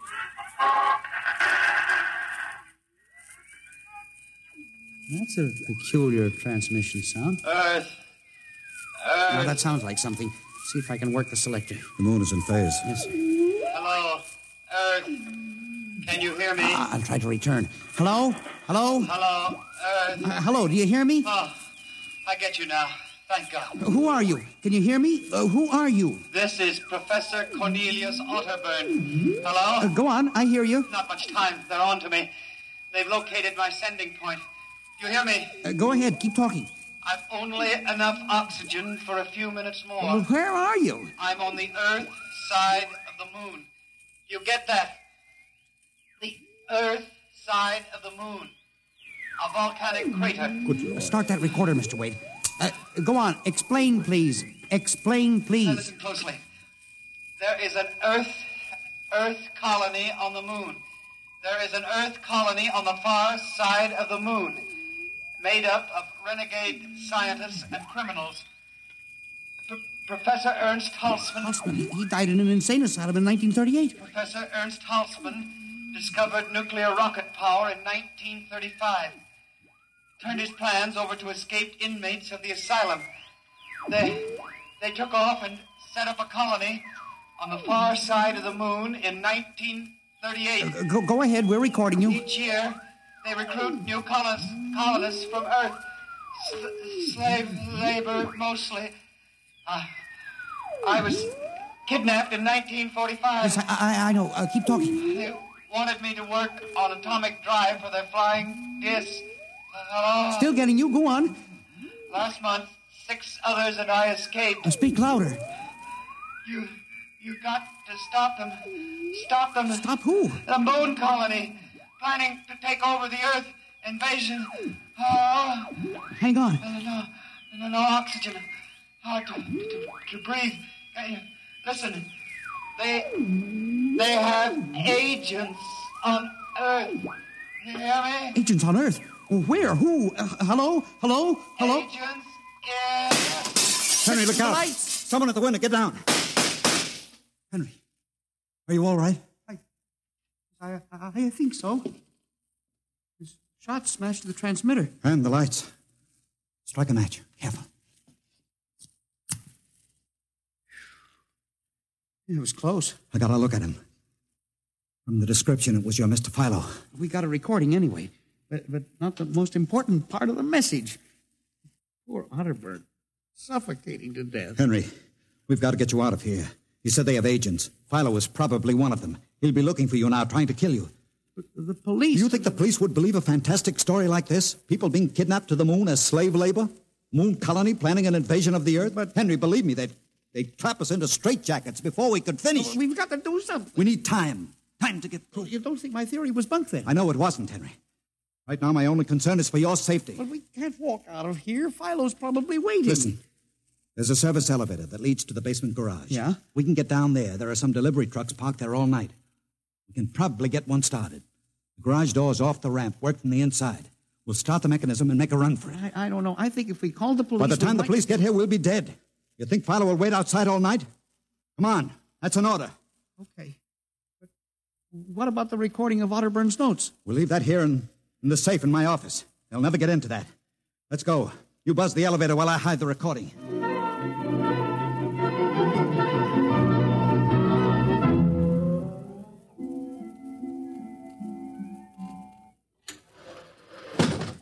This is the basement. Come on. Keep to the side. Yes, sir. Shh. Let's try that delivery truck over there. I'll get in. All right, Henry. You start the mechanism to open the garage door, then jump onto the truck. Yes, sir. We'll make a dash for it. Where can we go? I have a farm outside Chevy Chase. It's private. Miles from the nearest neighbor and completely hidden by trees. We'll run for that. Go ahead. Start the door up. All right.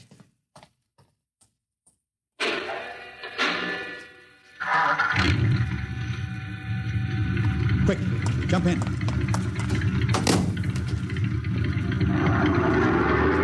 we go, Henry. Cross your fingers.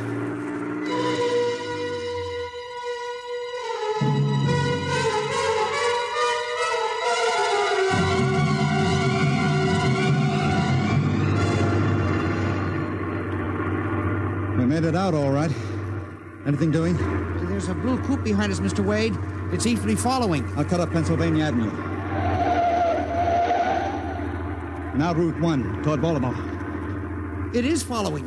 He turned with us. Can you go faster? Not much faster. Well, he's gaining on us. I've got an idea. Hang on, Henry. Yes. Why'd you stop? I'll turn off the lights.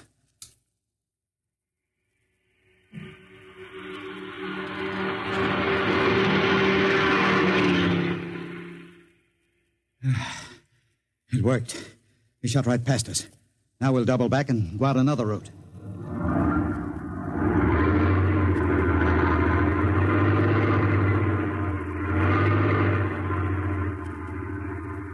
Well, I don't see anything. I think we've lost him. Good. I think everything's going to be all right now. We can be at my farm in less than an hour.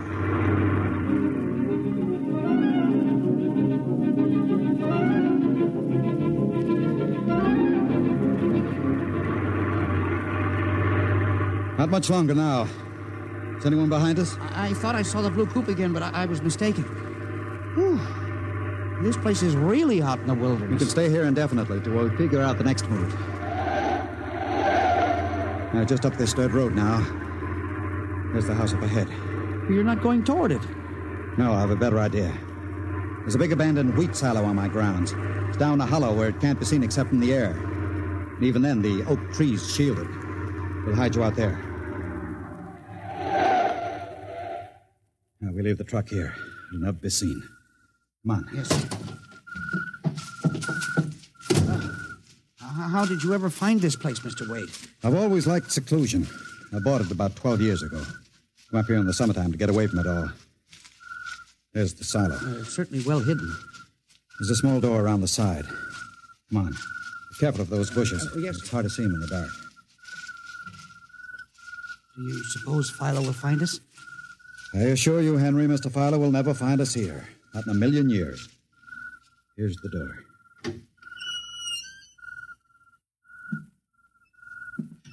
It's pitch dark. Hold my arm. I know the way.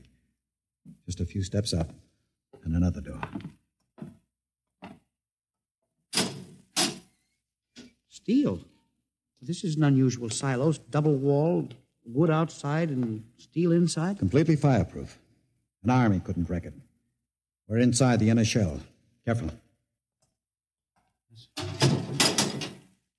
You're in a circular room. Stay here a moment. I'll go outside and see if the coast is clear. In a moment, your eyes will become accustomed to the darkness. I'll bring back some food and water. Don't be long, Mr. Wade. This place gives me the willies. Just a moment.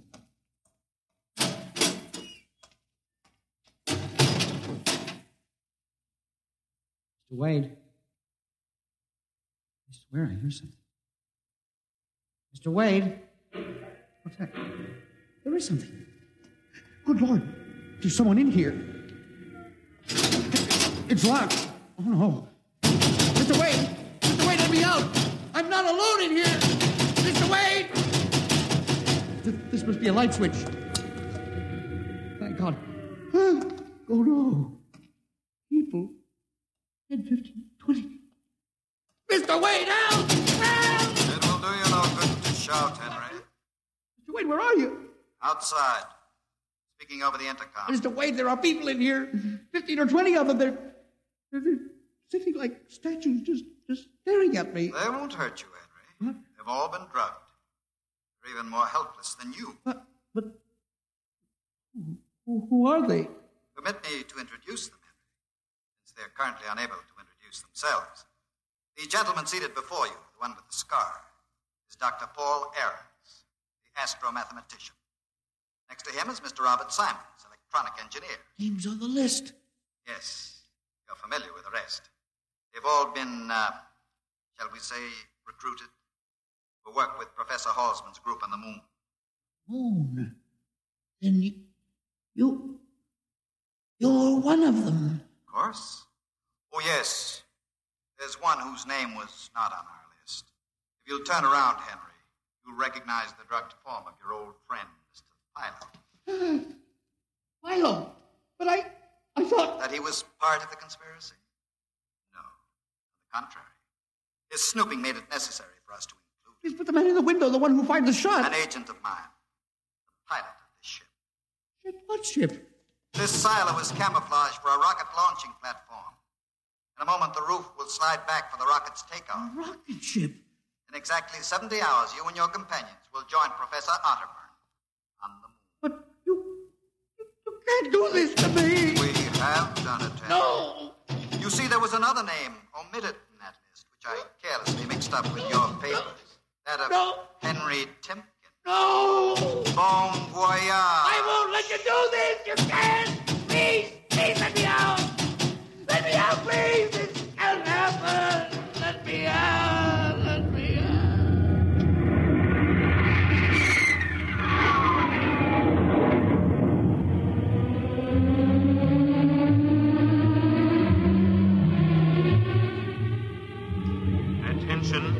Attention. Missing since 8 o'clock last night, the following persons. Timken Henry, age 45, height 5 feet 8, 165 pounds, brown eyes, slightly balding, occupation records custodian. Repeat, Timken Henry, age 45, height 5 feet 8, 165 pounds.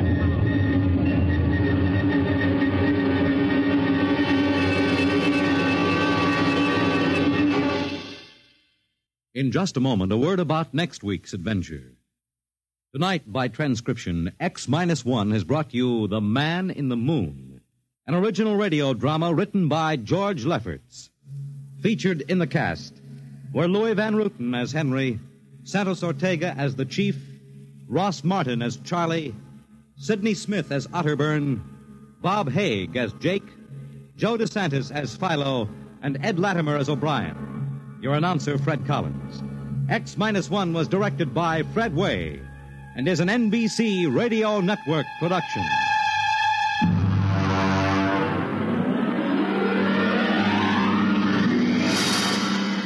And now, next week, the sign on the window said Perigi's Wonderful Dolls. A woman and a child waited outside. The little girl peering eagerly through the window, and the woman glancing impatiently at her wristwatch, as if expecting someone who was late for an appointment. And there was nothing about Perigi's doll shop to warn them that they were waiting to keep an appointment with Doom at X-1. You are listening to Golden Age Radio, rumble.com/C/GAR. Brought to you by G3PL.com.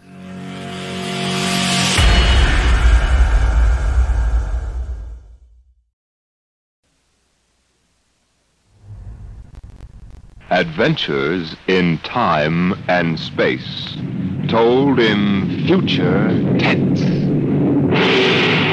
Dimension X.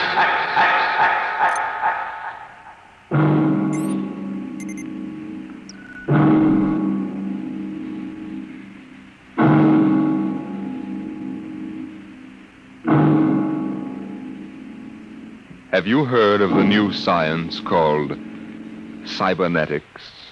It concerns man's efforts to develop a perfect thinking machine, a robot electronic brain that will not only do man's work, but even do his thinking for him.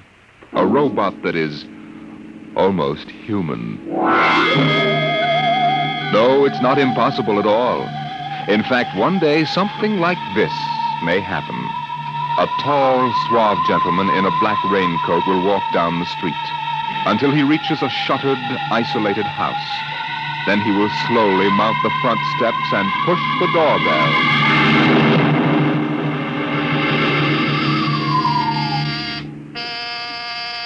Just a minute. I said just a minute. Hold your horses. Who do you think? Good evening, my dear. Duke. Looking lovely as ever. Can I come in, Lola? Why did you come here?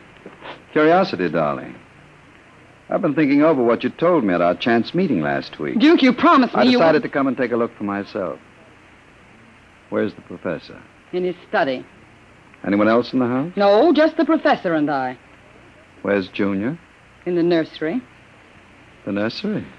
Oh, quaint. And you, I take it, are Junior's nursemaid? I helped the professor. Tell him he has a guest. Duke, he's a nice old guy. Tell him, Don't- darling. All right. Yes. What is it, Miss Williams? Professor Blossoman, a gentleman is... What? Here? I don't understand. He's waiting for you. But I gave orders. No one was to be admitted to the house. He insisted. Very well. Now, you wait here, and I will get rid of him. Sir, what can I do for you? Professor Blossom? Yes? How do you know my name? I've come to see Junior. Junior? Well, there must be some mistake. There are no children in this house. Professor, what you feel pressing against your belly is the muzzle of a .45 caliber pistol. Oh. Now, shall we visit Junior? What do you know about this? I know everything. Shall we go inside? I warn you. On the contrary, I warn you. Very well. This way.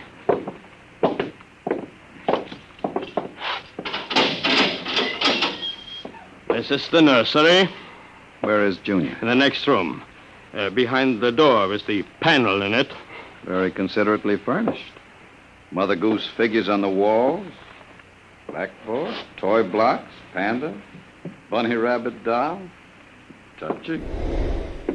All right. Let's see him. Now you can look through the panel.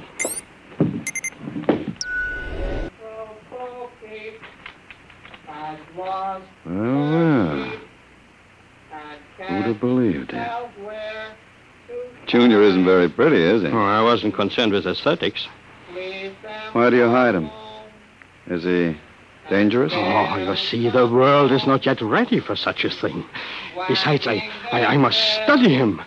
As you can see by his play, he is very young, hardly out of the cradle. I'm educating him. With nursery rhymes? The brain is undeveloped. It must learn its behavior patterns like any infant. Oh, come now. You call that 8-foot monster an infant? Physically, of course, he will never change. He is built of chrome, steel, and glass. But his brain, that is my wonderful instrument. Unlike a human, he has no heritage, no basic instincts such as love or hate. But this is none of your business. This is making it my business. Well, then in some respects he is like a blank tablet. What is written upon the tablet will remain. You mean he has no feelings? He will learn quickly, very quickly, because his brain is not blocked by emotional considerations. Most interesting. Yes. Well, now, if your curiosity is satisfied, I trust you will keep my secret. If anyone discovered at this point... Open the door. I beg your pardon? The door. I want to see Junior in person. I almost said in the flesh. Now, look here. I don't know you. I don't know how you learned my secret. Only Miss Williams and I are door, supposed... Professor. Very well. Junior, come here.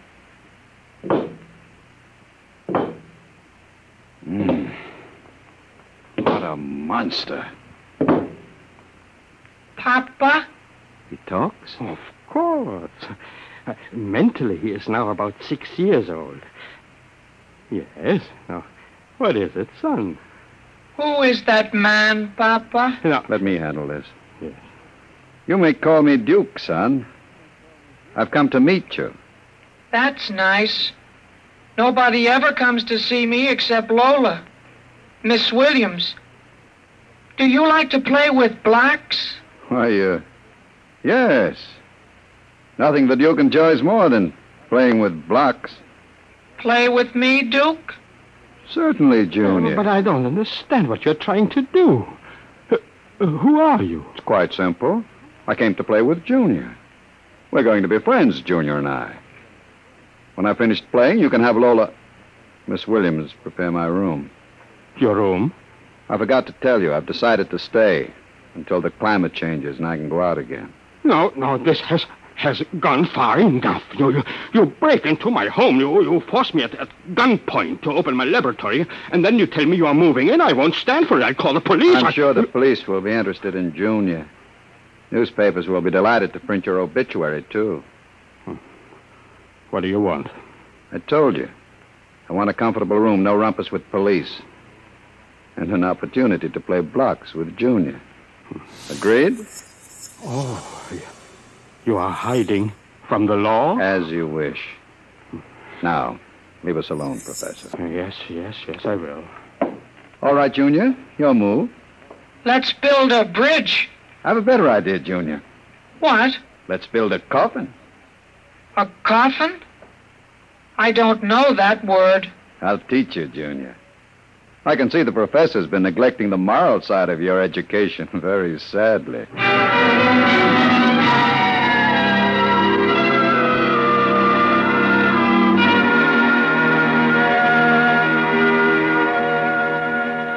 Lola. Oh, Lola, you're wonderful. You shouldn't have come here, Duke. Why not, my dear? You're not afraid of me. No, I'm afraid of myself.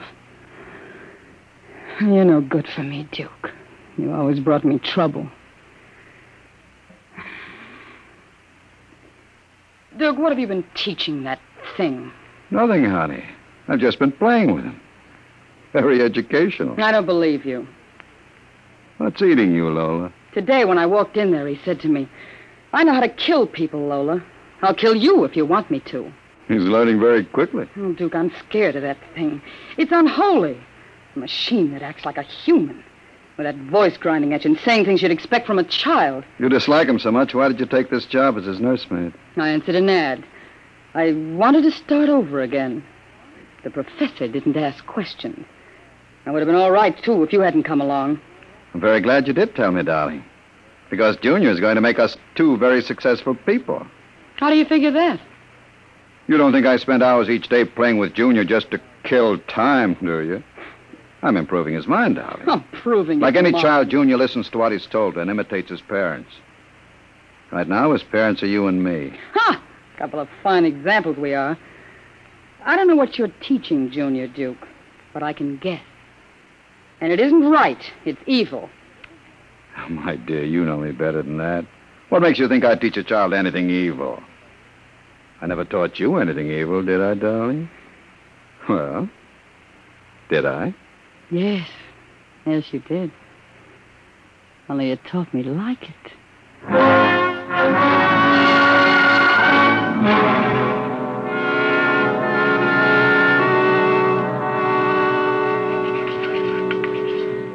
Now, Junior, right on the blackboard, my name is Junior. My name is Junior. People are evil. People are evil. Evil must be destroyed. Evil must be destroyed. The professor is evil. The professor is evil. The professor must be... What are you doing? I warned you to keep out of the nursery, Professor. What are you teaching him? I said get out of here. Junior, what are you doing? Go away. Junior, you don't even remember me, Junior. I know you. You're Professor Blossomon. You want to keep me as your slave. You didn't tell me about things, about outside. You didn't tell me that people are evil. People are not evil. Yes, they are. They must be destroyed. Oh, stop it. I'm not a child any longer. No. You are not a child. You are a monster. Junior, Yes, Duke? remember your lesson. Yes, Duke. The time is now, Junior. Yes, Duke. Keep away from me. Now, Junior. Yes, Duke. Junior. Junior, don't do it. Listen to me. Junior, listen to me.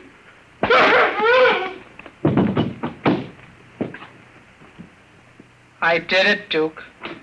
Duke, I heard... Horrible. Can we go away now, Duke? I don't like it here anymore. Yes, Junior, I think we're ready to go away now. Duke, why did you do it? The professor was in the way. We have to move very quickly now, Lola.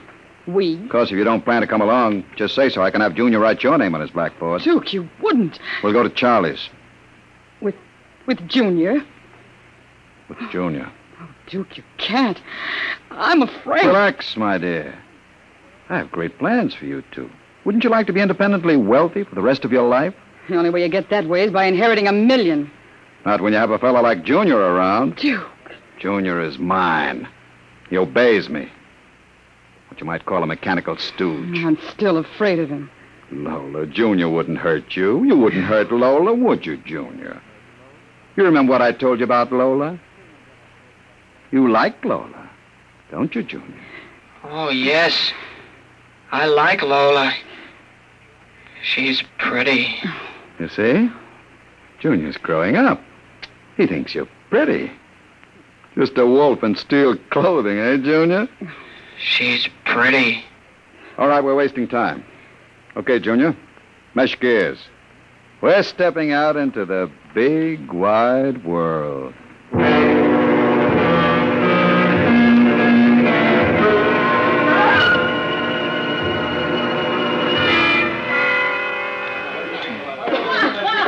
Sit down, Charlie. Yeah, sure, Duke. Lola and I are going to hide out here for a while. We'll need some help. Listen, Duke, I'm trying to keep the cops away. You wouldn't refuse the Duke your hospitality, would you, Charlie? What? Ain't that, Good. Duke? Now listen to me. I need a casing job done. Casing job, You know the Armored Truck Service? Yeah, sure. I want to know when they take the Acme deposits from Boston and Worcester. Well, Duke, you ain't thinking of a payroll truck, are you? They got cannons on those trucks. They travel in pairs. You couldn't get near one of them. I asked you to do a casing job, Charlie. Yeah, sure, Duke. Anything you say. Find out what time they pass the narrowest and most deserted stretch of road. Well, if you're going to pull a job like that, you'll need 50 men.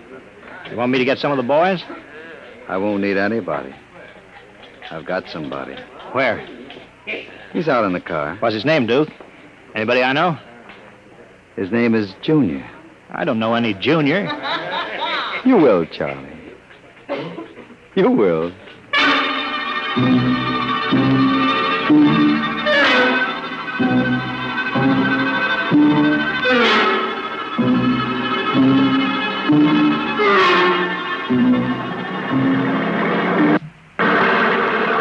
Smoke, Sam? Oh, thanks, Al. Boy, it sure gets hot in these armored trucks. Hey, you get used to it after you've been driving one for 15 years like I have. How much we hauling this time? About $250,000. Brother, could I use a hunk of that? Yeah, who couldn't? We ought to be coming into Worcester any minute now. It's almost midnight. Yeah, what's our first stop? Acme National Bank. Then we unload a payroll at the Bronson Watch plant. Gee, I wish we could open a window and get some fresh air. We can get that after we unload. It's a rule of the company that we... What's that up ahead? Well, it looks like something shiny in the road. Throw up your spotlight. Right. Holy smoke. You see what I see? Looks like a mechanical traffic cop. About 8 feet tall. Standing right in the middle of the highway. It must be a Halloween gag. Can you get past him? I don't know. We'll have to slow down. Get on that gun, Sam. Let's take no chances. All right. I'll give it the horn. It don't budge. Where's our escort truck? It's pulled up right behind us. Thing won't move. Sure looks like something out of Buck Rogers, doesn't it? This is a heck of a note, blocking traffic like that. Well, we'll have to try and get past it. Looks like you might squeeze by in the shoulder. Here goes. Holy smokes, it's moving. It's coming toward us. Yeah. Get on that gun. Give it a blast. The bullets are bouncing right off it. It's still coming. Look at the eyes. Al, back up. I can't. The other truck's right behind me. Al! It's lifting its arm. Al's gonna smash our window!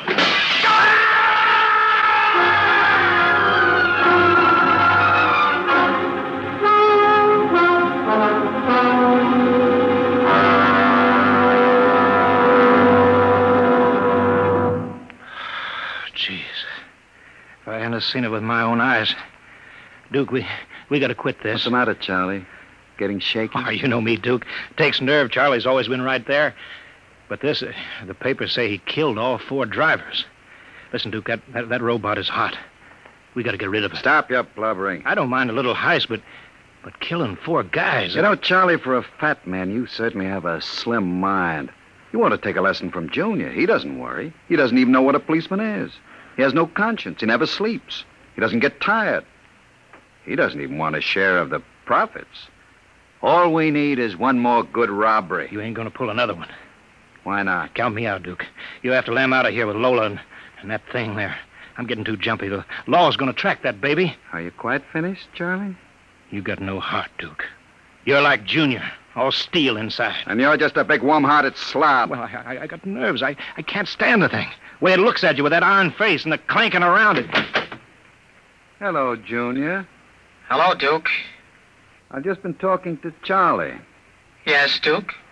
You know what I think, Junior? What, Duke? I think Charlie's yellow. You know what happens to people who turn yellow, don't you? Yes, Duke. Tell Charlie. They're evil. We have to destroy them. You see, Charlie? Junior has a sense of values. He doesn't like people who sing to the police. Now, Duke, wait a minute. You know I never turned stoolie or anything like that. I never sang to the coppers in my life. But you'll sing to Junior, won't you, Charlie? What? Sing Junior a nursery rhyme. What do you mean, You Duke? heard me. Sing Junior a nursery rhyme. Maybe Little Bo Peep. Junior likes Little Bo Peep. Duke. Sing it. What? Little Bo Peep has... Duke, listen to me. I didn't... Sing it, Charlie. You can stay here as long as you like, Duke. You too, Junior. You see, Junior? He's yellow. Sing it, Charlie. Little Bo Peep has lost her sheep and can't tell where to find them. Junior? Yes, Duke? Leave them alone, and they'll... Now, Duke? Now, Junior. And they'll come home. Duke! I stopped him, Duke. All right, Junior. Clean him up. Take him down the cellar. Duke, I was in the other room and... Charlie! Oh, Junior, put him down. Take him down to the furnace, Junior. Yes, Duke. Oh, Duke. Duke, you can't. Relax, darling. Stop shaking. Duke, we can't stay here now. No? We've got to get out of here. Charlie's going to be missed. He's got friends. Now we'll have the gangs after us, too. Stop worrying, darling. I'll take care of everything. Where are you going? Out to a travel agency. You and I are going to take a trip, Lola. You leaving me alone? Nothing to worry about. The roadhouse downstairs is closed. Nobody will bother you. Oh, that doesn't frighten me. It's being alone with that thing. I've got the jitters, Duke. It'll only be for the afternoon. I've got to get reservations and plan this thing. Look, honey, 48 hours, you and I will be on our way to Switzerland with $500,000 worth of loot. What about Junior? Junior will be taken care of. Pity I have to do it. I'd kind of like to send him out on his own. Why not? He has a fine education. He could go out into... Stop it. How can you get rid of him? Junior will do anything I say. So I'll merely have him get into the furnace and sit there while I fill it with oil and set fire to it. Oh. Too bad the professor couldn't have stayed around to see him growing up. He's almost a man now, Junior is. But not quite as clever as a man. You'll find that out after he steps into the furnace. All right. But do it now, Duke, before you leave. There's no time now. Keep your chin up. I'll be back about 8. Duke, you are coming back, aren't you? You wouldn't leave me. Leave you? I have big plans for you, Lola. You see, I find you very attractive. Oh, you're not good for me. I'm don't want you. As long as you can tell yourself you're not really kissing me because you want to, why not enjoy it? I know you, Lola. Yeah. You know, too much for one man. Well, I'm going now. Be nice to Junior while I'm gone. Don't show him you're afraid of him. Goodbye, darling. Goodbye, Duke.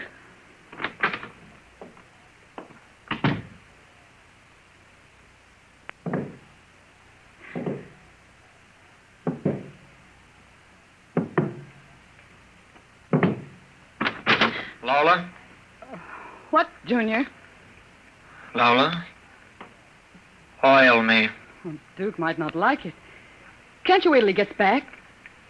I want you to oil me, Lola. All right.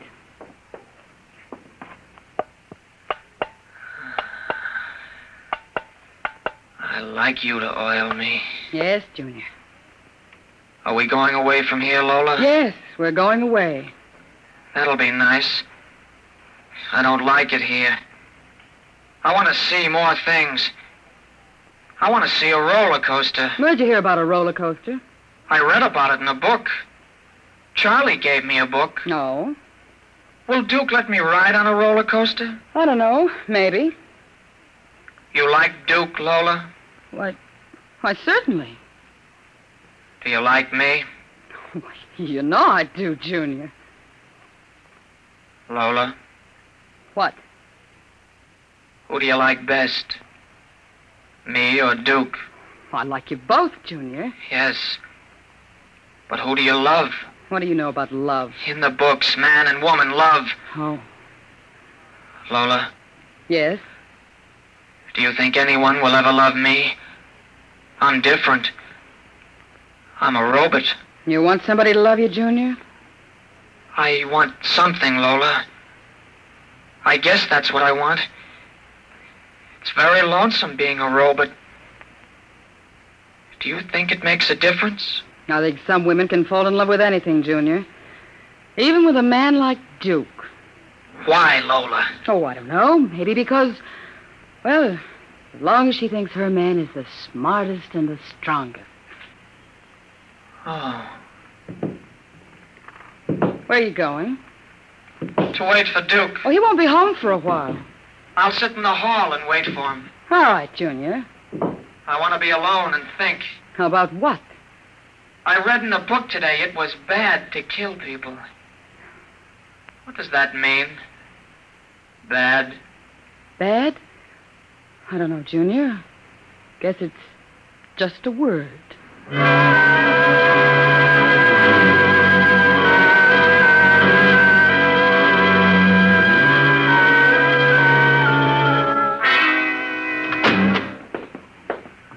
Lola? Hello, Duke. Oh, it's you. What are you doing sitting in the dark? I was waiting for you, Duke. Oh, that's a good boy, Junior. Duke. Lola oiled me. Well, that's nice. Tell you what, Junior. I've got a little job for us down in the cellar. Let's go down there. Now, Duke? Right now, Junior. All right, Duke. Are we going away soon? Yes, Junior, we're going away. What's in the cellar, Duke? A little surprise for you, Junior. You'll find out.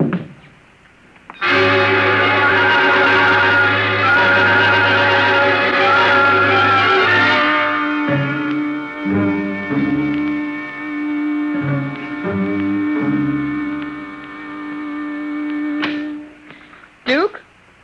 Is that you? Junior. Hello, Lola. I thought I heard Duke come in. He came in. Where is he? Down the cellar. What's he doing? Nothing. Did he say he'd be up soon? No. Maybe you'd better go down and get him. He's dead. Oh, no. Oh, he's dead. You said the woman loves the strongest and the smartest. Well, I'm stronger and smarter. But you aren't human. I'm almost human, Lola. No. Oh, stay away. Lola. Oh, those metal No! Hands! Don't touch me! I love you, Lola. No! I love you. I love you.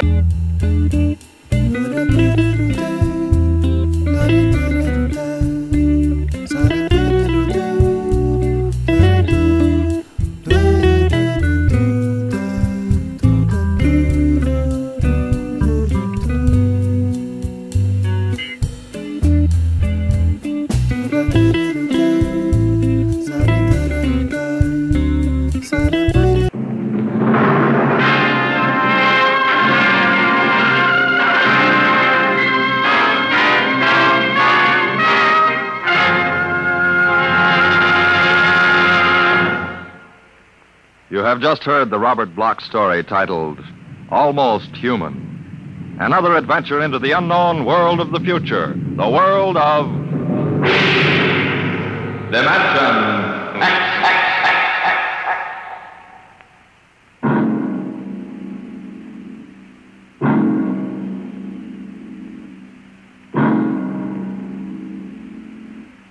Next week, a strange story of other worlds. The story of the lost race.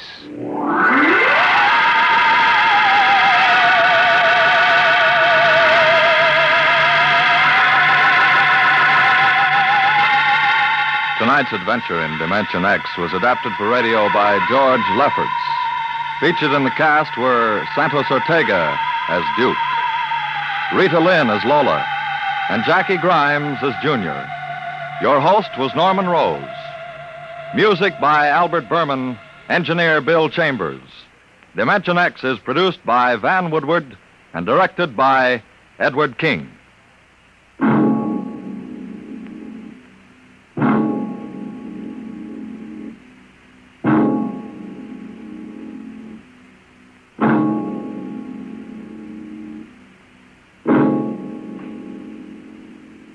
During the months to come, General Mills has planned to bring radio listeners an excitingly new half-hour show each weekday evening. Two of these shows have already joined the Wheaties Big Parade. On Mondays, it's Night Beat, and on Wednesdays, you'll hear Dangerous Assignment. More to come in the Wheaties Big Parade of NBC shows will be Sarah's Private Eye, Dimension X, and the Texas Rangers. You'll hear all of them in the Wheaties Big Parade of NBC shows. Hear the Phil Harrises tomorrow, now Truth or Consequences, on NBC.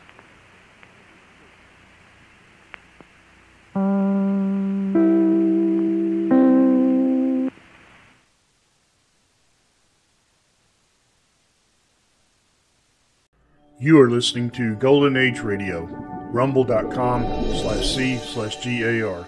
Brought to you by G3PL.com.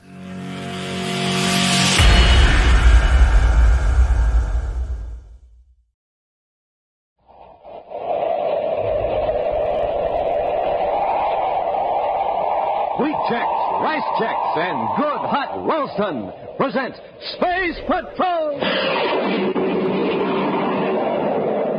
High adventure in the wild, vast reaches of space. Missions of daring in the name of interplanetary justice. Travel into the future with Buzz Corey, Commander-in-Chief of the Space Patrol! In today's transcribed adventure, Buzz and Happy, in their spacesuits on a tiny asteroid, are approaching a criminal who has stolen evidence that's needed to convict a crime syndicate. He's got the metal box, sir, with the evidence. All right, Chura, come out of that crater and get into our ship. I'm getting into my own ship, Corey, and you're not going to stop me. All right, we'll come down and get you. Take one more step and I'll use this gun on you. All right. Have it your own way. I warned you. Drop, Happy. Wow, that was close. That ray gun knocked a hunk of rock loose as big as your head. Don't move, Hap. I think Chura means business. He sure does. And it isn't funny business either. We'll be back in just a moment with today's Space Patrol story, The Search for Asteroid X.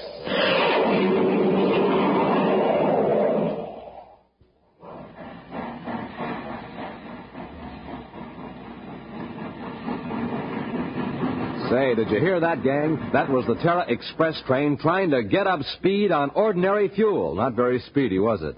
But now listen to that same train with super fuel in its tank.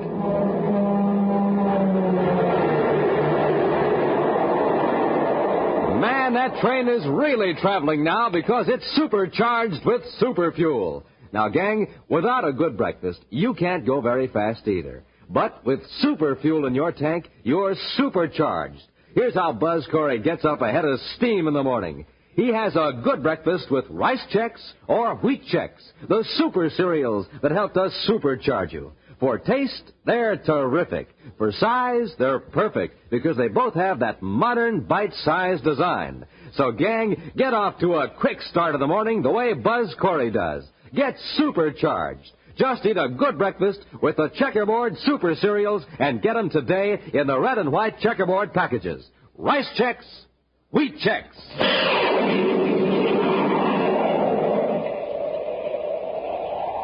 After months of careful investigation, Space Patrol agents have gathered evidence against the leaders of the notorious Saturn Syndicate. This gang, for months, has been victimizing honest businessmen on the outer planets of the solar system. Commander Corey has been awaiting the arrival of an agent with the evidence that will convict the leaders of the syndicate. Now, Buzz grimly enters his central office on Terra, where Cadet Happy is decoding spaceograms. Lock those messages in the file, Happy. You can work on them later. Well, is something wrong, Commander? There certainly is. I've just received a report that Fraser's in the hospital. All the evidence is gone. What? Somebody jumped Fraser while he was on his way here in a surface car. He was knocked unconscious. Every scrap of evidence was stolen. Documents, microfilm, everything. Do you have any idea who did it, sir? No, I understand the doctors won't let our security people see Fraser yet. Is he badly hurt? Unfortunately, no. The loss of that evidence puts us right back where we started 3 months ago in the Saturn Syndicate investigation. Come on over to the hospital with me. As soon as the doctor's okay, I want to ask Fraser some questions.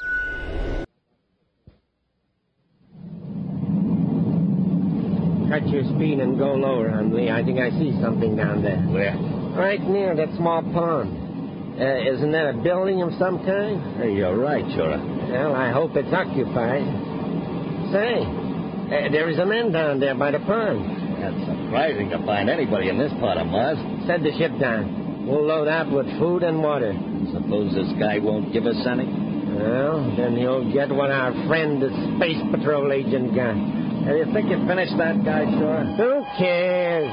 We got the evidence. Yeah, but I won't rest easy until we get it hit on Asteroid X. Well, kick on the repeller ray. Repeller ray on.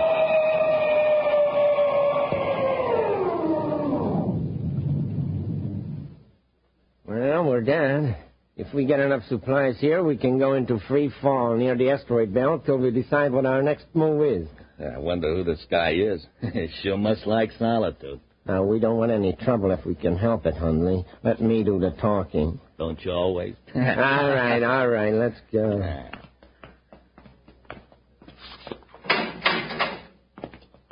Now the outer hatch. Hi there! He looks good-natured and not very bright. Just what we ordered.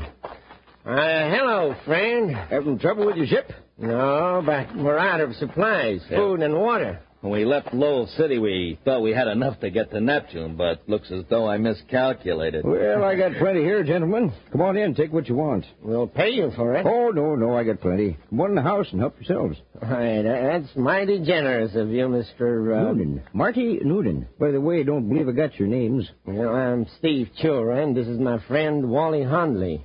Now about those supplies. Oh, sure. Sorry, you folks are in a hurry. But since you are, just come with me, gentlemen.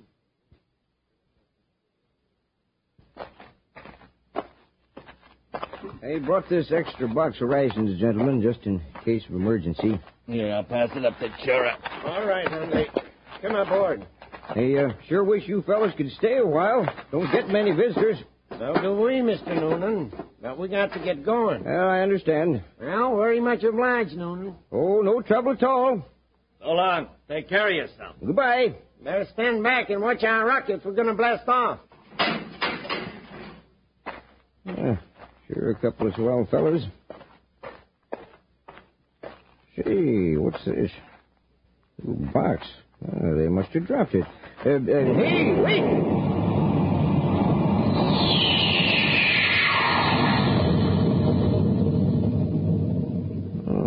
This looks pretty important. Microfilm Reel 14B property of the Space Patrol. Investigation Squad Number 3, Space Patrol Headquarters, Terra. Gosh, they're Space Patrol agents. I'd better call headquarters right away. Commander, will you take this spaceophone call? It's something about a can of microfilm a fellow found on Mars. All right, Happy. Corey here. Go ahead, please. Commander, my name is Noonan. Yes, Mr. Noonan? A couple of your agents dropped a can of microfilm on my land. Want to know how to go about returning it. Well, what does it say on the label? Real 14B Investigation Squad Number 3. Oh, just a minute. You say Space Patrol agents dropped it? Yes, sir. I think it fell out of one of the men's pockets. Happy. Squad 3 was on the Saturn Syndicate case. Mr. Noonan, what were these agents doing on your land? They ran out of supplies on the way to Neptune. Did you see their credentials? No, I didn't. Just figured they were agents when I found the film. Said their names were Steve Churr and Wally Hundley. Did you ever see these men before? Why, no, Commander. Where are you now? At my place. Sector 17H on the Martian Plain. About 4 6/10 DUs directly northwest of Lowell City. Got that, Happy? Yes, sir. What kind of a ship did these men have? Was it a Space Patrol ship? No, didn't have any insignia at all. But I don't know what kind it was. Mr. Noonan, hold on to that microfilm. I'm coming after it. Right, Commander. And don't give it to anyone else. Is that clear? Yes, sir. Thanks for your cooperation. I'm on my way. Corey out. I've just checked, sir. We don't have any agents named Chura and Hundley. Not on Squad 3, anyway. Well, chances are those are the men who knocked out Fraser. At least they have the evidence, or I should say, had it. But Fraser didn't get a look at the men who attacked him. Well, I'll blast off from Mars and get the film, Happy. Maybe we can get some more information from this man, Noonan.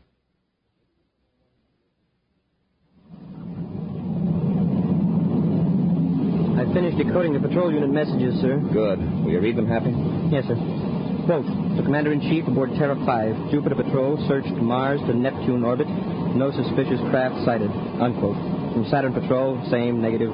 Neptune Patrol also replies a negative. Any more? Well, Patrol Ship 34A, asteroid belt, picked up an unidentified object in their view scope. They're investigating it. Happy? We're going right into Lowell City. And how about the microfilm at Noonan's place? Yeah, you can go after it in an atmosphere ship after we land. I'll call Noonan, describe the credentials you'll present to him to relieve him of my original order. All right, sir. See how much you can find out about those men he saw. Get a full description. Very likely their right names aren't Chura and Hundley. It's almost certain they lied when they told Noonan they were going to Neptune. Shall I bring Noonan back to Lowell City? If you think he can give us any useful information. Yes, sir. Well, we'll reach Mars in 20 minutes, sir. I'd better check Lowell City Space Control.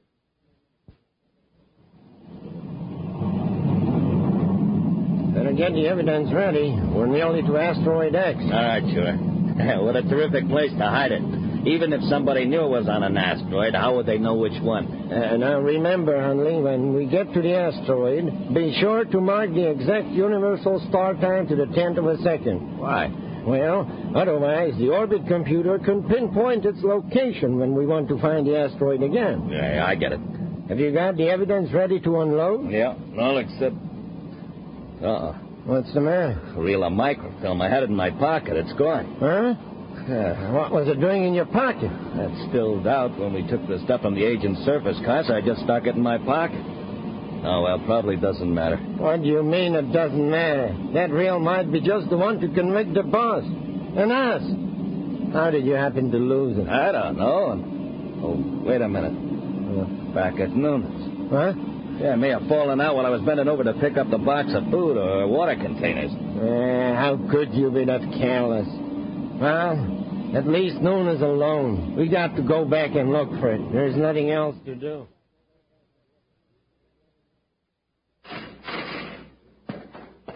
Hi there. Are you Marty Noonan? Yep, that's right. I'm Cadet Happy. Here are my Space Patrol credentials. Mighty glad to know you, Cadet. Commander Corey called me about you. Oh, here's your microfilm. Oh, thanks. There are several questions Commander Corey wanted me to ask you about these men. Chura and Hundley? Well, I'll tell you what I can. Suppose we go in the house and have a bite to eat while we talk. All right, fine. It's a mighty fine-looking little atmosphere ship. How fast will she go? Oh, probably 1,200. On this trip, though, I averaged about 8:32. From Lowell City to here in 9 minutes and 54 seconds. Hey. Yeah, about that. Let's see. I took off at... Hey, how did you figure that out so quick? Oh, I don't know. Answers just sort of come to me. Don't have to think about it. It's lucky, too.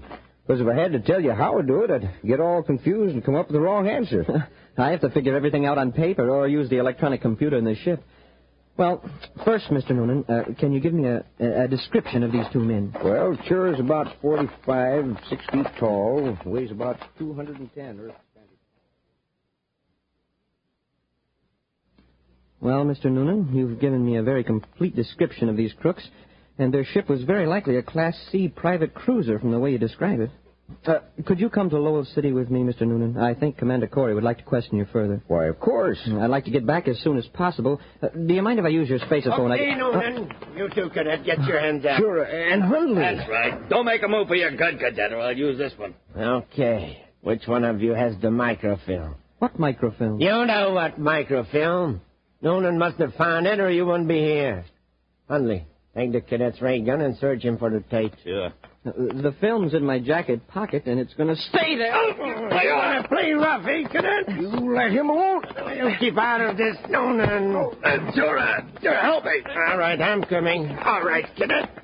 I nearly got the gun away from me. Well, after this, don't be so careless. I got it. Here's the microfilm. Now, let's get back to the ship. The cadet's coming, too. And I got an idea. We're going to take him with us. What for? Let's finish him here. Oh, not till we find out how much he knows. Come on, Cadet. Come on your feet. We got a nice long walk. Walk? Where to? To our ship. What about Noonan? Oh, that stupid oaf. Leave him here. Smash his spaceophone. And the one in the cadet's atmosphere ship as well. Okay. Where are you going to take me? Never mind. But I'll tell you this much. You better enjoy it because this is the last trip you ever gonna take.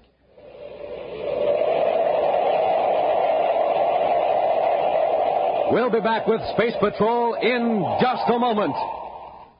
Gang, this is Space Patroller Dick Tufeld, and boy, am I excited. We have a new machine here at Space Patrol headquarters, and it's terrific. It's the flavor meter for testing the flavor of food.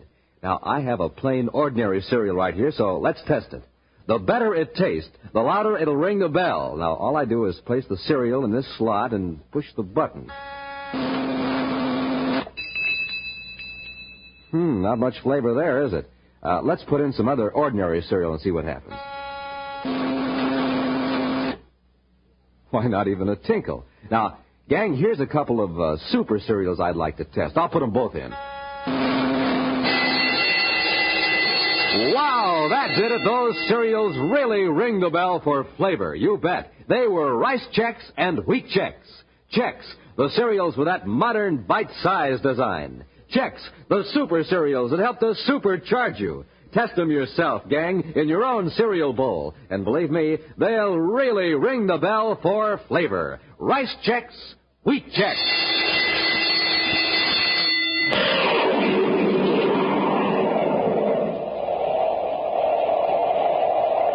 Commander Corey has sent Happy to Marty Noonan's isolated dwelling on the Martian plain to recover some stolen evidence, a roll of microfilm. Noonan and Happy were surprised by Chura and Hundley when the thieves returned for the film. After smashing Noonan's spaceophone, the criminals have taken Happy to their ship, leaving the unconscious Noonan locked in his house. Meanwhile, Buzz in Lowell City has tried in vain to contact Happy or Noonan by spaceophone. Commander Corey to Space Patrol, Lowell City. Space Patrol, Lieutenant Barton here, Commander. Lieutenant, I've been unable to contact my cadet on any of the Space Patrol frequencies.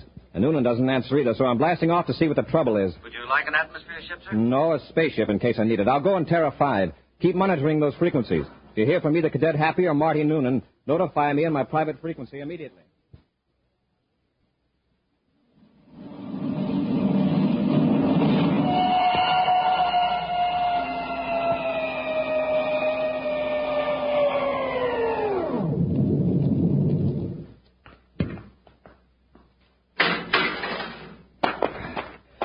Hello there. Are you Marty Noonan? Yes? I'm Commander Corey. Where's Cadet Happy? Sure and Hundley. They took him away, and they got the microfilm. I tried to stop them, Commander, but they knocked me out. They smashed my spaceophone and the one in the cadet ship there, too. You know where they took him? No, by the time I came to and broke out of my house, they'd blasted off. They'd locked me in. Did you hear anything that would give us a clue as to where they were going? No.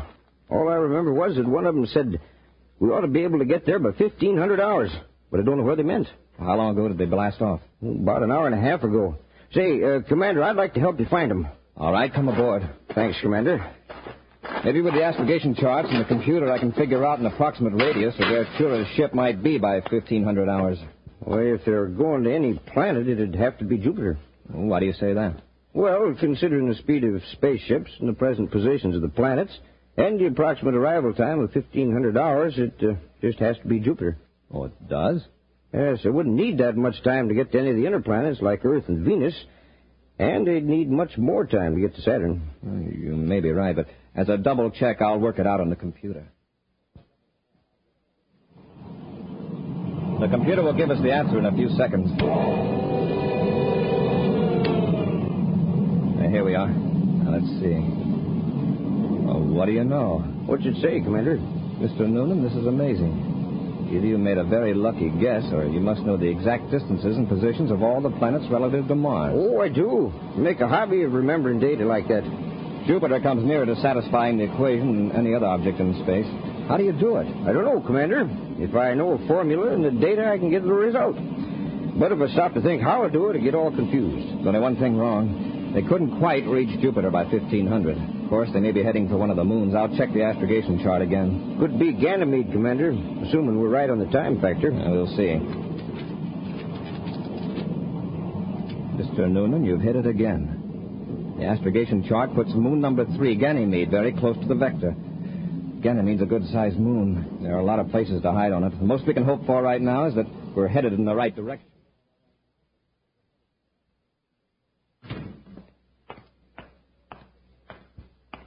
I just talked to the boss. What'd you tell him?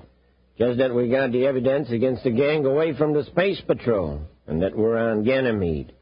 And the boss is going to stay on Saturn now that he's safe from prosecution. How long do we stick on Ganymede? Until the excitement over the stolen evidence dies down a little. Say, where's the cadet? Sitting over there. He's gone. I told you to watch him. The spaceophone. Look in the next room, quickly. And I'm being held on Ganymede, Sector 9J. Hey, get away from the spaceophone. Grab him, Hundley. Sector 9J. I'll teach you, cadet. Now, watch him after this. That was Happy. He was cut off. Sounded to me like somebody hit him. Sector 9J. That pinpoints the location, Mr. Noonan. We'll make a slow glide approach and land with repel array. Maybe Chura and Hundley won't hear the ship.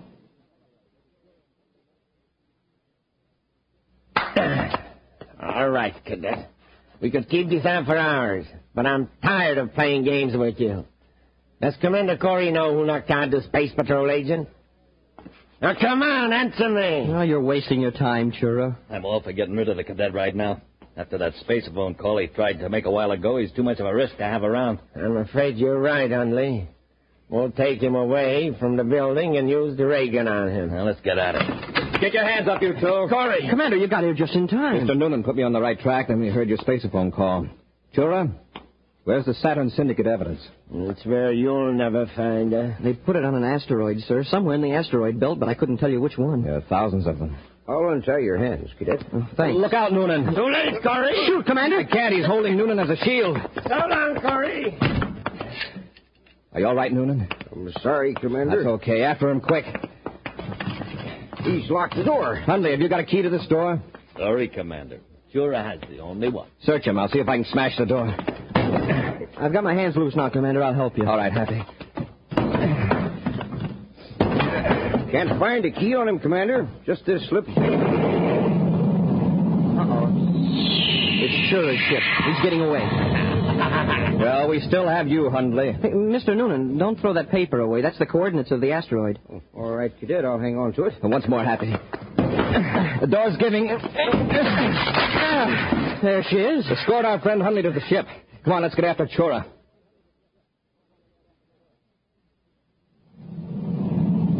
No sign of Chura's ship in the viewscope, sir. Hundley, you must know where he'd be most likely to go. Really, Commander? I haven't the slightest idea. Probably heading for that asteroid to pick up the evidence. Mr. Noonan, let's see that piece of paper. Here it is, Commander. Yes. These coordinates are for a point somewhere in the asteroid belt. Yes, sir, but the asteroid has moved thousands of DUs by now. Yes, but the time is down here to the second. Oh, you mean the time the coordinates were taken? Yes. So by using the computer, we can tell just where the asteroid will be at any future moment. Commander, look at Hundley. Hey, get away from that computer! Get him, Happy! All right, Hundley. Quiet down or I'll knock you cold. Look what he did to the computer. Put it completely out of commission. Now let's see you find Asteroid X. Well, what are we going to do, sir? We can't possibly locate that asteroid until we get another computer. I know. There are thousands of asteroids in that belt. Commander, can I see that piece of paper? All right, Mr. Noonan. 16 degrees, 23 minutes, 7 seconds. Sun arc torus orientation, 123 million DUs from sun center. Commander, I think I can give you the approximate location of that asteroid. You can work out that orbit equation in your head? Already have, sir. If you show me an astrogation chart, I'll mark down the coordinates. Smoking rocket. That's impossible. Nobody could solve an equation like that so quickly, not in his head. I've seen Mr. Noonan work, Hundley, and I think you're in for a surprise. Here's a chart, Mr. Noonan. Center that asteroid in the viewscope, Happy. Yes, sir. The approximate location you gave us, Mr. Noonan. The question is that Asteroid X? There are hundreds of asteroids in this region. Yeah, but look, there's a spaceship circling it. Hey, it's going to land. Mr. Noonan, it looks as though you pinpointed the right one. Sheer luck. Increase our velocity, Happy. You may be able to catch Chura before he leaves the asteroid. Yes, sir. Mr. Noonan, will you go to the locker and get a couple of spacesuits for Happy and myself? Sure will, Commander. When we land on the asteroid, I'll leave you in the ship to watch Hundley.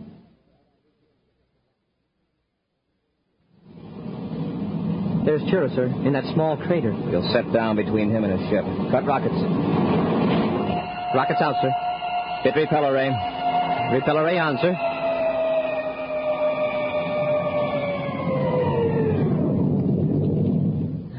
Landing secured, Commander. All right, Happy. Let's get out there and grab Chura. Mr. Noonan, here's a ray gun. Hold it on our friend Hundley. Very happy to, Commander.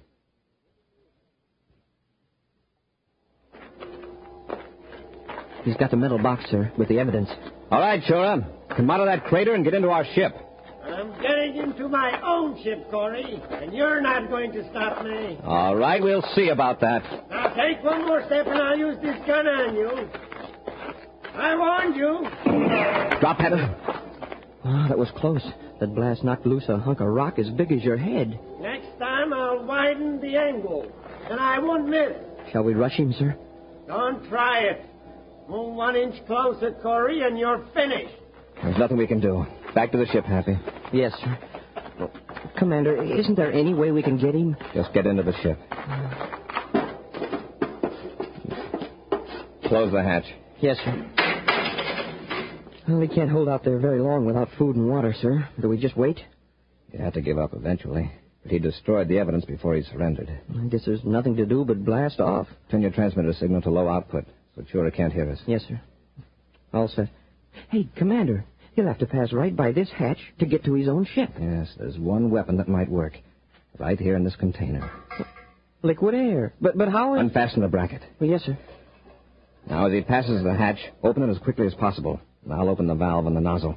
You'll squirt a jet of liquid air at Chura. But what good will that do? Is the pressure strong enough to knock him down? No, but the temperature out there in that asteroid is minus 240 degrees. Liquid air freezes at minus 218. Yeah, but I still don't see... There he is. Open the hatch, Happy, quickly.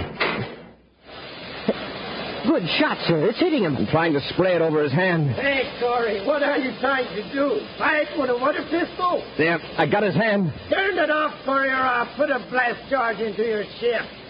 Well, I can't raise my arm. That's right, Chura. Your gun hand is encased in a mass of frozen air. Yeah, that'll hold him, Happy. Hey, he's just standing there like a statue. Let's go out and bring him into the ship. He's harmless now. Well, what's funny, huh? He thought he was hot stuff, but now he'll have to be defrosted.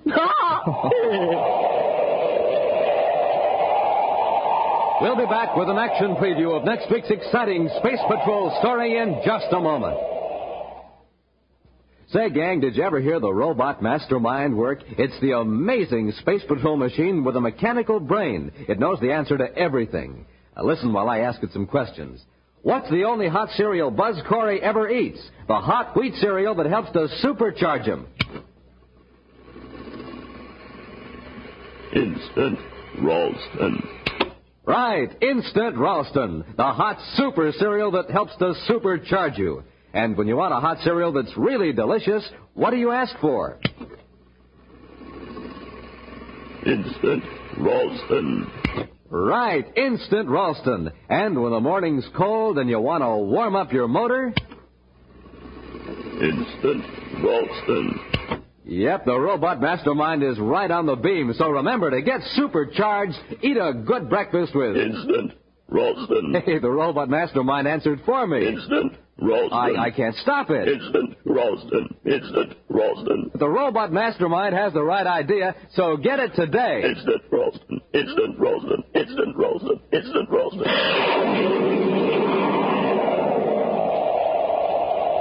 And now for a preview of next week's exciting Space Patrol story. Buzz and Happy have been locked in a building by two criminals who have blocked their only means of escape by pouring sodium-potassium alloy on the stairs. The liquid metal has burst into flame on contact with the air. Commander, the heat is terrible. We're going to face something worse than heat when the automatic fire extinguishing system starts to work. But, sir, the water will put the fire out and we can escape. Not with this alloy, Happy. It burns in air, but when water hits it, it explodes. What? The second that spray starts working, this whole building will be blown to bits. Smoking rockets, unless we find a way out, that means we'll be blown to bits, too. Be sure to be with us next Saturday for the exciting story, The Lady from Venus, when wheat checks, rice checks, and good hot Ralston again bring you Space Patrol! Now, gang, a word from Commander Buzz Corey. Can you answer this question? What group of boys and girls are doing all they can to get grown-ups to donate more blood? These boys and girls are helping their country and having fun, too. They're my Space Patrol blood boosters, and I'd like you to join them today, right now. And here's something else I'd like you to do, too. Tell your mom and pop to buy the Christmas seals that the National Tuberculosis Association mails out. Christmas seals help fight TB. Just think, TB kills one person every 17.5 minutes. So join the fight. Buy the beautiful Christmas seals of the National Tuberculosis Association. Space Patrol, an original Mike Moser production starring Ed Kemmer as Commander Corey and Lynn Osborne as Cadet Happy, was written by Lou Houston and directed by Larry Robertson. Other players were Bela Kovac, Ken Mayer, and Norman Jolly. Dick Tufeld speaking. Now, don't forget to tune in next Saturday and every Saturday when wheat checks, rice checks, and good hot Ralston again present the new exciting Space Patrol! And be sure to see another exciting Space Patrol story on your local ABC television station. Consult your local paper for time and channel. Space Patrol comes to you transcribed from Hollywood. This is ABC Radio Network. You have been listening to Golden Age Radio, rumble.com/C/GAR, brought to you by G3PL.com. Don't forget to subscribe for more videos.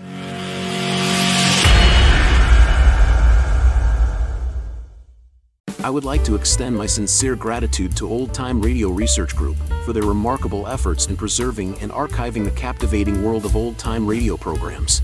Their dedication to safeguarding these precious audio gems ensures that future generations can relish the enchanting stories, music, and entertainment of the past. Their invaluable contribution allows us to step back in time and experience the magic of radio history firsthand. Their link is in the description below.